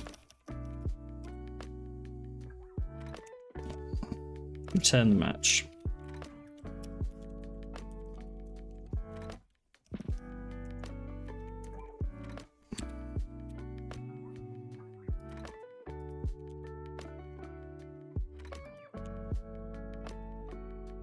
Cannot read properties of undefined regarding length.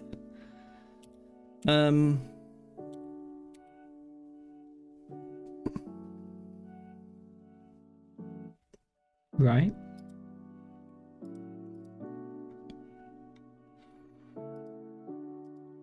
This one.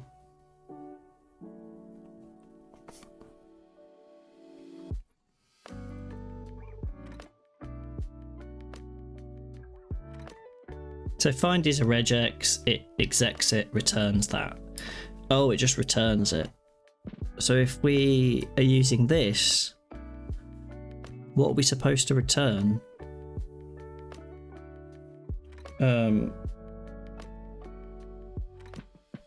We're supposed to return this rule match, which returns text index data.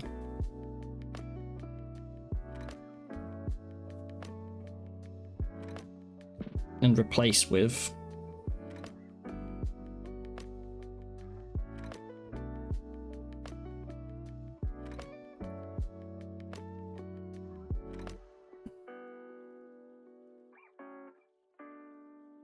And then it's supposed to push that into result.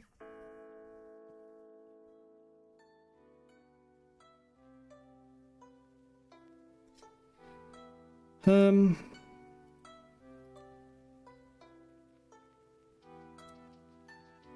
in this file it says we return input rule match, which is something like that.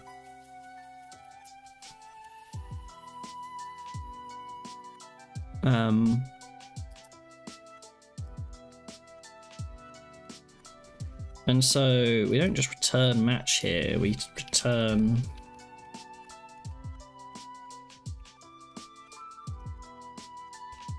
some object that matches this signature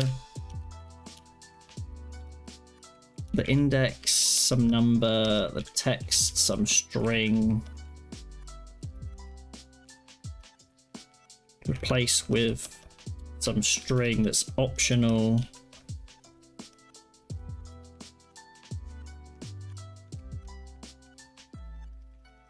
Match being a match. And data being data. It's again optional, those ones.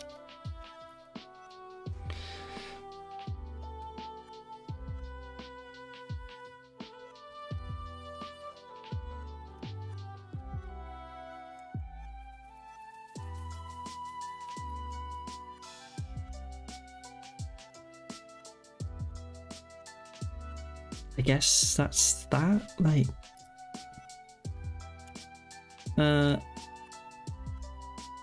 oh, this is because console. Well, I guess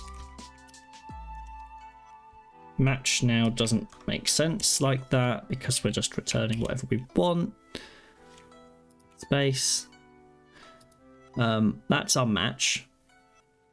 This is our ruling.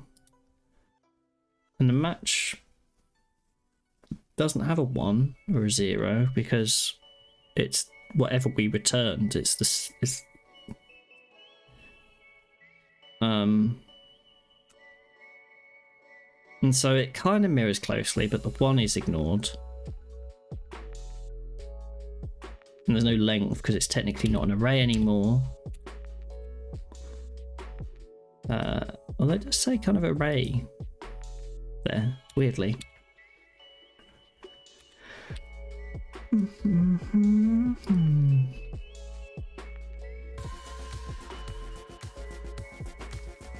We've got two different songs going on. I'm not really sure what's the deal going on there. Okay.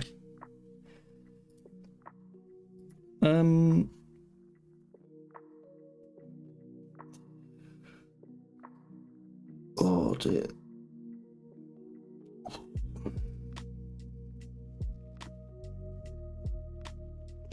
Let's see. I feel like we're still getting a bit stuck on this, like actually this bit here.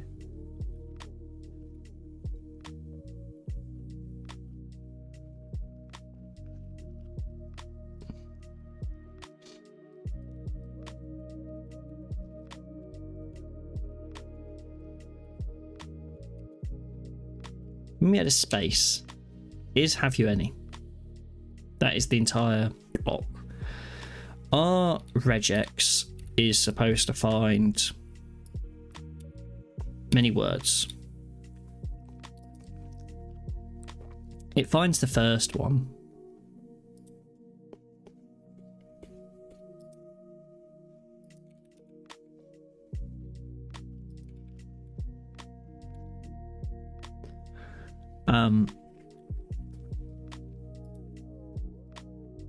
Don't return after the first one.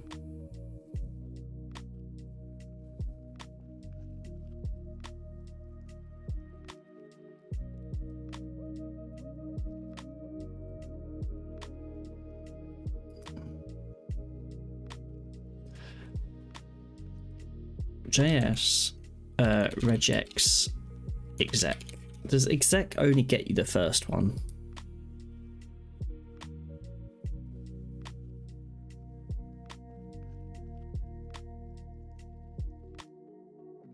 Yeah, because it's like it executes a search. So every time it executes again, you get the next match. Which is why it does this thing that's a bit weird, because it's like next. Like when you have multiple in there that match, like every time, like in here, if I do another space, it was doing the thing earlier, like it was, I'm creating the regex new every time this time, but when I had it in find,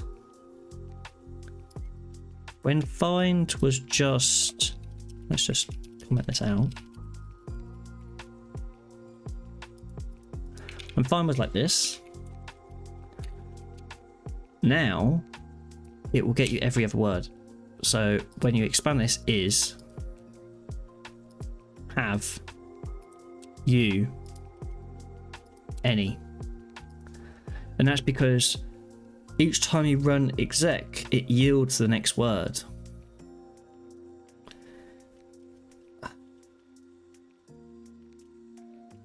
That's really not what I want, because if I do space and then it's like, oh, that one's already in a mark. First one's in the mark. You just keep typing. Okay, that's already in the mark. Okay, that's already in the mark. Like, it's not gonna catch up, especially if you have a long paragraph like this. Like, every character you type is when it's gonna get the next one, and that's really not how that wants to work.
So that's a tricky situation.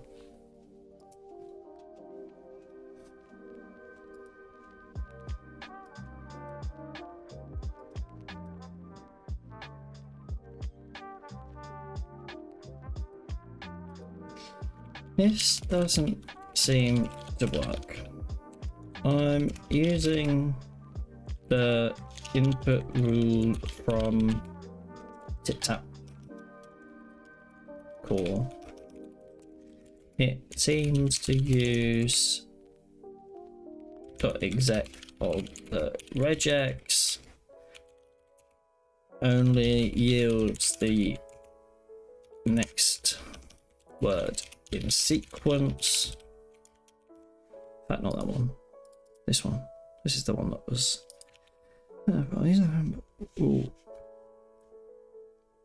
From TipTap core, it seems to call exec on the regex, which only uses the network sequence instead of all of the words in the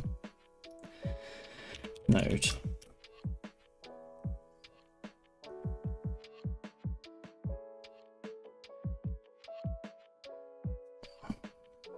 I mean, ChatGPT does suggest prose mirror input rules. Let's just take a look at what's going on with this. Core module, prose mirror.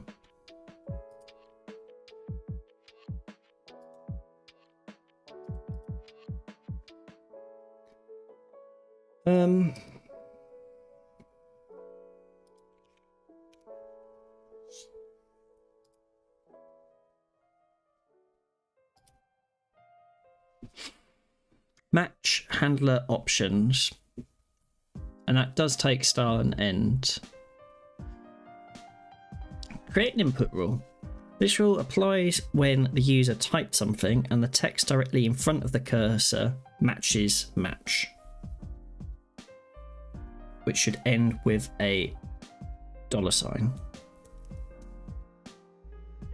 The text directly in front of the cursor matches match. The handler can be a string, in which case the matched text. The text directly in front of the cursor. So you move the cursor, you do what you're going to do, the text in front. Which way's front? After or before? Don't use the word front, use the word to after and before the cursor. before the cursor or after the cursor. I feel like it should be before the cursor, but front makes me think it's in like after. But I suppose if it was a queue, you would join the queue, and you were at the front of the queue, and people join after you, and the people in front are ahead of you, or they were there before you, and now I'm very confused. Let's assume it's before. The handler can be a string, in which case the match text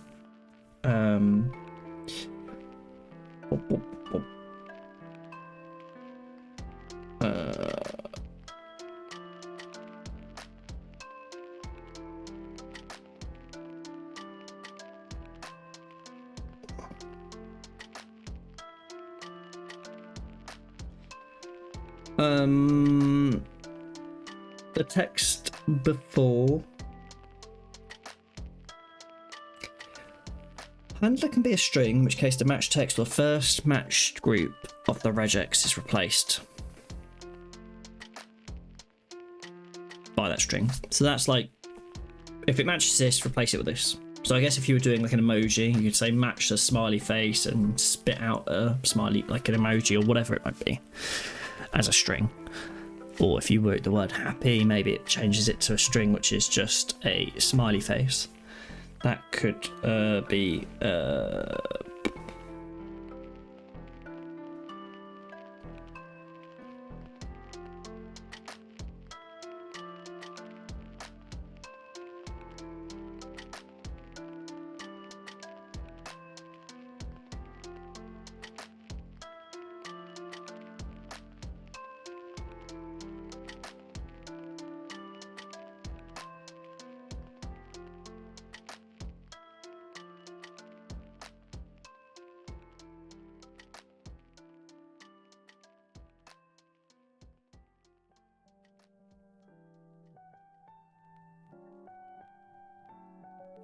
I apologise for this brief intermission. I will be right back in a moment. Let's just put that there like that, and I will be right back.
Where was we? We were reading the Prose Mirror Input Rules module description. And we were getting to this bit here where we were just reading through and understanding how the match actually works. And it looks like it needs to end with a $. And actually, I think that makes sense because if we're matching just the like end of whatever was said, actually that's an interesting point, because if I go this is going to be annoying. I need to restart, but if I refresh the screen and do space here, this is have. So this is from the very beginning of the node to the point my cursor is at, not the entire node, which is interesting, because actually what I should have in my regex, and I haven't been doing, and this is probably the main reason it's not been working, is the $sign. And I need to work out where to put the $sign, because obviously it needs to be there somewhere. In this case, there's like a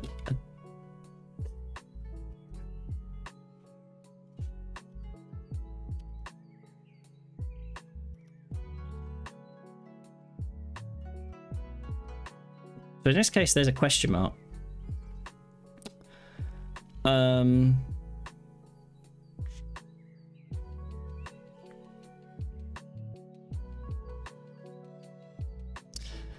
But if I do space test space dot, in fact this is interesting actually. So hello mark. So as soon as I do hello, that should be, in fact I don't even need this dot there, like hello, make sure I said a marker, space, we don't need the mark anymore. This, make sure it's in a mark, fine, space test, make sure it's in a mark, space, delete delete delete delete delete, deletes the mark, delete delete delete delete delete, deletes the mark.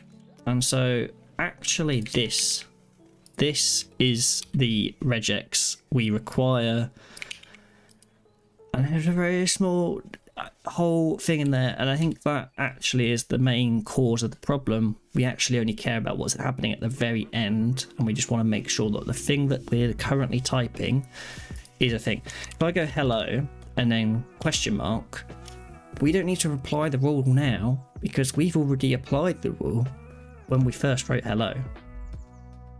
So as soon as we do the question mark, the rule has been applied already, and we've checked the rule was applied the entire time we was writing the word hello. The problem is that the question mark shouldn't be in the mark, and with some exceptions. And actually I think that's where I probably need to think about this as a set of rules for the words that make sure that the marks are applied or unapplied, are created and not created when they're supposed to be. So when this matches, we need to make sure that we are adding a mark, and when it doesn't match, we need to make sure we're not in a mark, if that makes sense. And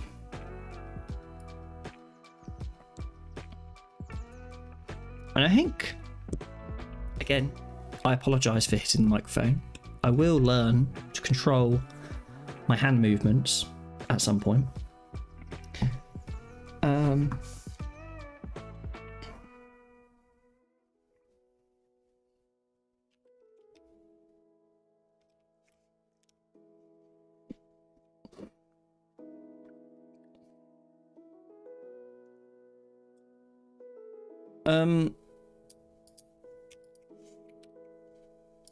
And so if we uncomment these out, what we should find with this is that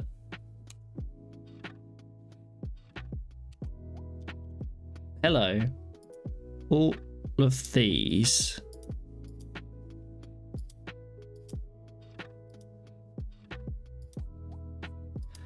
and it gave me each word, which is not really what I had intended there.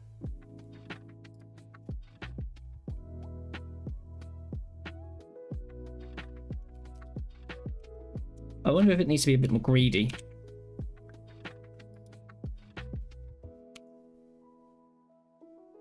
For the state there, nothing matched. Although it shouldn't really have called the rule if there was nothing that matched. By the time at the end of this ruling, we're still just matching O. We should be matching the entire word, like all of the word characters up to that point. I don't understand what its problem is. Because all of that's in one capture group.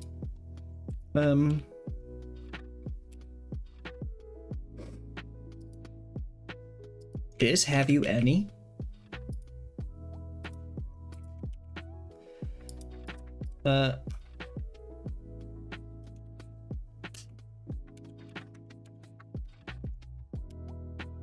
All of that should be one match.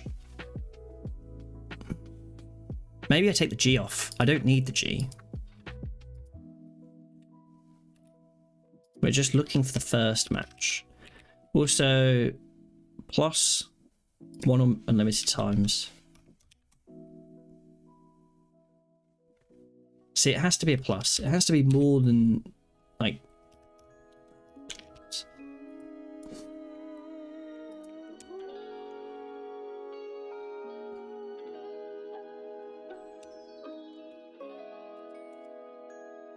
No, that's not what I wanted to do. Fuck.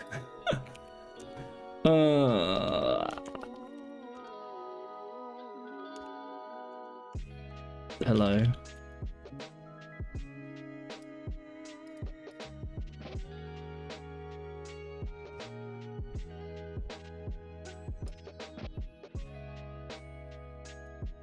Hello.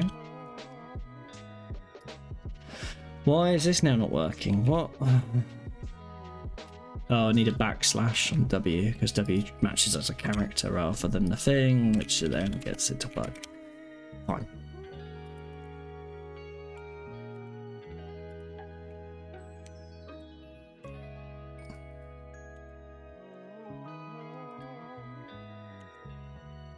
Shouldn't expect anything. T should expect something. Should be a T. E should be expecting TE. TE. Test. Test. Test. Next word. Hello. HE. HE. Yeah, okay, cool. So now I have a range for a word that should be in a mark. And I need to check the word is or isn't in that mark. And that's makes more sense. So there was two things: the lack of the dollar mark to signify the end, we only match the end of what was being said, and the inclusion of the G, which is a global match, which meant it kept trying to search the next possible thing, and it kind of affected how the grouping worked for some reason. I don't know why, but it did. And that gives us the ruling. So the next step is to decide what to do based on information. Here it says to add a mark. Well, we don't want to just add marks if there isn't already, like, maybe we can add the mark if it's already there. But I think there's more to it than that.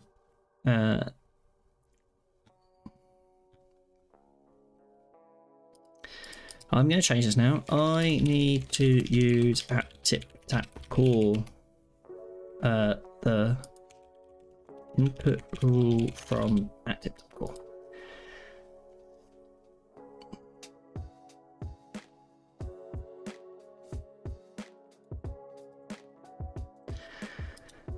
Which I think will be very similar.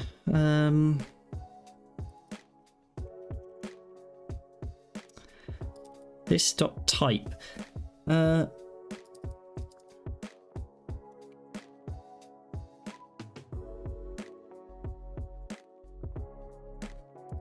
might even be able to use mark input rule now. And I think let's try that before I go too far with doing other approaches.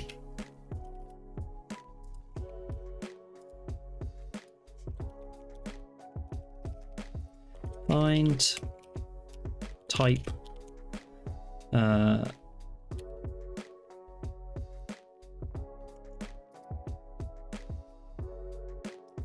yeah.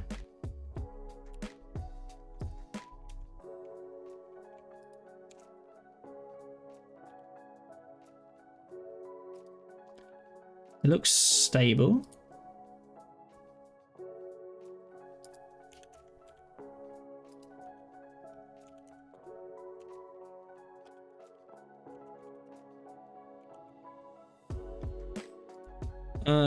Inspect. Paragraph. Punctuation. Space. Hello. Oh, it's got a bit weird. I know we're in a mark, and so there's nothing pulling it out of the mark when we press the spacebar. And so I do think we need to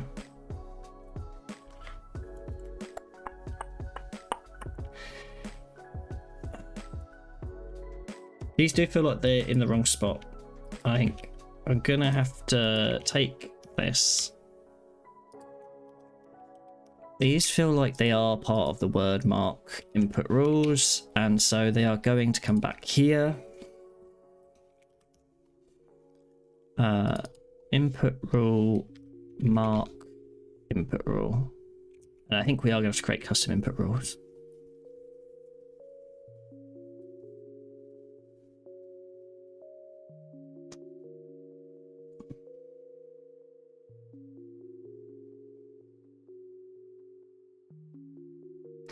There is, I think the reason the word disappears is because the typical behavior of mark input rule is you've entered in some characters, those characters should now be removed and replaced. So if you did asterisk, some word asterisk, it should remove the first character and the last character and give you the word. That's not the case for my input rule. What my input rule needs to do is something different. And so we are going to need a custom input rule here, and we are going to need a custom input rule for removing the mark to make sure that all of these things get dealt with properly. I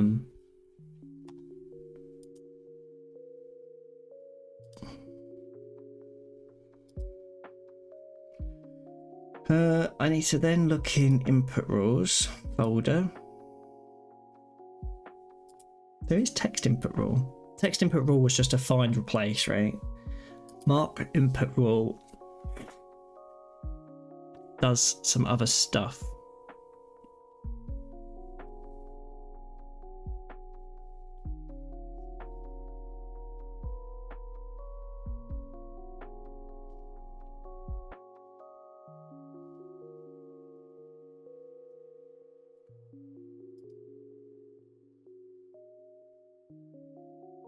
See, that's doing a bunch of stuff that I don't necessarily want it to do.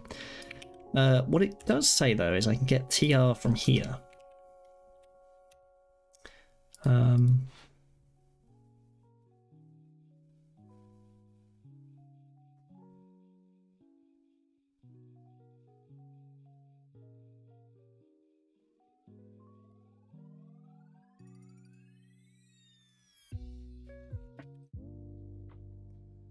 And TR is something that it was on about here as well.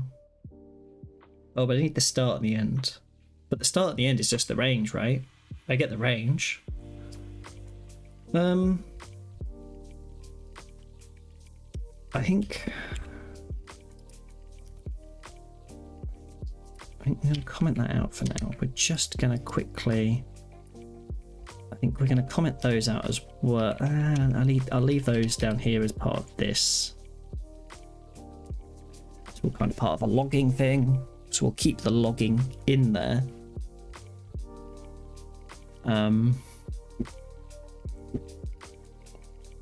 Hopefully that works.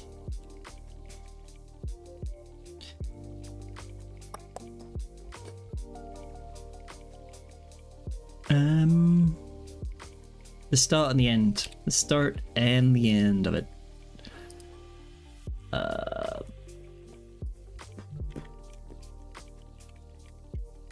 not getting any of the logs through. Why are we not getting the logs through?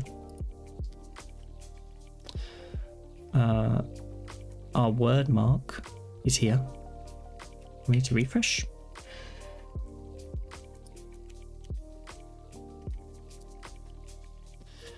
We get a range which has the from and to. So we get const and we get from and to. It's the range. And I guess the from is the start. And the to is the end.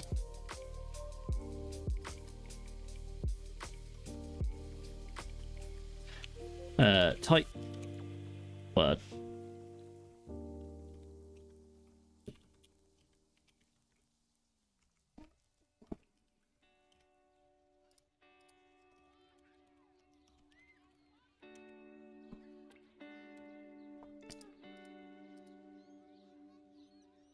They didn't bother returning TR. But TR is how they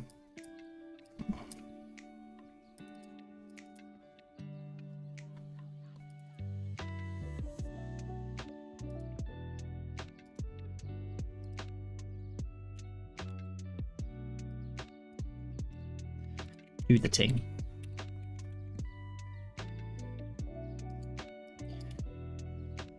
So P after here we do space test. It's deleting the words, man. It's deleting the words. Deleting the words. Doesn't allow any words apart from spaces and full stops. Any word character is just like, nah, man. Nah, ain't gonna do it, man. Why?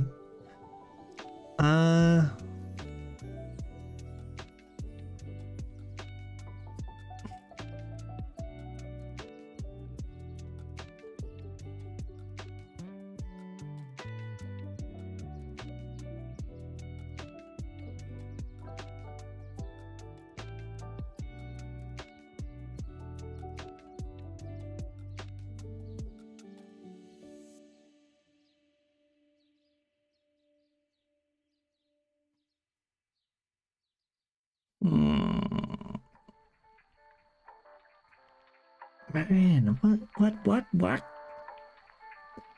TR to add mark from to, and then we're kind of referring to this in the not there this dot type. I'm in here already, right? So this could maybe just call this dot type. I'd like to console log this dot type. Console.log this dot type. We'll see what that says.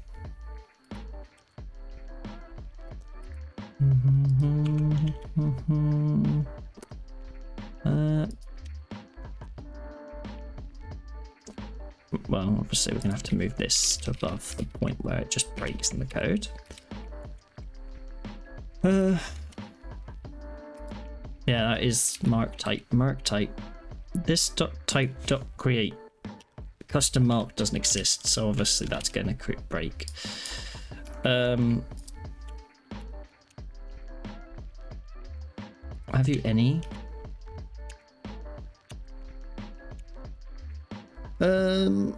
Okay. We're back to deleting the character. Because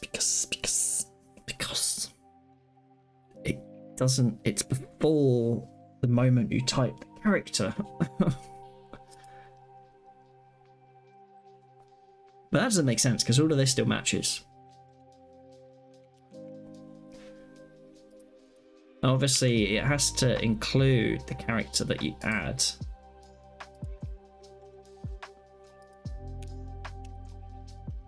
There's our real word. Word is the word.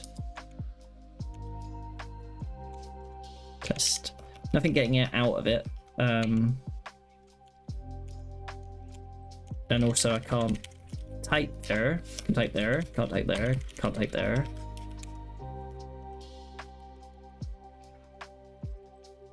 bizarre, man. It's bizarre. No errors. Just lots of logs. Lots of logs. Lots of logs.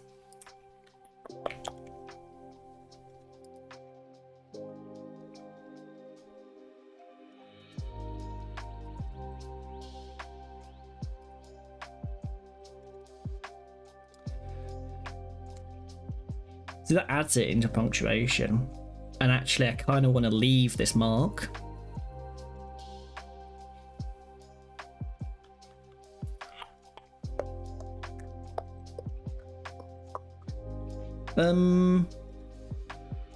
We press W. O. It doesn't put it into a word until the second letter. So we're always a letter behind.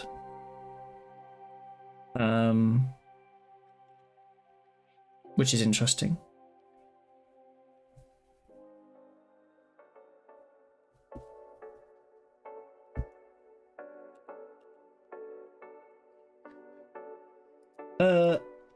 From -1? I'm assuming from is the earlier number, right? Console, like, I want to see two things. I want to see a console. Show me the console. Show the console drawer. There we go. We don't need that bit. I want to see this at the same time as this. So I'm in here. Press space. Updates, saves. Press W. We apply the rule. The W's gone. Why is the W gone? There must be something to add mark.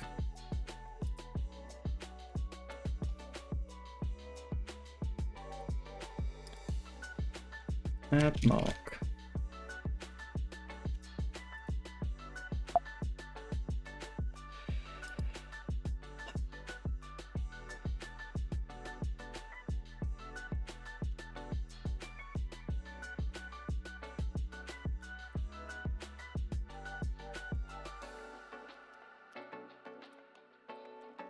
Not in here. Not in here. Well, it could be in here. This TR comes from a state.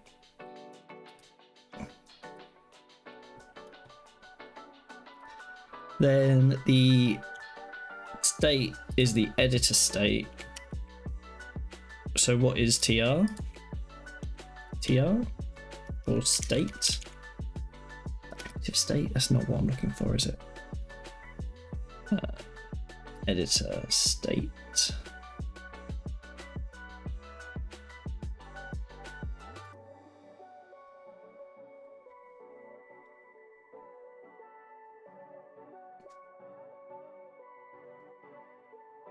Toggle mark, add mark, add mark. Fine, editor state is stored somewhere. There's a reference to it somewhere. Tip tap PM state.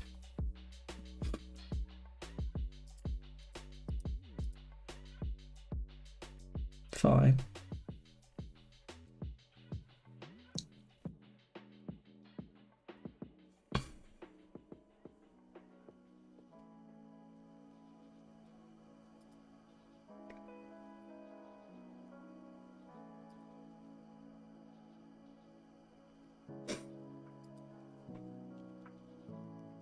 Tip tap TR.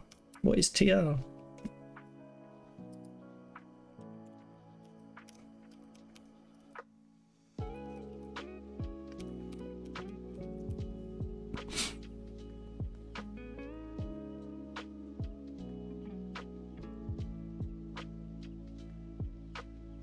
I find that the logs for, or the documentation for any of these editors are all a pain, such a pain. Well,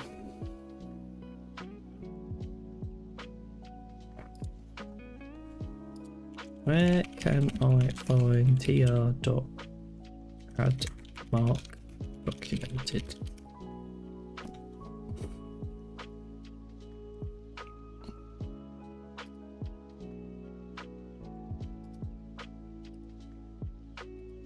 Why is ChatGPT using Python to work that question out? Oh, out of all things. It obviously knows. It must be a prose mirror thing, surely then.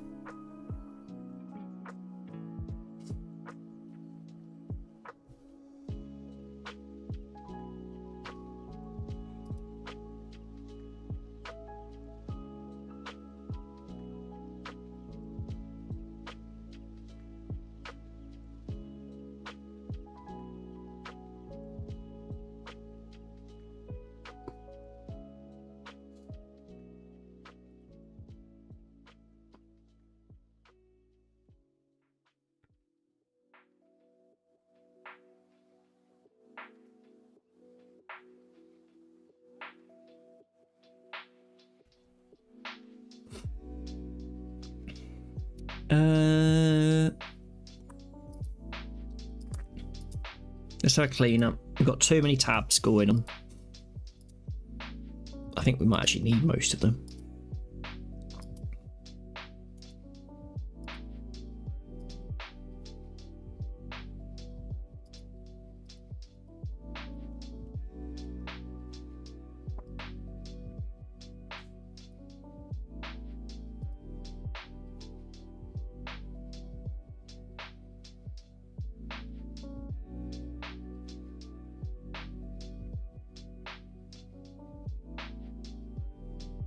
Yeah, that's what I thought. So this is, when we talk about the editor state, what we're actually dealing with is, it looks like the raw prose mirror state selection, and we can apply transactions. And one of those is add mark from 2.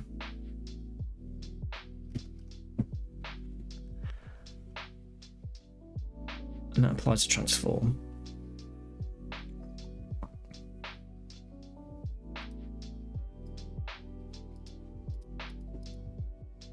But for whatever reason, it applies the mark. There's some code somewhere that then goes ahead to, like, space is fine, W. The W disappears. Does this have to be +1?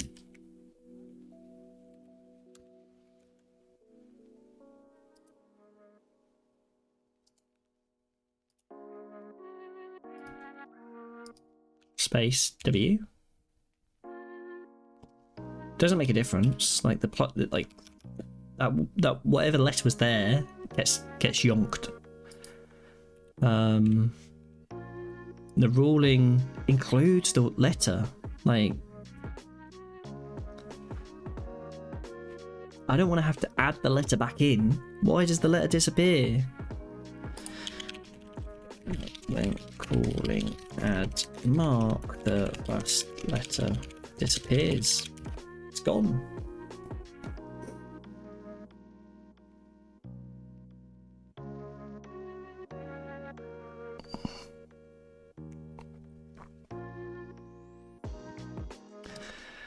We could be off by 1. Perhaps this also needs to be -1, but it doesn't feel like that would make sense.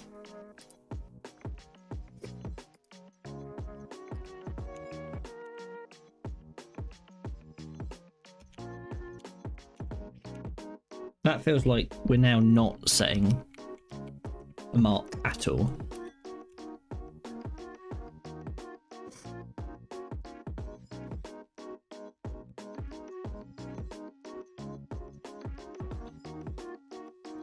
I wonder if I can have the headphones off without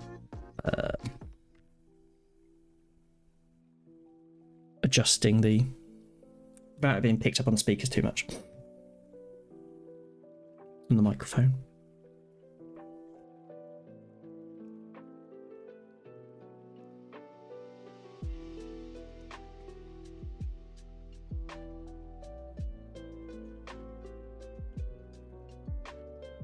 feel like there's a bit of hair there that's I don't know.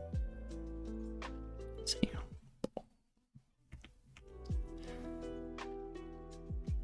Oh, okay.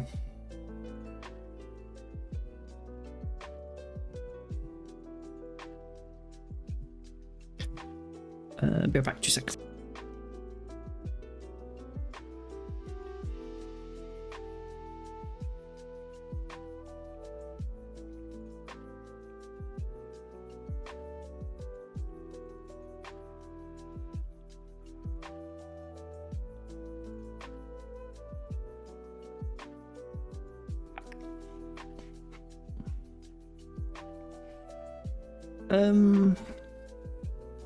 Okay, so we're back to W, and that should be in a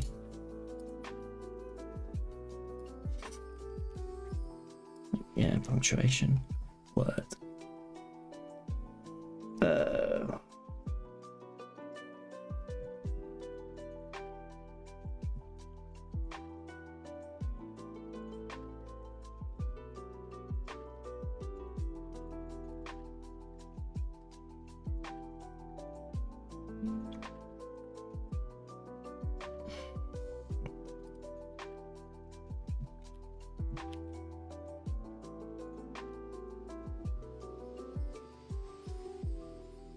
I think what we're doing actually is taking that range and replacing it with the mark. That feels like what we're doing.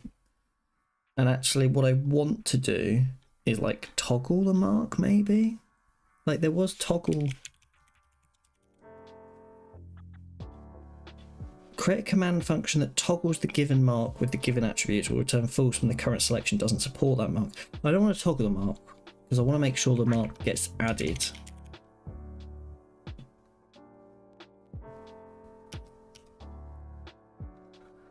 Add the given mark to the inline content between the from and the to.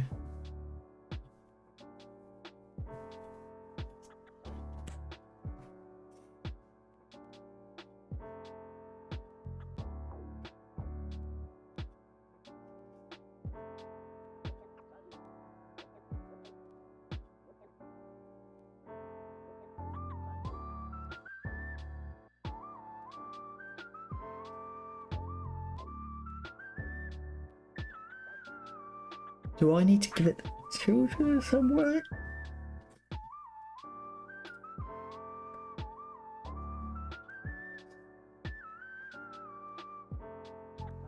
I don't know. I don't know.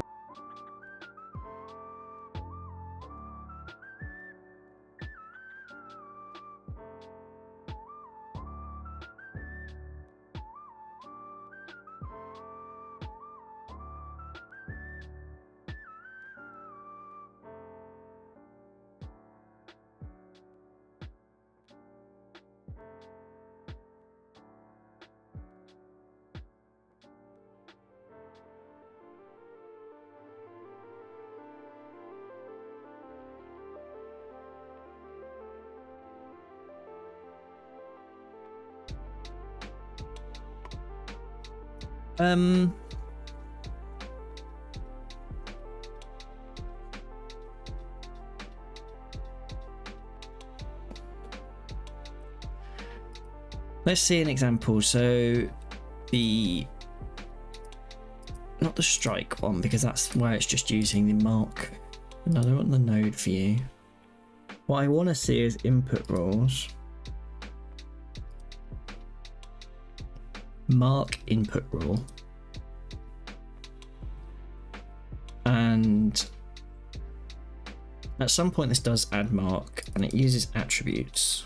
The attributes are created somewhere. It does delete some stuff.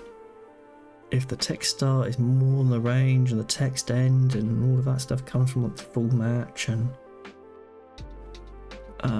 but attributes are way up here. Call or return. I don't know what call or return is going to be doing. It's a bit of a weird one. Call or return a value in a context. If it's a function, bind the context. Take the value and bind the context and then call it with the props.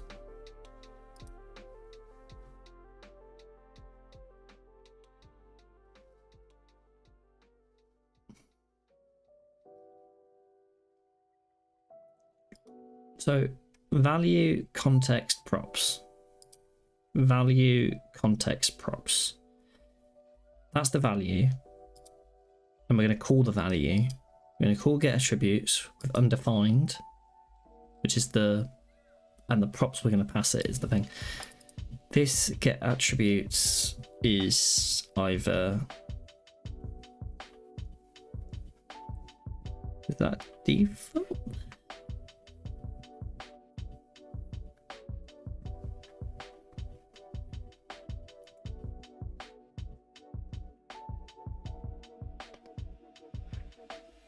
That's the types. There's no default set there. It can be a record, or it can be an object with a bunch of strings, it can be match, or it can be false, or it can be null.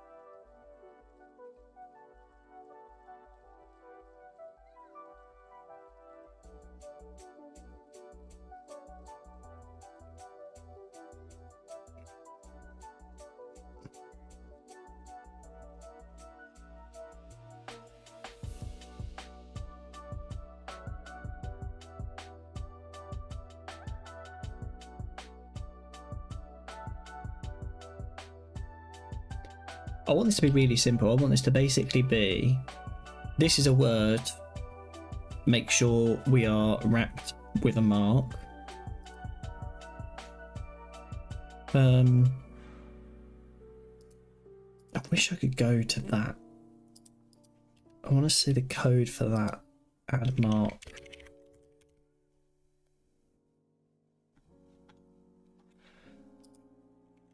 Add mark. Postmail transform.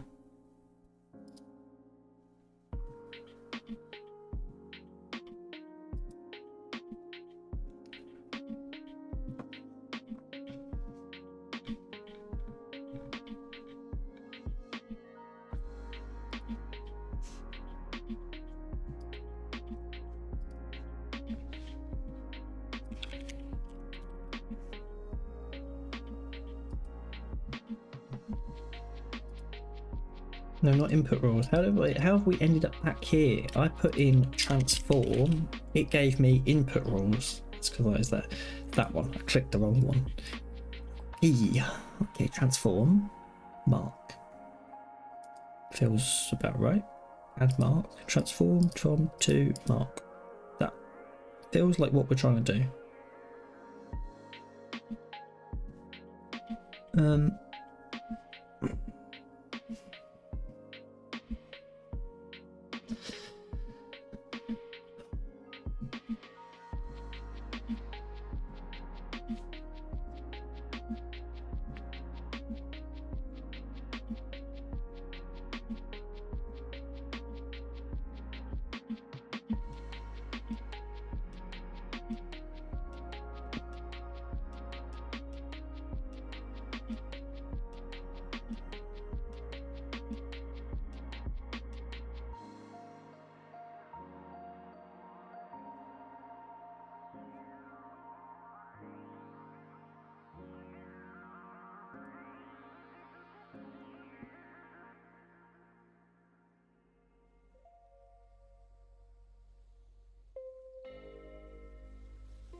It's starting to come together in my head about how this is going to work.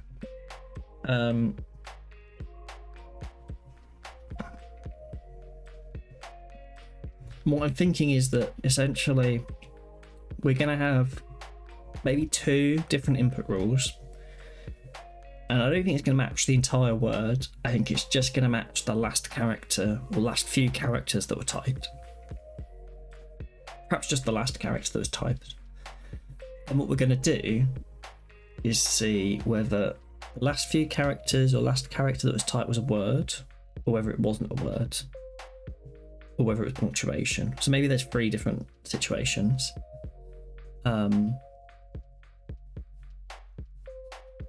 If it's a word, then make sure that we are in the side of a mark with the type of punctuation or word.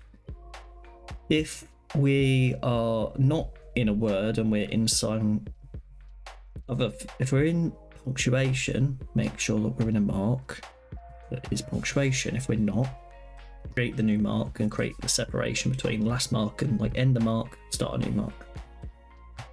If we're in anything else, then close the mark, I think is what I'm trying to get to.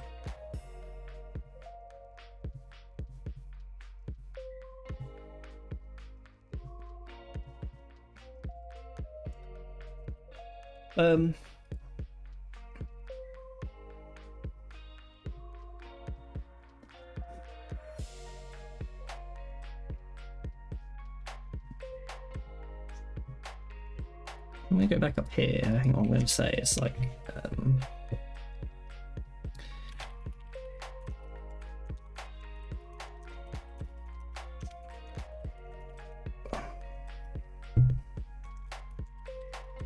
well, I'm kind of jumping ahead because I want to get this first rule done. I don't see a reason why I need to get the other rules done to get the first rule done.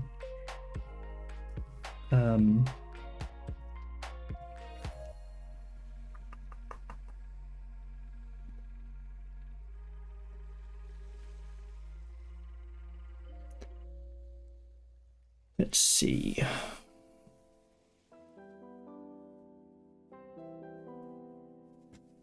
I'm going to adjust the lighting quickly. Now that it's a bit later, let's see.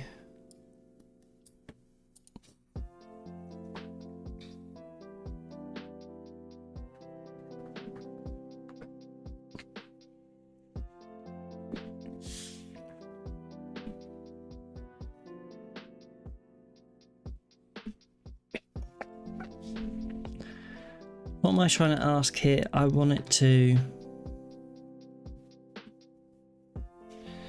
How do I ensure the character I just entered doesn't get removed in place of the mark? I guess I'm going to have to add it back in. I don't want to have to add it back in. It's a bit weird.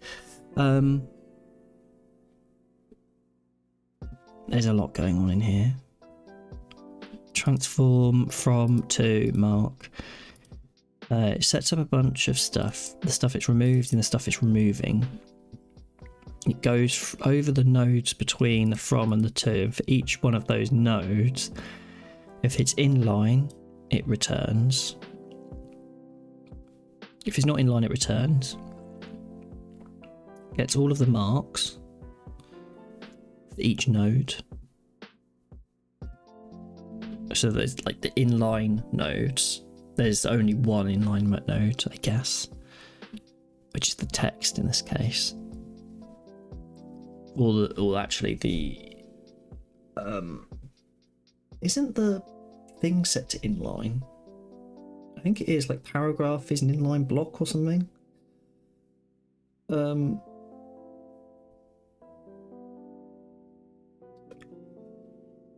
Anyway.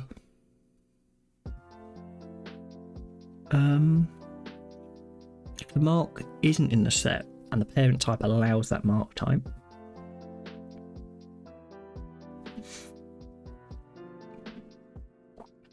add it to the set. Remove mark step, add mark step.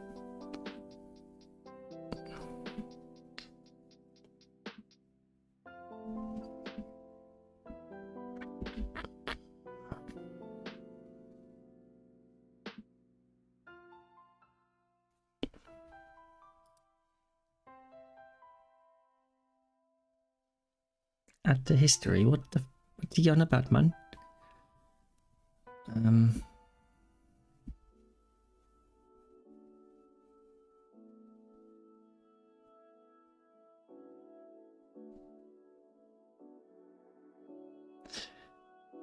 Apply the mark from the beginning of the word to just before the last character.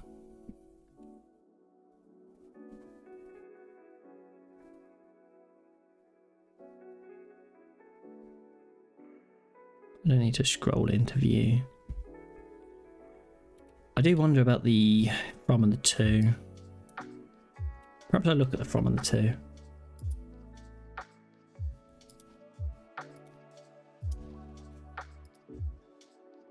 From to.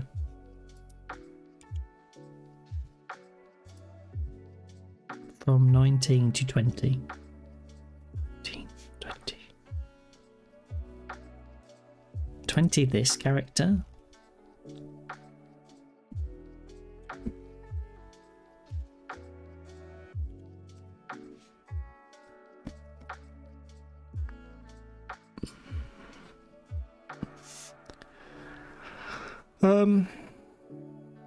I've made www www. It's suggesting I move this to here, and I don't really get why, because I don't feel like that's actually gonna achieve what I'm setting out to achieve. Like if I went in here and pressed W, W, W, W, it's now blocked. And now I don't even know what we're doing there. We're in loads of spaces. I'm not even pressing the space bar. So it's definitely from -1, because that ensures then that when I press the space and then the W, we add the mark.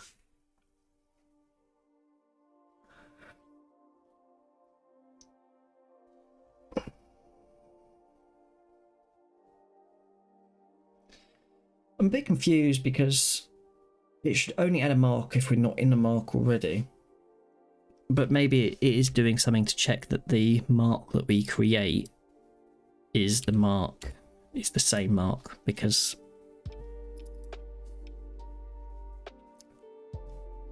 yeah, it's not, we've created a new mark and it's like, does this match this?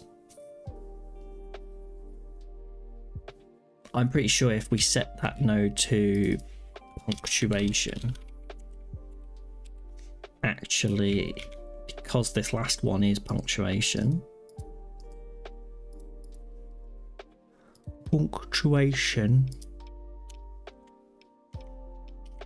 it lets it stay in it because it's the same mark. But because it's a different mark, it creates the new mark. That does make sense. The bit that doesn't make sense and is really annoying is that when I do space and W, it deletes the W.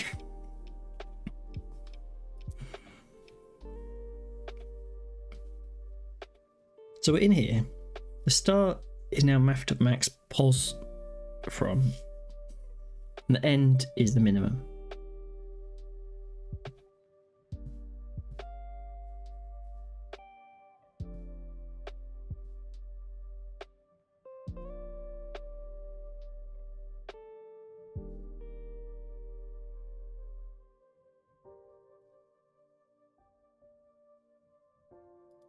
There must be something about prose mirror, documentation, reference manual, transforms, mark step. Add a mark to all inline content between two positions. Remove a mark from all inline content between two positions. I'm a bit confused about this add a mark step as well. Like, what is a mark step versus just add mark? Or are we just in a completely different place? Steps. Transforming happens in steps, which are atomic.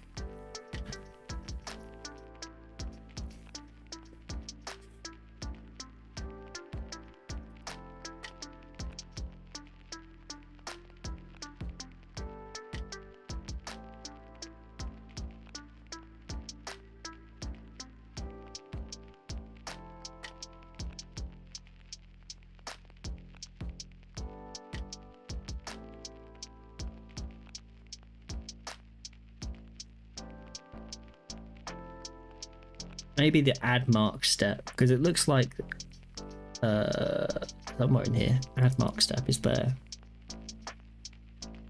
and remove mark step is there.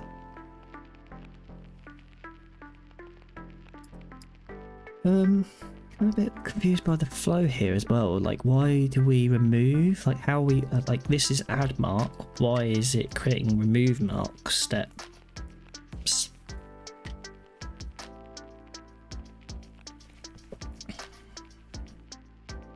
If so, we get all the marks, and if it's not in the set, and the parent type allows the mark. I'm not sure about this parent exclamation mark. Weird seeing exclamation marks. I've seen question marks like that, but not exclamation marks in that position. Okay, new start and end, and then add to set marks.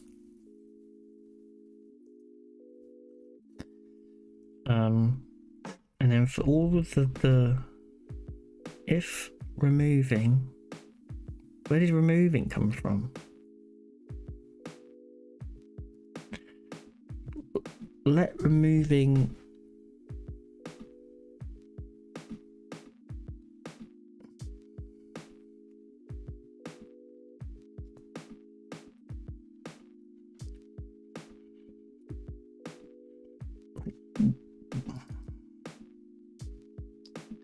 removing is set up there.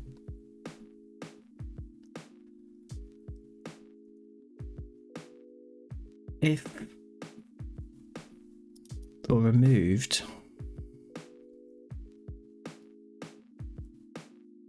there's nothing that sets removing to true. It's undefined by default. So is adding.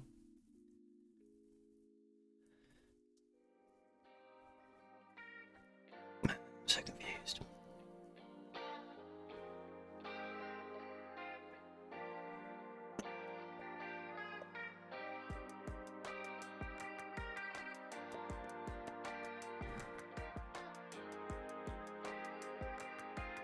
Removing to start. Surely there's somewhere else in here that sets removing. There's no equals here.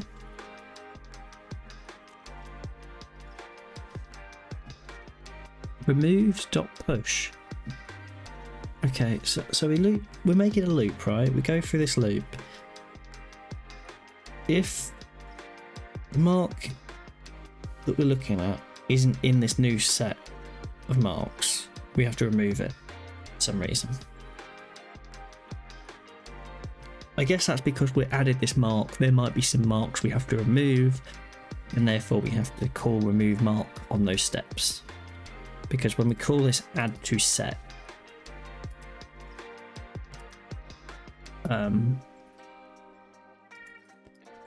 which is defined somewhere in some other entirely different part of the code, that might mean we have to remove some marks, and so we call remove mark step for those. And then again, any that we're adding, we call adding on.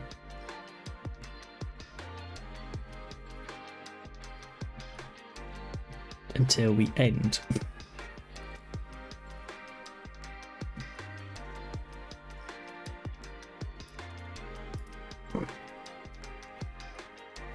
Look at this function and let me know why when I call add step it removes the character end.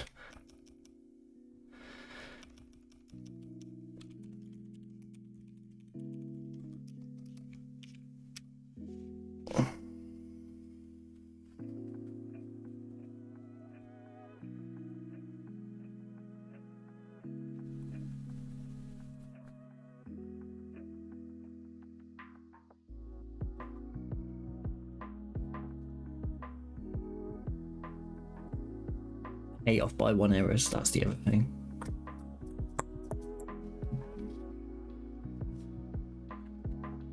I don't think any of those are the problem, because I feel like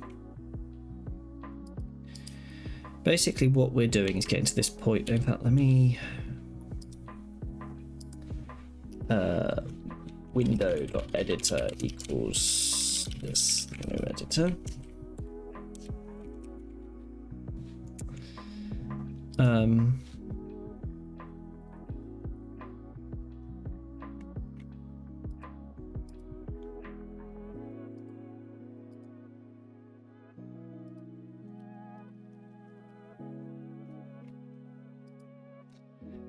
Space. I don't want to do it. Don't do it. That was the other thing. I need to comment that out. But maybe keep it.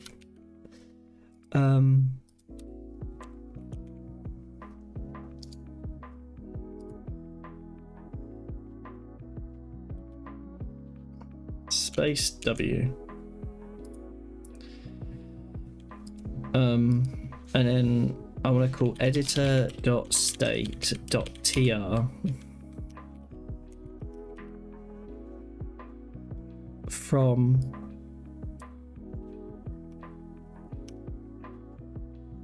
'18 to 19,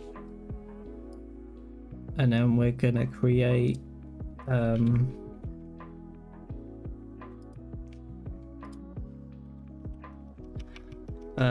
window.editor.marks.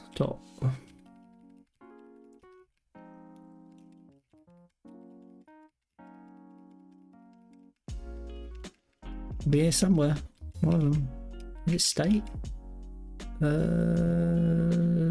Extension manager dot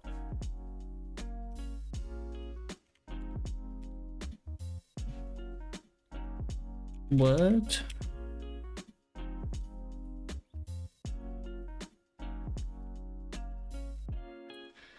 Editor dot extension storage dot word. No, that's not it.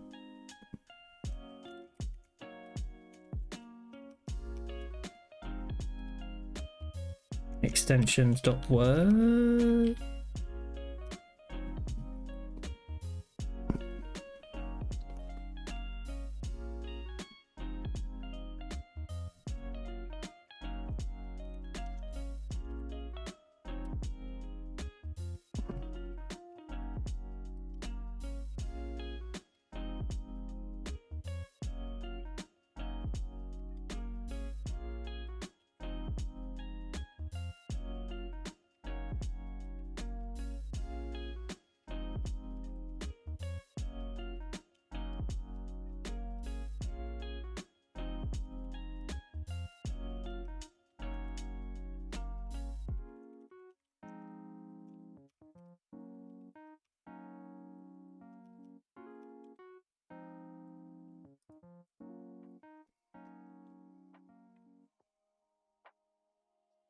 State scheme at marks, custom mark.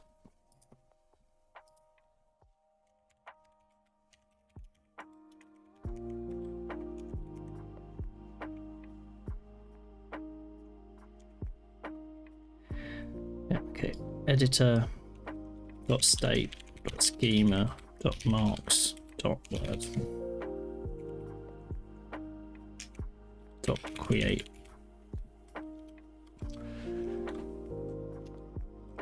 Type word.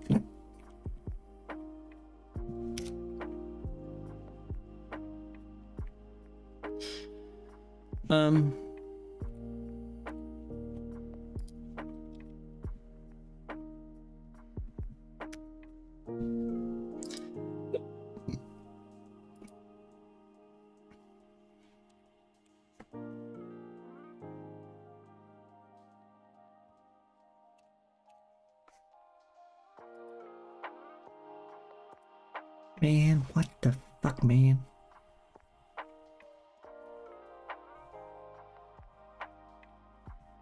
I thought that might work. And actually apply the state transformation, but it didn't. That creates the transaction, I think.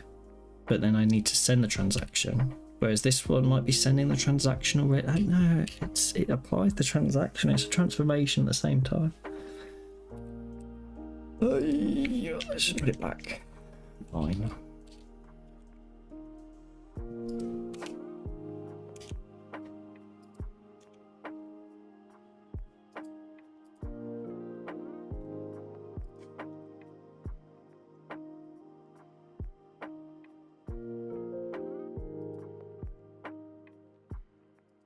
The problem is it still applies every single time. And so I don't know where in the code it is nuking the character that I've just typed.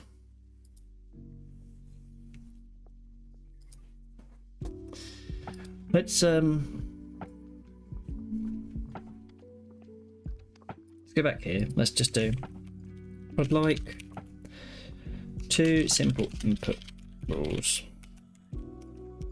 One that ensures that we are inside of a word mark. 3 character that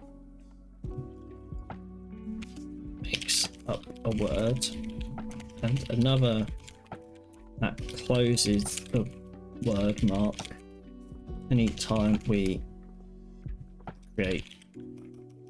press space or use punctuation maybe.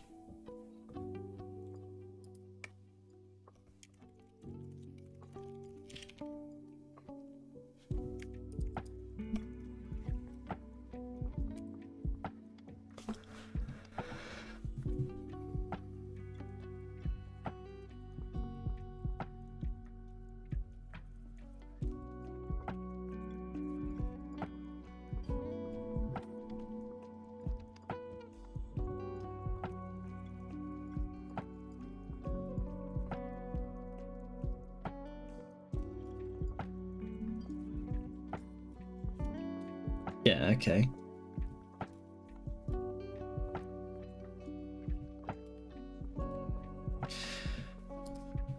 So we should have one there like that, and then another input rule.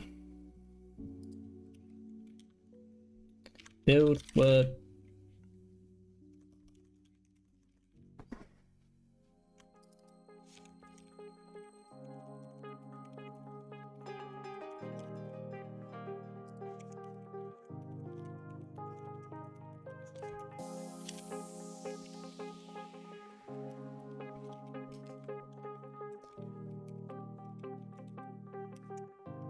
Find. Okay.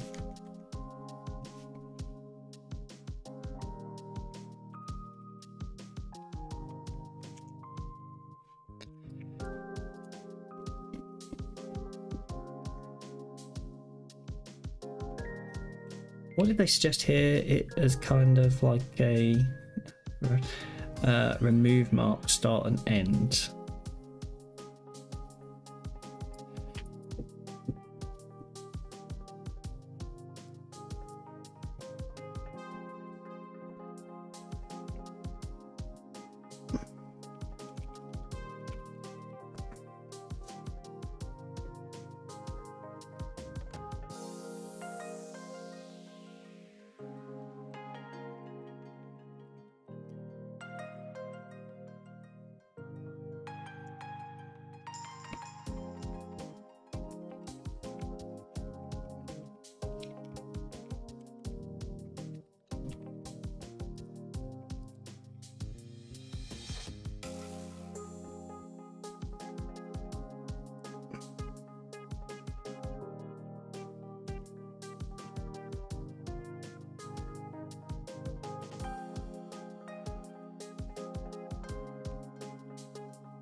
So, but space should be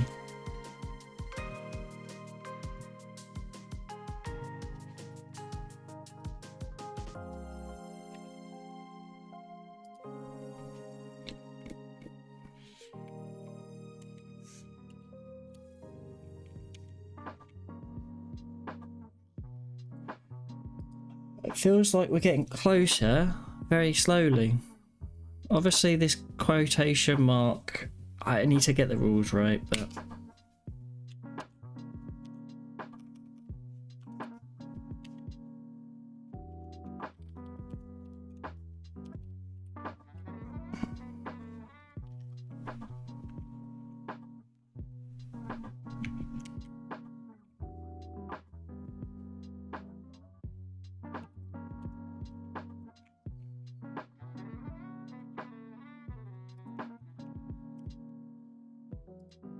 back to regex 101.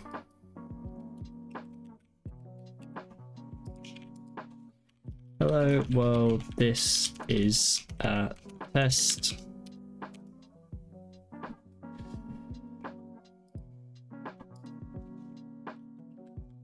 Or S. If I'd have done S, the space would have matched, but the hyphens don't. And if I'd have done that,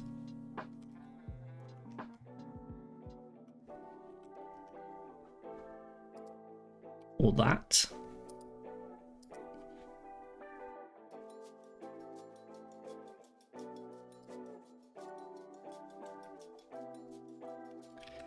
I think it has to be inside there like that, like one or more of those or one or more of those. And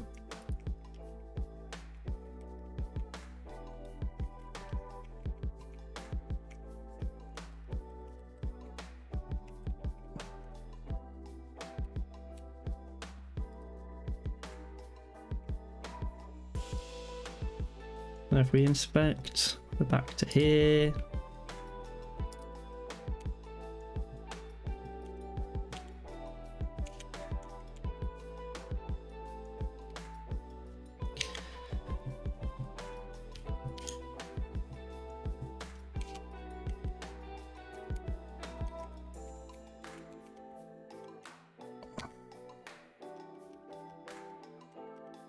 We shouldn't have spaces in blimmin' characters. In words, no spaces. Not allowed. Not allowed. Okay, now I've made it a word. Oh.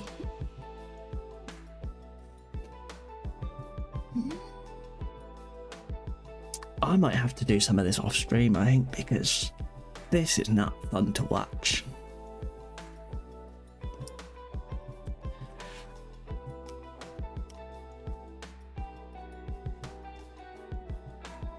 Like, I'm liking how some of the editor is coming together, like, actually, and it is very close to, like, some of the ideas that I've got and want to do stuff with. I don't know why I can't press enter there. That's kind of annoying.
Or punctuation.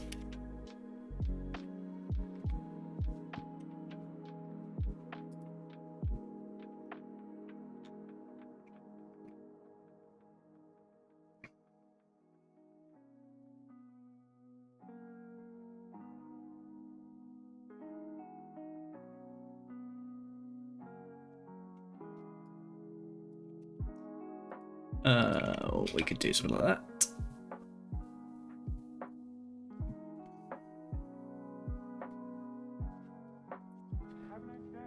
that negates it, right? A single character not in the set. Any single character that's not in the set, which is one of those. The asterisk.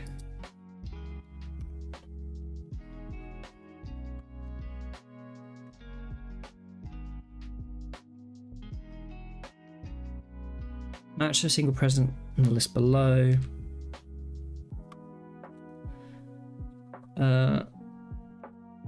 I guess that would be the same as this. That's a capture group though, right?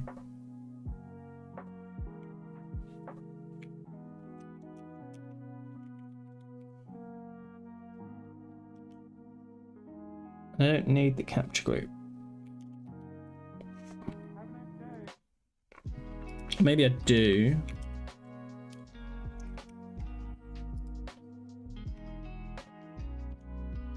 Oh, and then I also want the $sign on the end,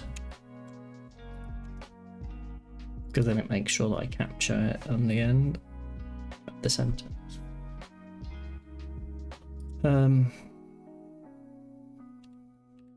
So I could have another like one that's like ensure mark correctly.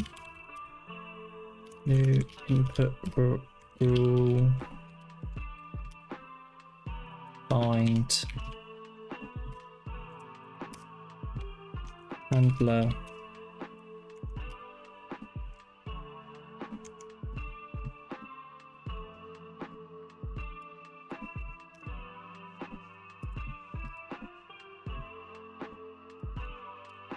and then this one is like any non-words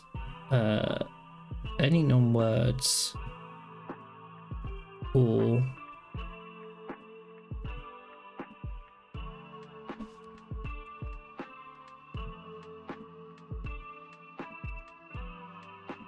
I don't need the or then. What have I got set here?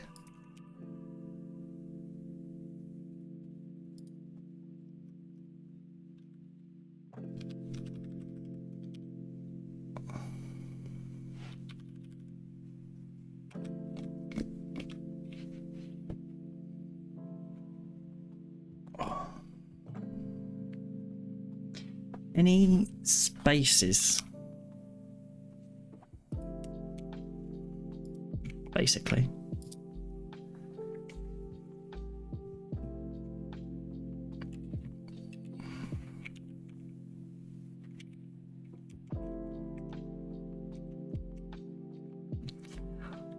This one says any words, this one says anything that's not a word or a space, and this one says any space.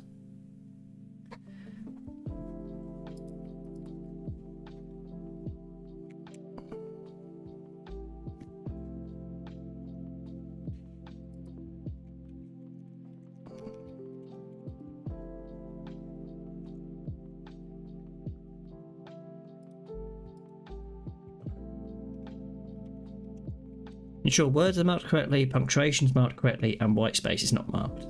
That's kind of the three different functions that I want to have going on here.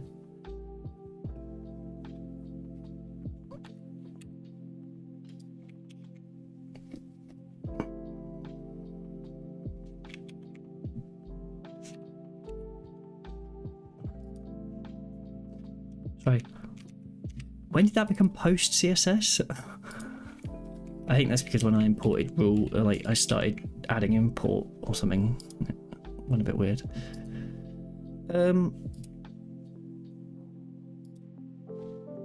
Okay, space.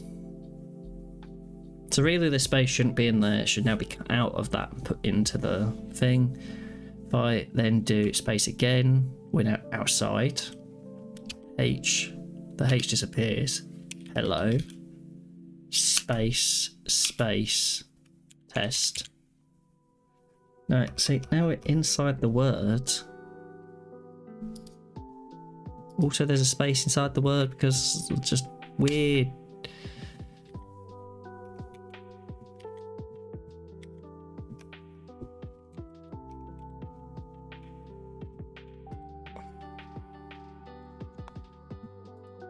There's some weird off by one error, and it's so annoying. Let's take the -1 off the from.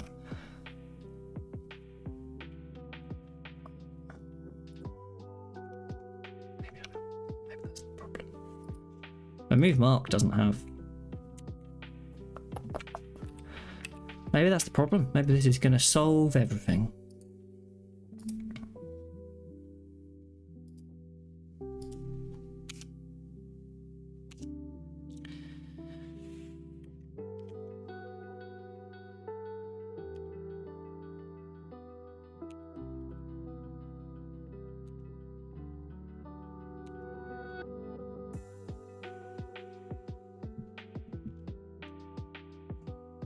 Hello, Fox.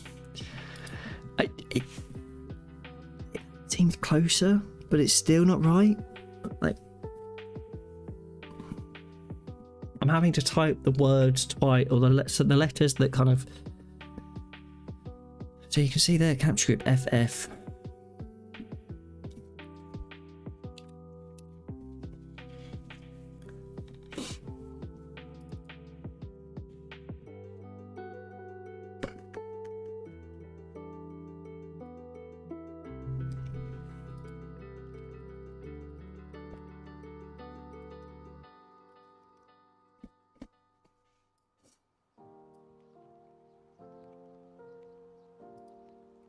Console.log mark word.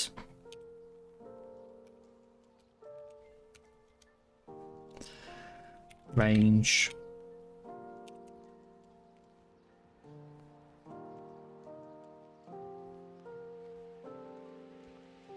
What's in here that I probably want to pay attention to?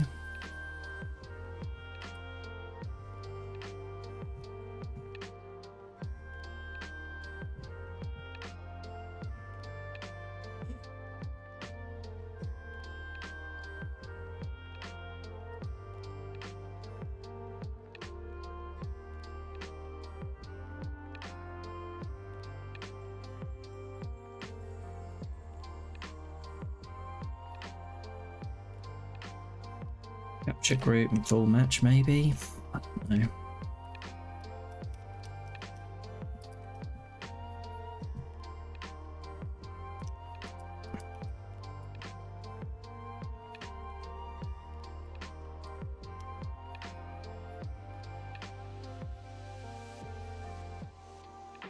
Mark. Punctuation. And clear white space. Mark.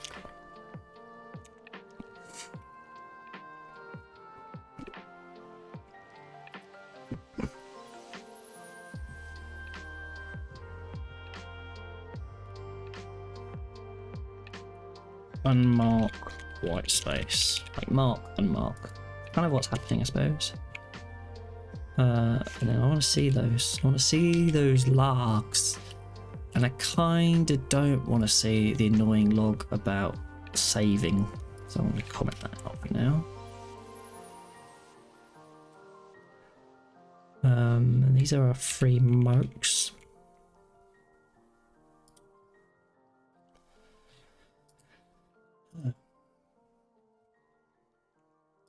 And punctuation.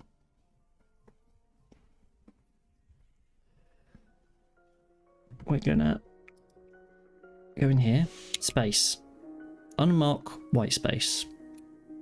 It should have done it, but it's not done it yet. And actually,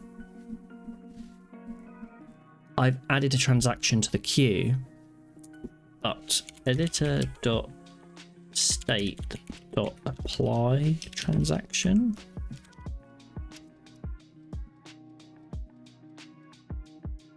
No. Is there something about, like, are we stacking the like we've queued the transaction, but now if I did something somewhere else, no.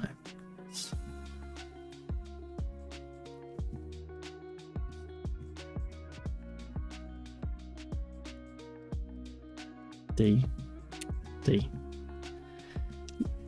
looks like we don't apply the transaction straight away, or maybe we're not.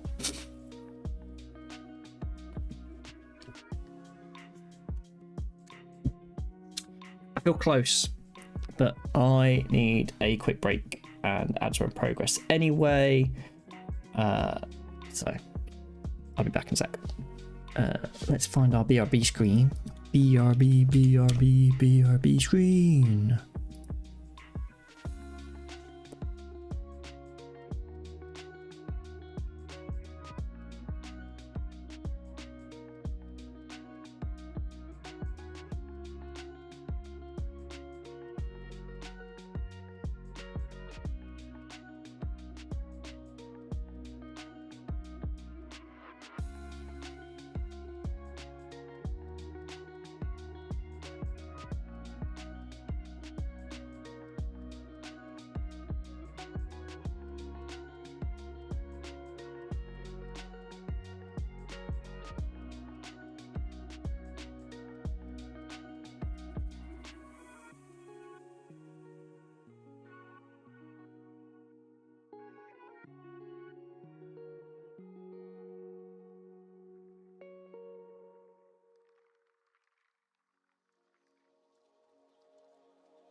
Right, I'm back. Let's close that down. Right. We're at a point where we think maybe...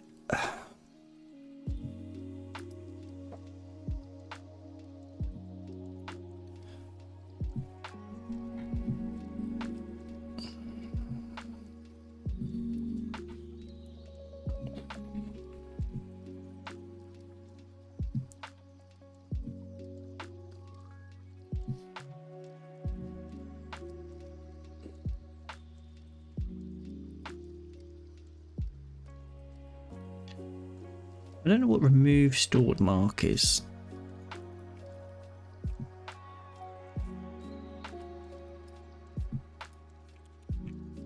Remove a mark or mark type from this set of stored marks.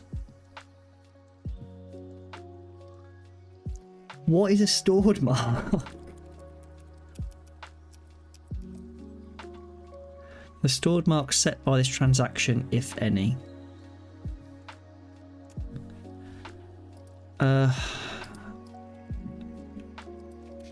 It calls that immediately after setting the add mark, so I feel like maybe I have to call that as well.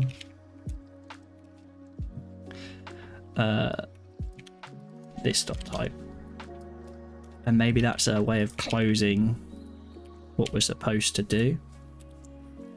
That doesn't make any sense to me, but I've seen weirder things. Okay, so we do space, unmark white space, D, mark word, D. That's got the word. The space didn't get marked. I'm really not sure on the that doesn't feel right. The range feels off to me, and I want to know a way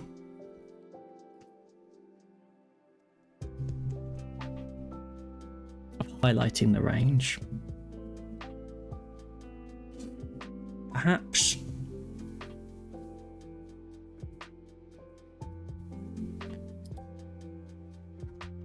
there's a select.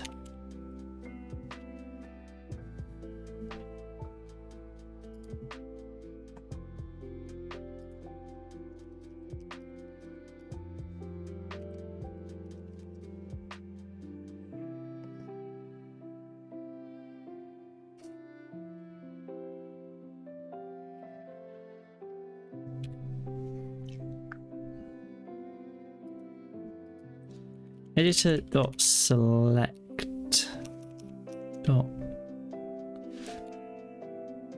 tip tap set selection, not election, set text selection. Alright. Editor commands dot set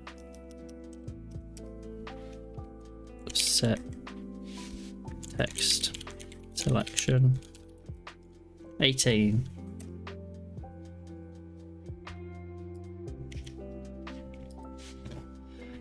Or 5, or like from 5 to 8. 10. Right.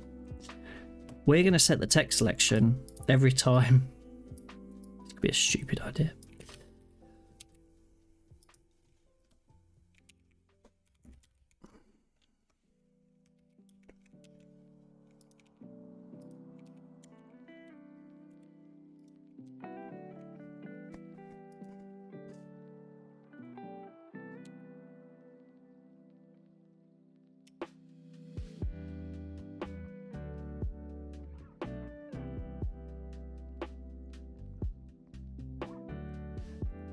I do think it has to be that like -1, because otherwise we're not covering the text that we just wrote.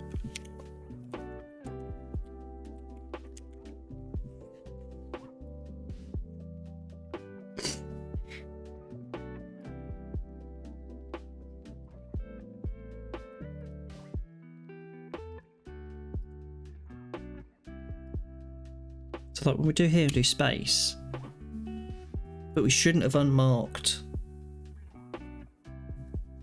the question mark. So, like,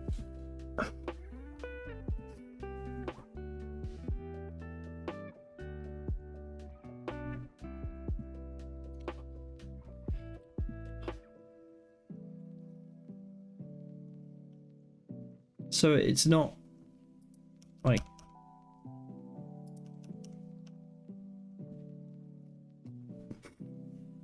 if anything, it's the character we're about to type.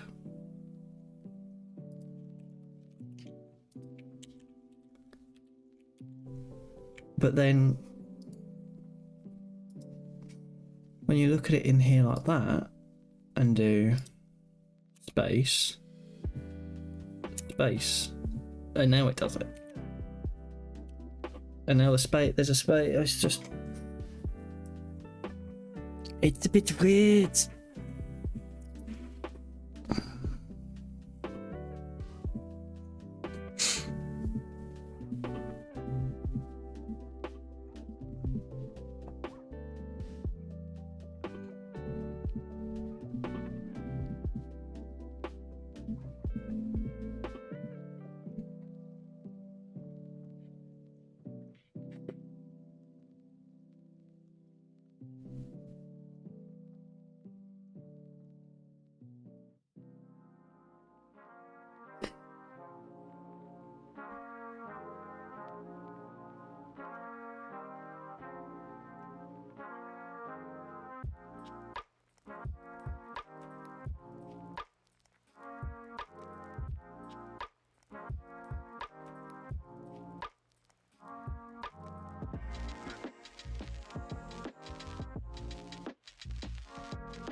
Right. Okay. That's some Coke.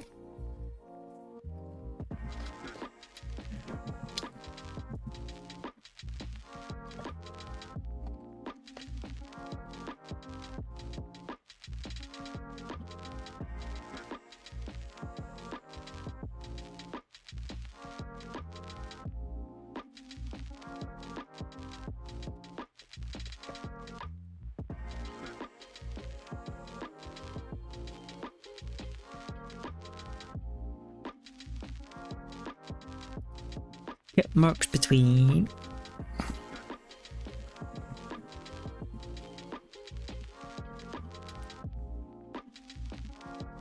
There's tr delete. What is delete doing?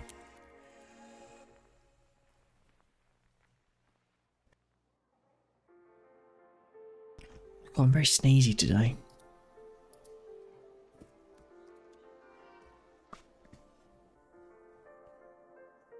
Delete the content. We're gonna go again.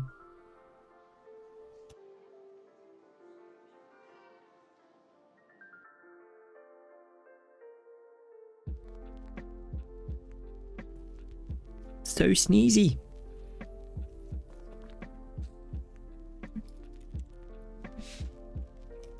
Let's insert.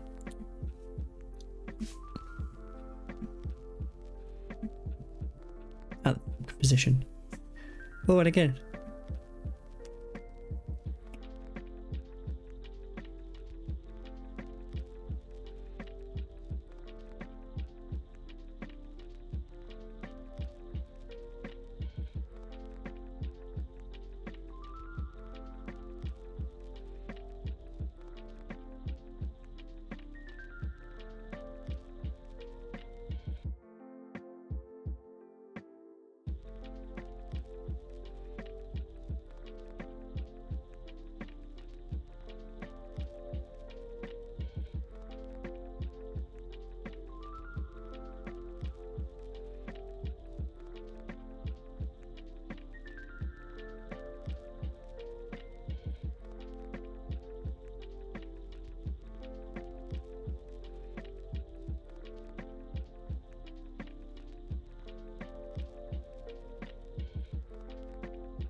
Okay. Now I've hopefully finished sneezing. Sneezing. We can continue. Now I was trying to see maybe what happens if I do a different type of what is a fragment? A fragment represents a collection of nodes children. I don't want to have to create a new child or a new node or anything like that. That's going to be a bit of a pain. I was kind of hoping I'd just insert some text.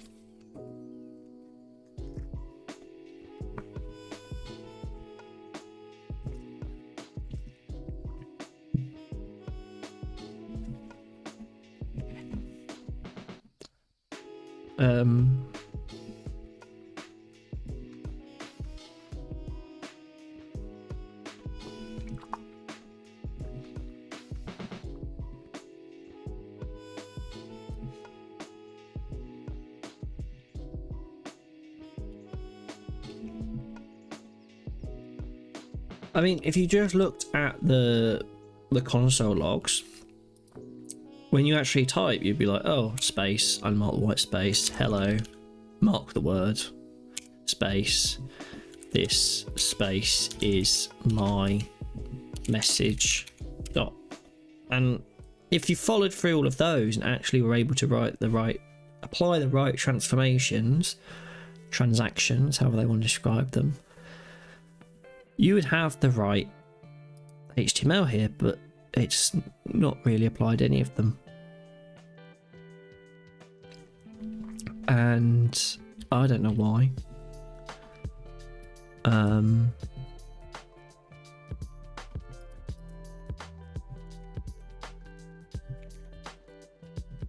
I'm gonna basically,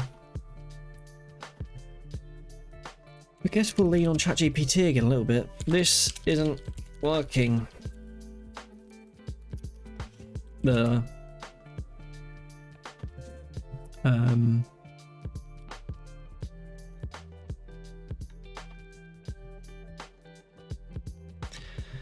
word mark isn't appropriately added or removed as I type. The console logs do show correctly though.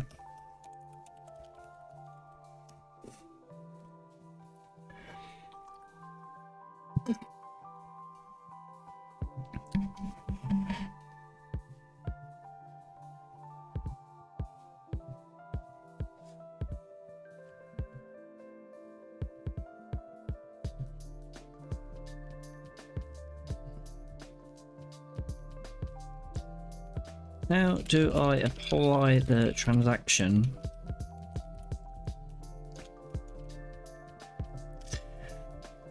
See, I feel like that might be the problem, but I was of the understanding that the input rule that I'm using is probably going to do that for me.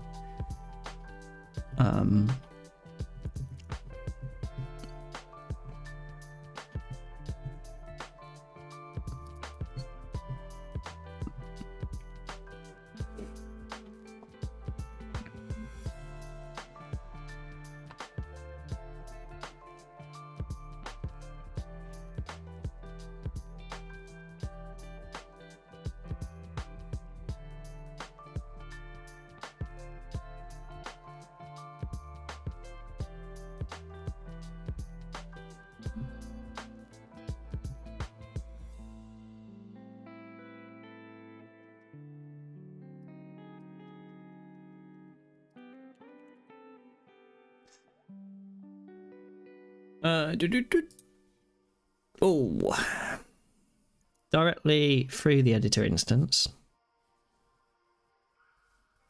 returning the transaction. In your specific case, in the input, we don't have access to view. My code is using the input rule from tip cat core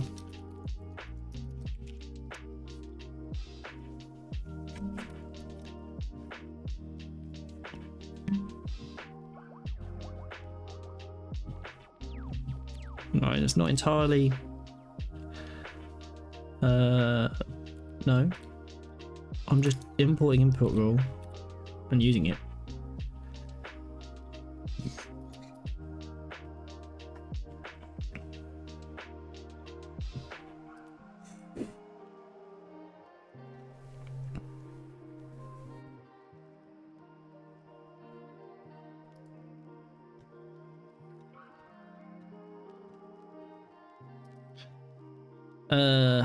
Need to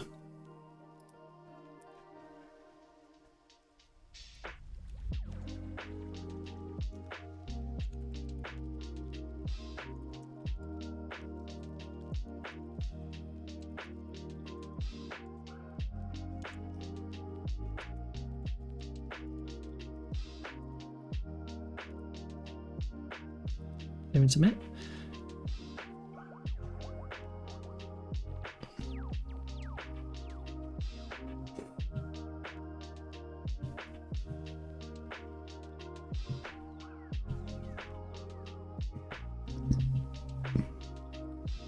But I mean, let's see, right? Because I could return whatever I want here, right?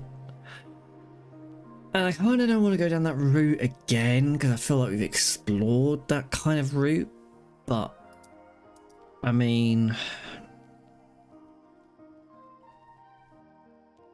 and also the only thing this actually seems to really do is export class input rule, which has defined in the handler. That rule can then be used elsewhere by run. Where? What is this plugin? Input rules plugin. So this plugin is in the core of the editor. This is actually what's going to process the transactions.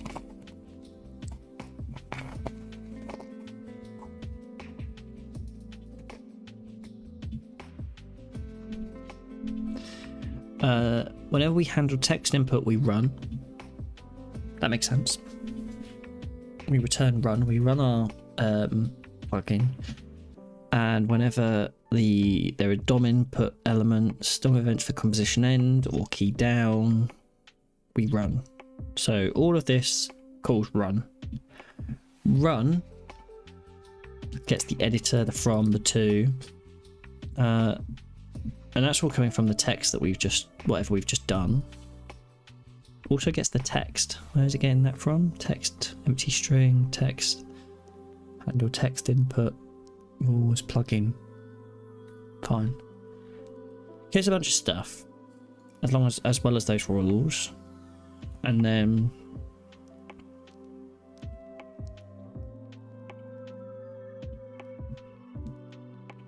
rules for each, if matched, return.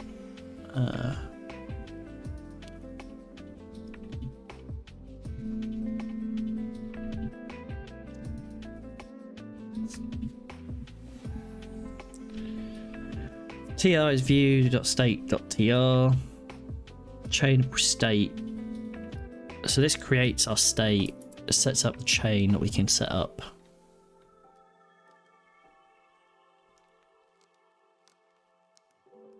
So that's kind of where we are, and then our handler gets access to that state. As well as the command manager, there's being access to the command handler is rule handler, state, range, match, commands, chain, can. Maybe we get access to all of those. But eventually it dispatches.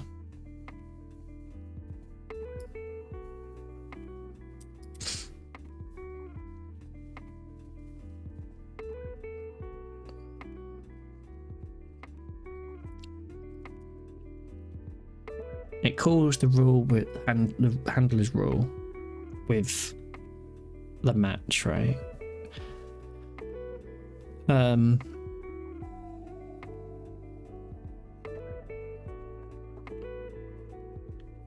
State, range and match is what I'm taking at the moment. Commands, chain and can are also in there.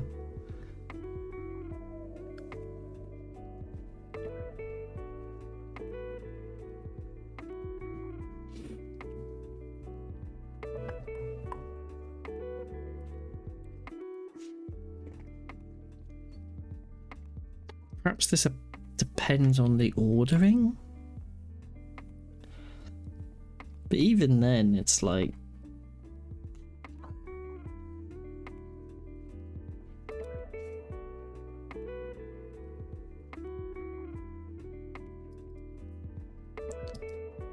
it dispatches it there.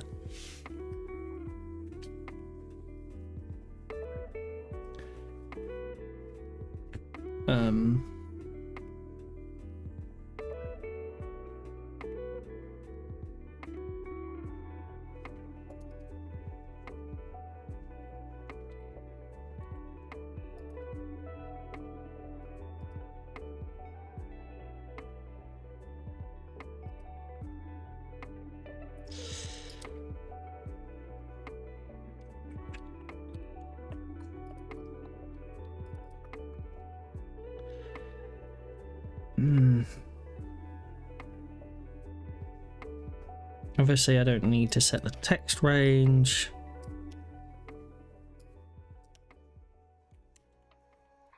It really should be that simple.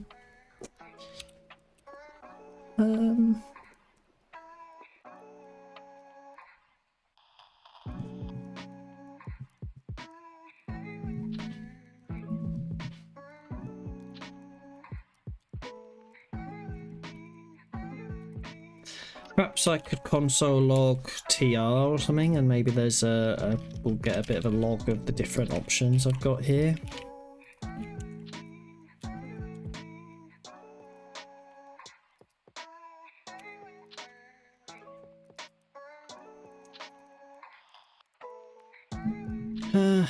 TR steps, stored marks, time updated, current selection. There's the space at the end.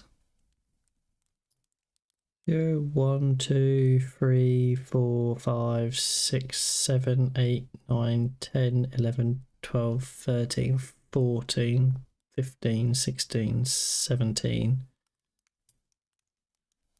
18, I guess. Top length is 18.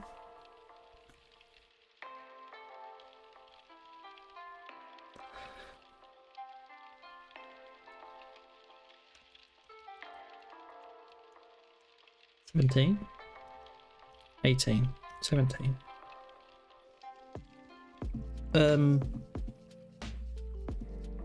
As a 17 to 18 is the mark that ought to be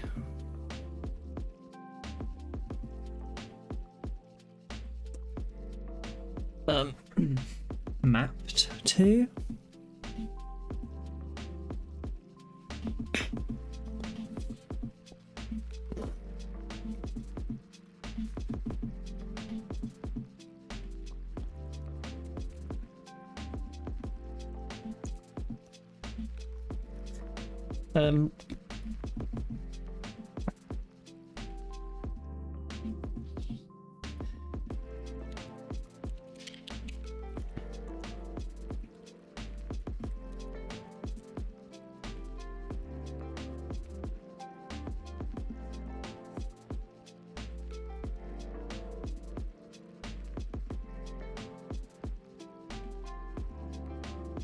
Man.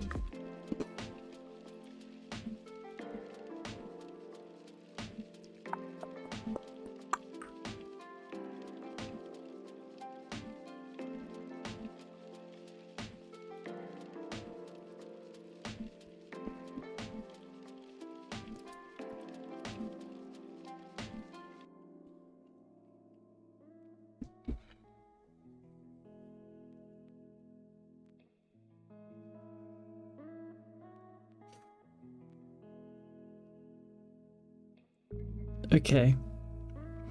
Trying to think what else I could potentially do. Oh, my nose is really ticklish now. I feel my sneeze again.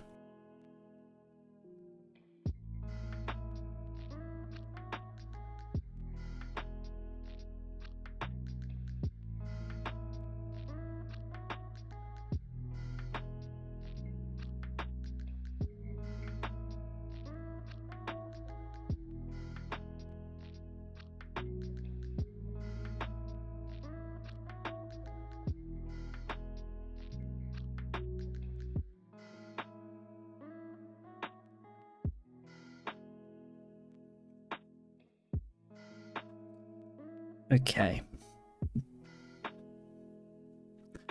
I'm starting to run out of ideas here. I really hate dealing with text editors. I'm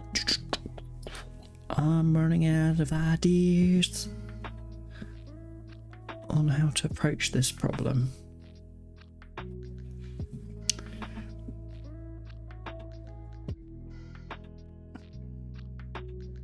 Wrapping input rule. What does wrapping input mean? Build an input rule for automatically wrapping a text block when a given string is typed using a regular expression.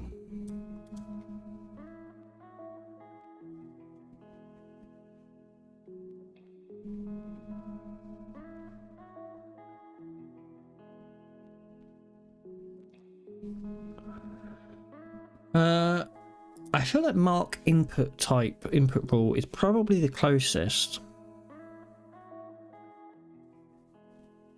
It does do more than like. So let's just step through this code because this must be. It's so close to what I want because. Okay, in most of these they are like if I look at the strike one, it feels like the closest, right? If we look at strike, there's an input regex here where we look for. I mean, this like let's actually just look at this input regex because I think that says space, right? There's a space character and then 2 dashes, which is fine. Okay, like so this is saying there should be a space character and then 2 dashes. Then there's kind of any number of something and then 2 dashes. Put that in here and just see what it says. Do a capturing group, a non-capturing group, like don't capture this. Search position at the start of the string, or there's a space. So if we're starting at the beginning, or there's a space, we're not going to capture it. Then we're going to have our capturing group where we're going to look for. We're going to exclude the double quotes and then we're going to capture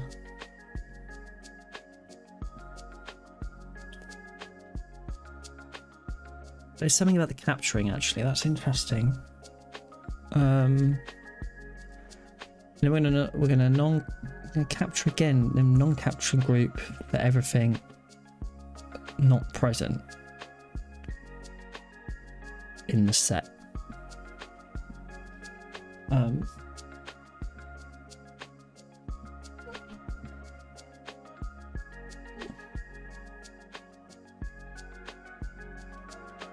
We obviously don't want any of the, I don't know, the tilde sign. I guess that makes sense for their use case. And so they use that in here, the input regex, and then they just pass type. So that's the regex that's passed into here. There's no attributes, this is just returns the match, I think is what happens. It's like, it's do this or return that kind of thing.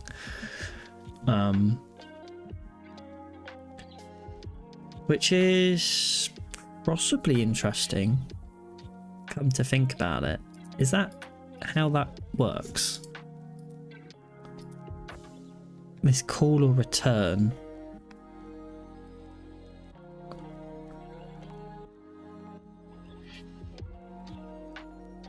No, it's the props, right?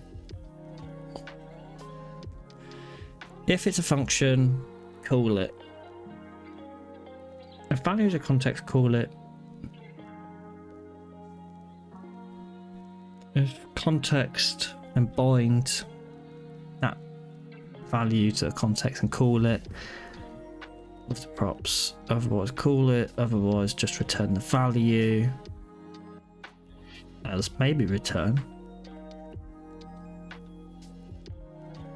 Right, okay, fine. So it's like, if it's an object, call it. If it's an object, return the object. If it's a function, call the function with that context and those props. We can ignore that. It does say, oh, as if it's null or false, return null. We're not going to do either of those. So we keep going. We extract tr out of the state.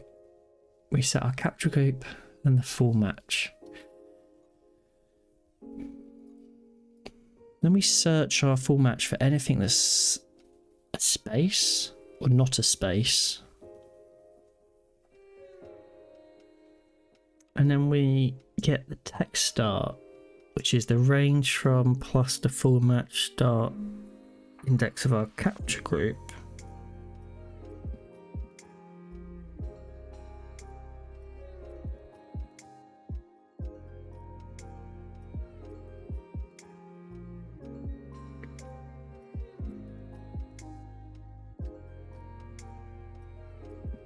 I don't understand why there's so much going on here. If the text end is less than a range 2, then we delete.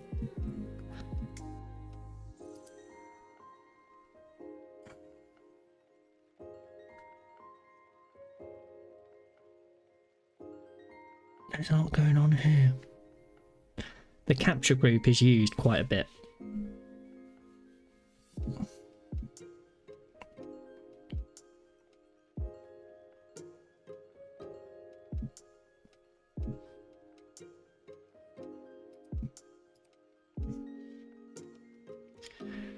Hello. Test.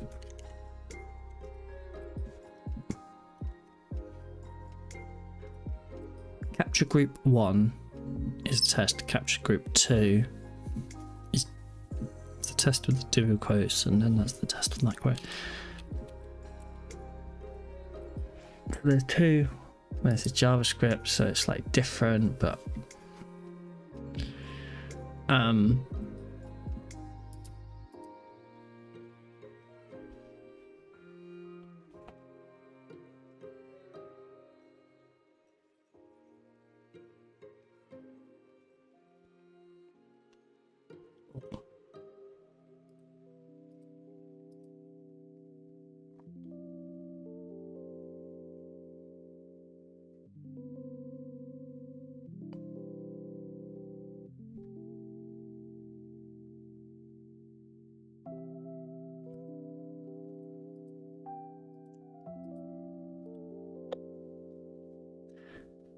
Oh, this has been annoying me.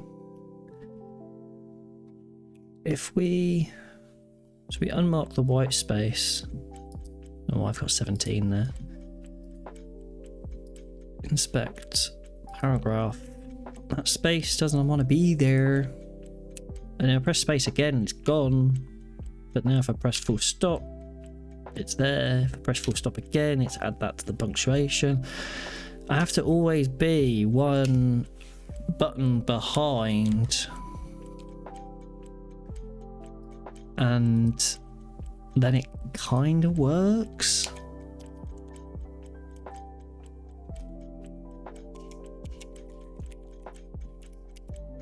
And if I'm too quick, then it messes up.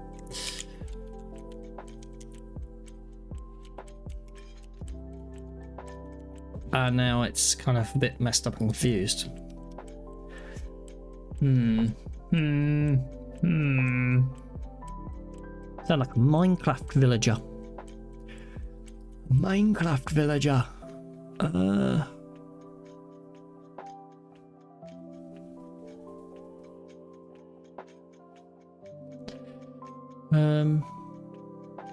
Two simple input rules. Yeah, I've kind of done that.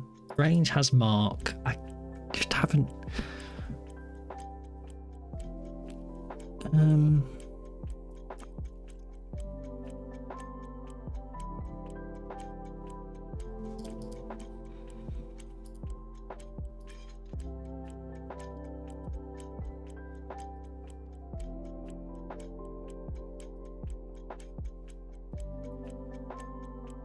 What do I have access to in the handler?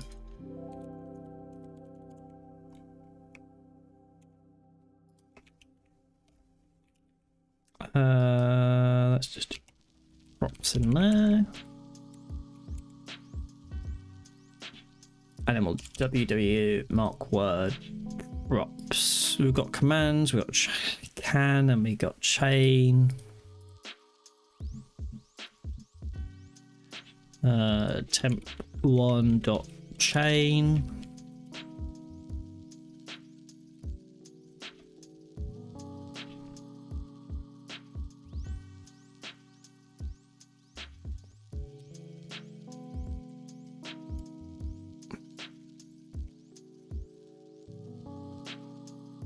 I wonder actually, like,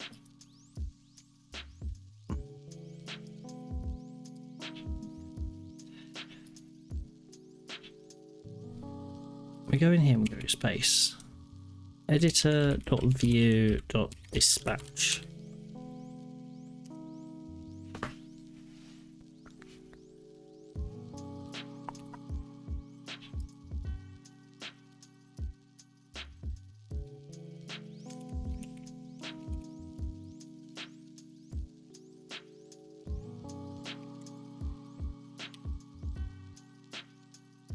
I don't think this is a good idea, but I'm running out of good ideas and I'm throwing stuff at the wall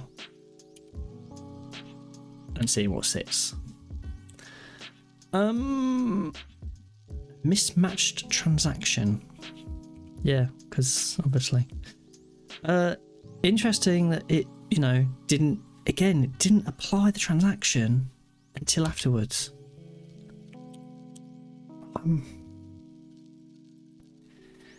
It's making me wonder whether I should apply -1 to both of these. Because I feel like when we looked at it, the index was off. Why is it every other? Like, it doesn't seem to dispatch until after the second. Even... I don't know. I don't know.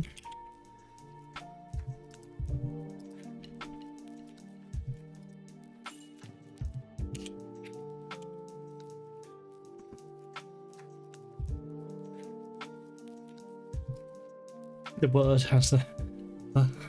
what? Okay, I've obviously got the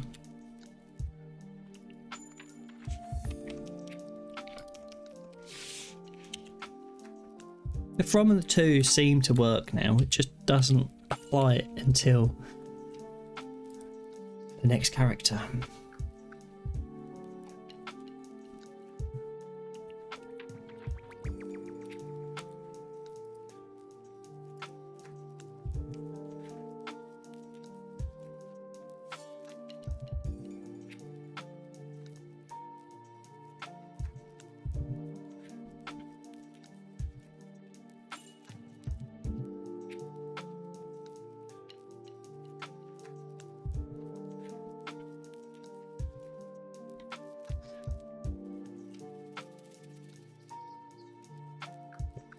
Perhaps I can...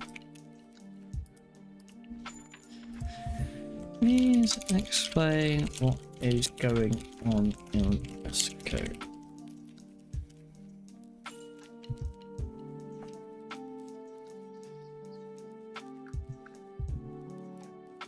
I get that. That makes sense. Config argument, yep. Also includes find, regular expression, or a function used to find the text that should trigger the rule. Got that. That bit's working. Type. I don't think we need to learn to type. Oh yeah, it does for this one. And then get attributes. Then the rule creation is it returns a new input rule created with find, set to find, and handler functions. First tries to find the attributes using call to return. If the attributes are false, it calculates the positions in the text where the mark should start based on the matched text. Fine, makes sense. If checks for any existing marks that should be excluded from overlapping with the new mark. Excluded marks. If the matched text is found within the range, should exclude the mark, the function returns null.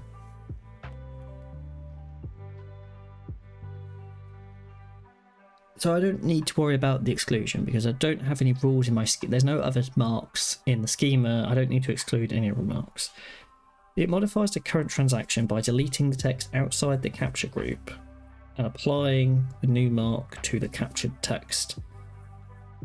And any stored mark of the same type is removed with removed stored type, stored mark.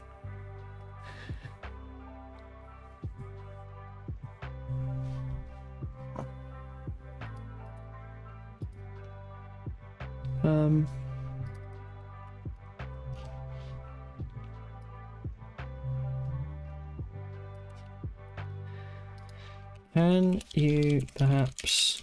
Ooh, I need to be right back.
Okay. Right. I'm gonna have to wrap up soon. We're also almost at the 7-hour mark, so I'm doing it for a little while. I think I'm close. I'm going to spend another 5 minutes maybe.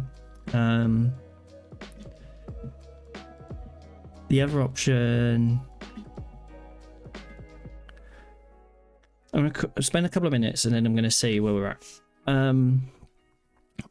Can you perhaps explain it with this regex as the example find? Or the strike.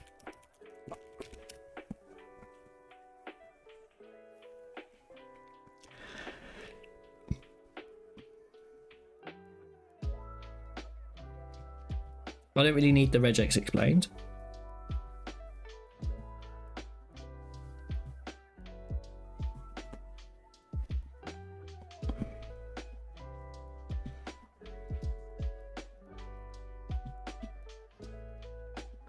How they're all applied. When you type in something like dash dash, example dash dash in the editor, it matches.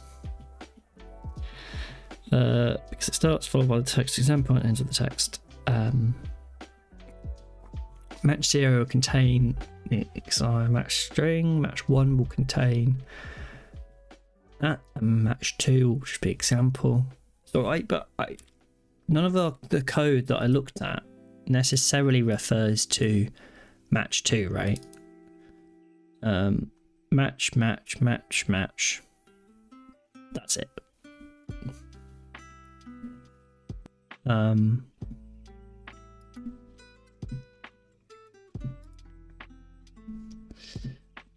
And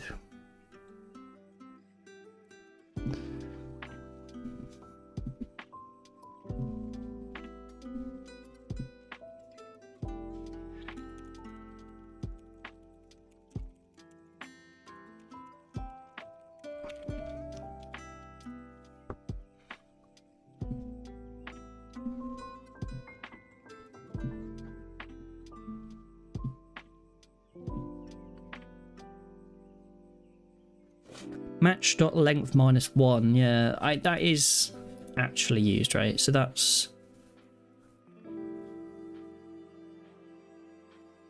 so in theory that gets you what, the last one, because this is an array. And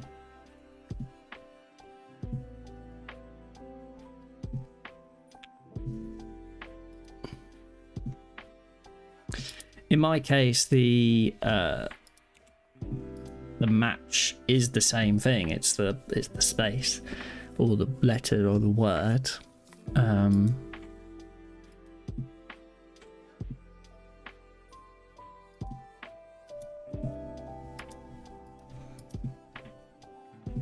What was I looking for? I don't need that bit. Yeah, it does do that. Find the last capture group. It then calculates where this text starts and ends within the editor's content.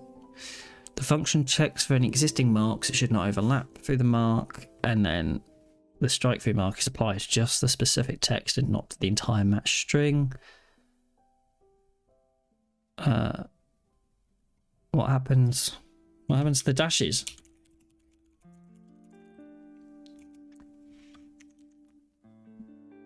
The surrounding markers are removed. And I guess that's this bit, right? This is like text end is the start group. Yeah, I see now. Okay, so full match search. Full match is like the beginning. And then I don't know why it does this search, but whatever. It does range from plus the index of the captured group. And the capture group is the bit that's at the end, so that's like the smaller bit inside, so and it ends on the text start plus the capture group length. So everything's based on the start. I'm kind of calculating out. That makes sense. Excluded mark makes sense. Text delete makes sense. All of that makes sense. and then it wraps the thing that's just been created with the mark.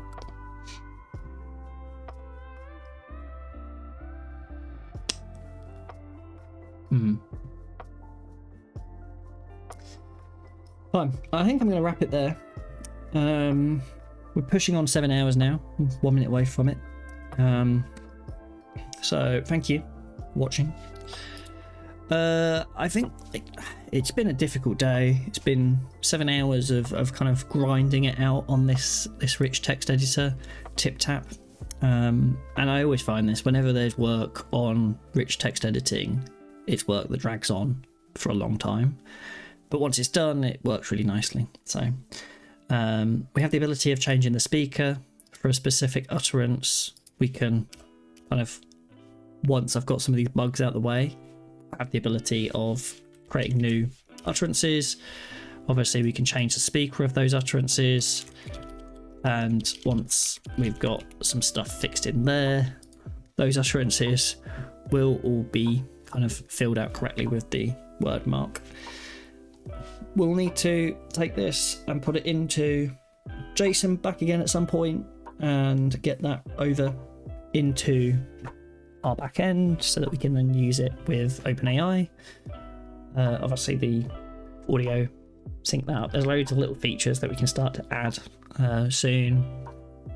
But I'm quite happy with how this is looking and working. It's very similar to what we had before, but obviously now there's some more interactivity in here. And we'll be able to get this into a form that we can then submit and save and auto-save and do all sorts of stuff like that with. So that's the plan.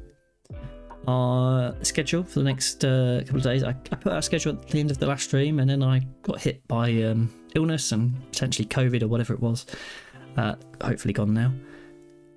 But next few days, so tomorrow no stream. I am away, busy. Thursday, bit of stream again. Probably a long one, another one like today. I might try and start a little bit earlier. We'll see. Friday, there should be a stream, I'm pretty sure. Similar, maybe like slightly shorter. That'll be weekend. I probably won't be streaming Saturday. I might stream Sunday, not sure yet. Short stream maybe. We'll see if we get time. Monday I'll be streaming, and then Tuesday I'm off for the week. So I'll have another week off. This time I'm away, so that'll be the plan there. And then we'll get back into it once I'm back. Cool. That's the plan. We'll keep smashing away at this editor. I'm gonna like to take some of the look at this offline and see if I can work through this bug, because we've been at it for a while now. Cool. Bye. Cheers. In fact, I'll go to the holding page.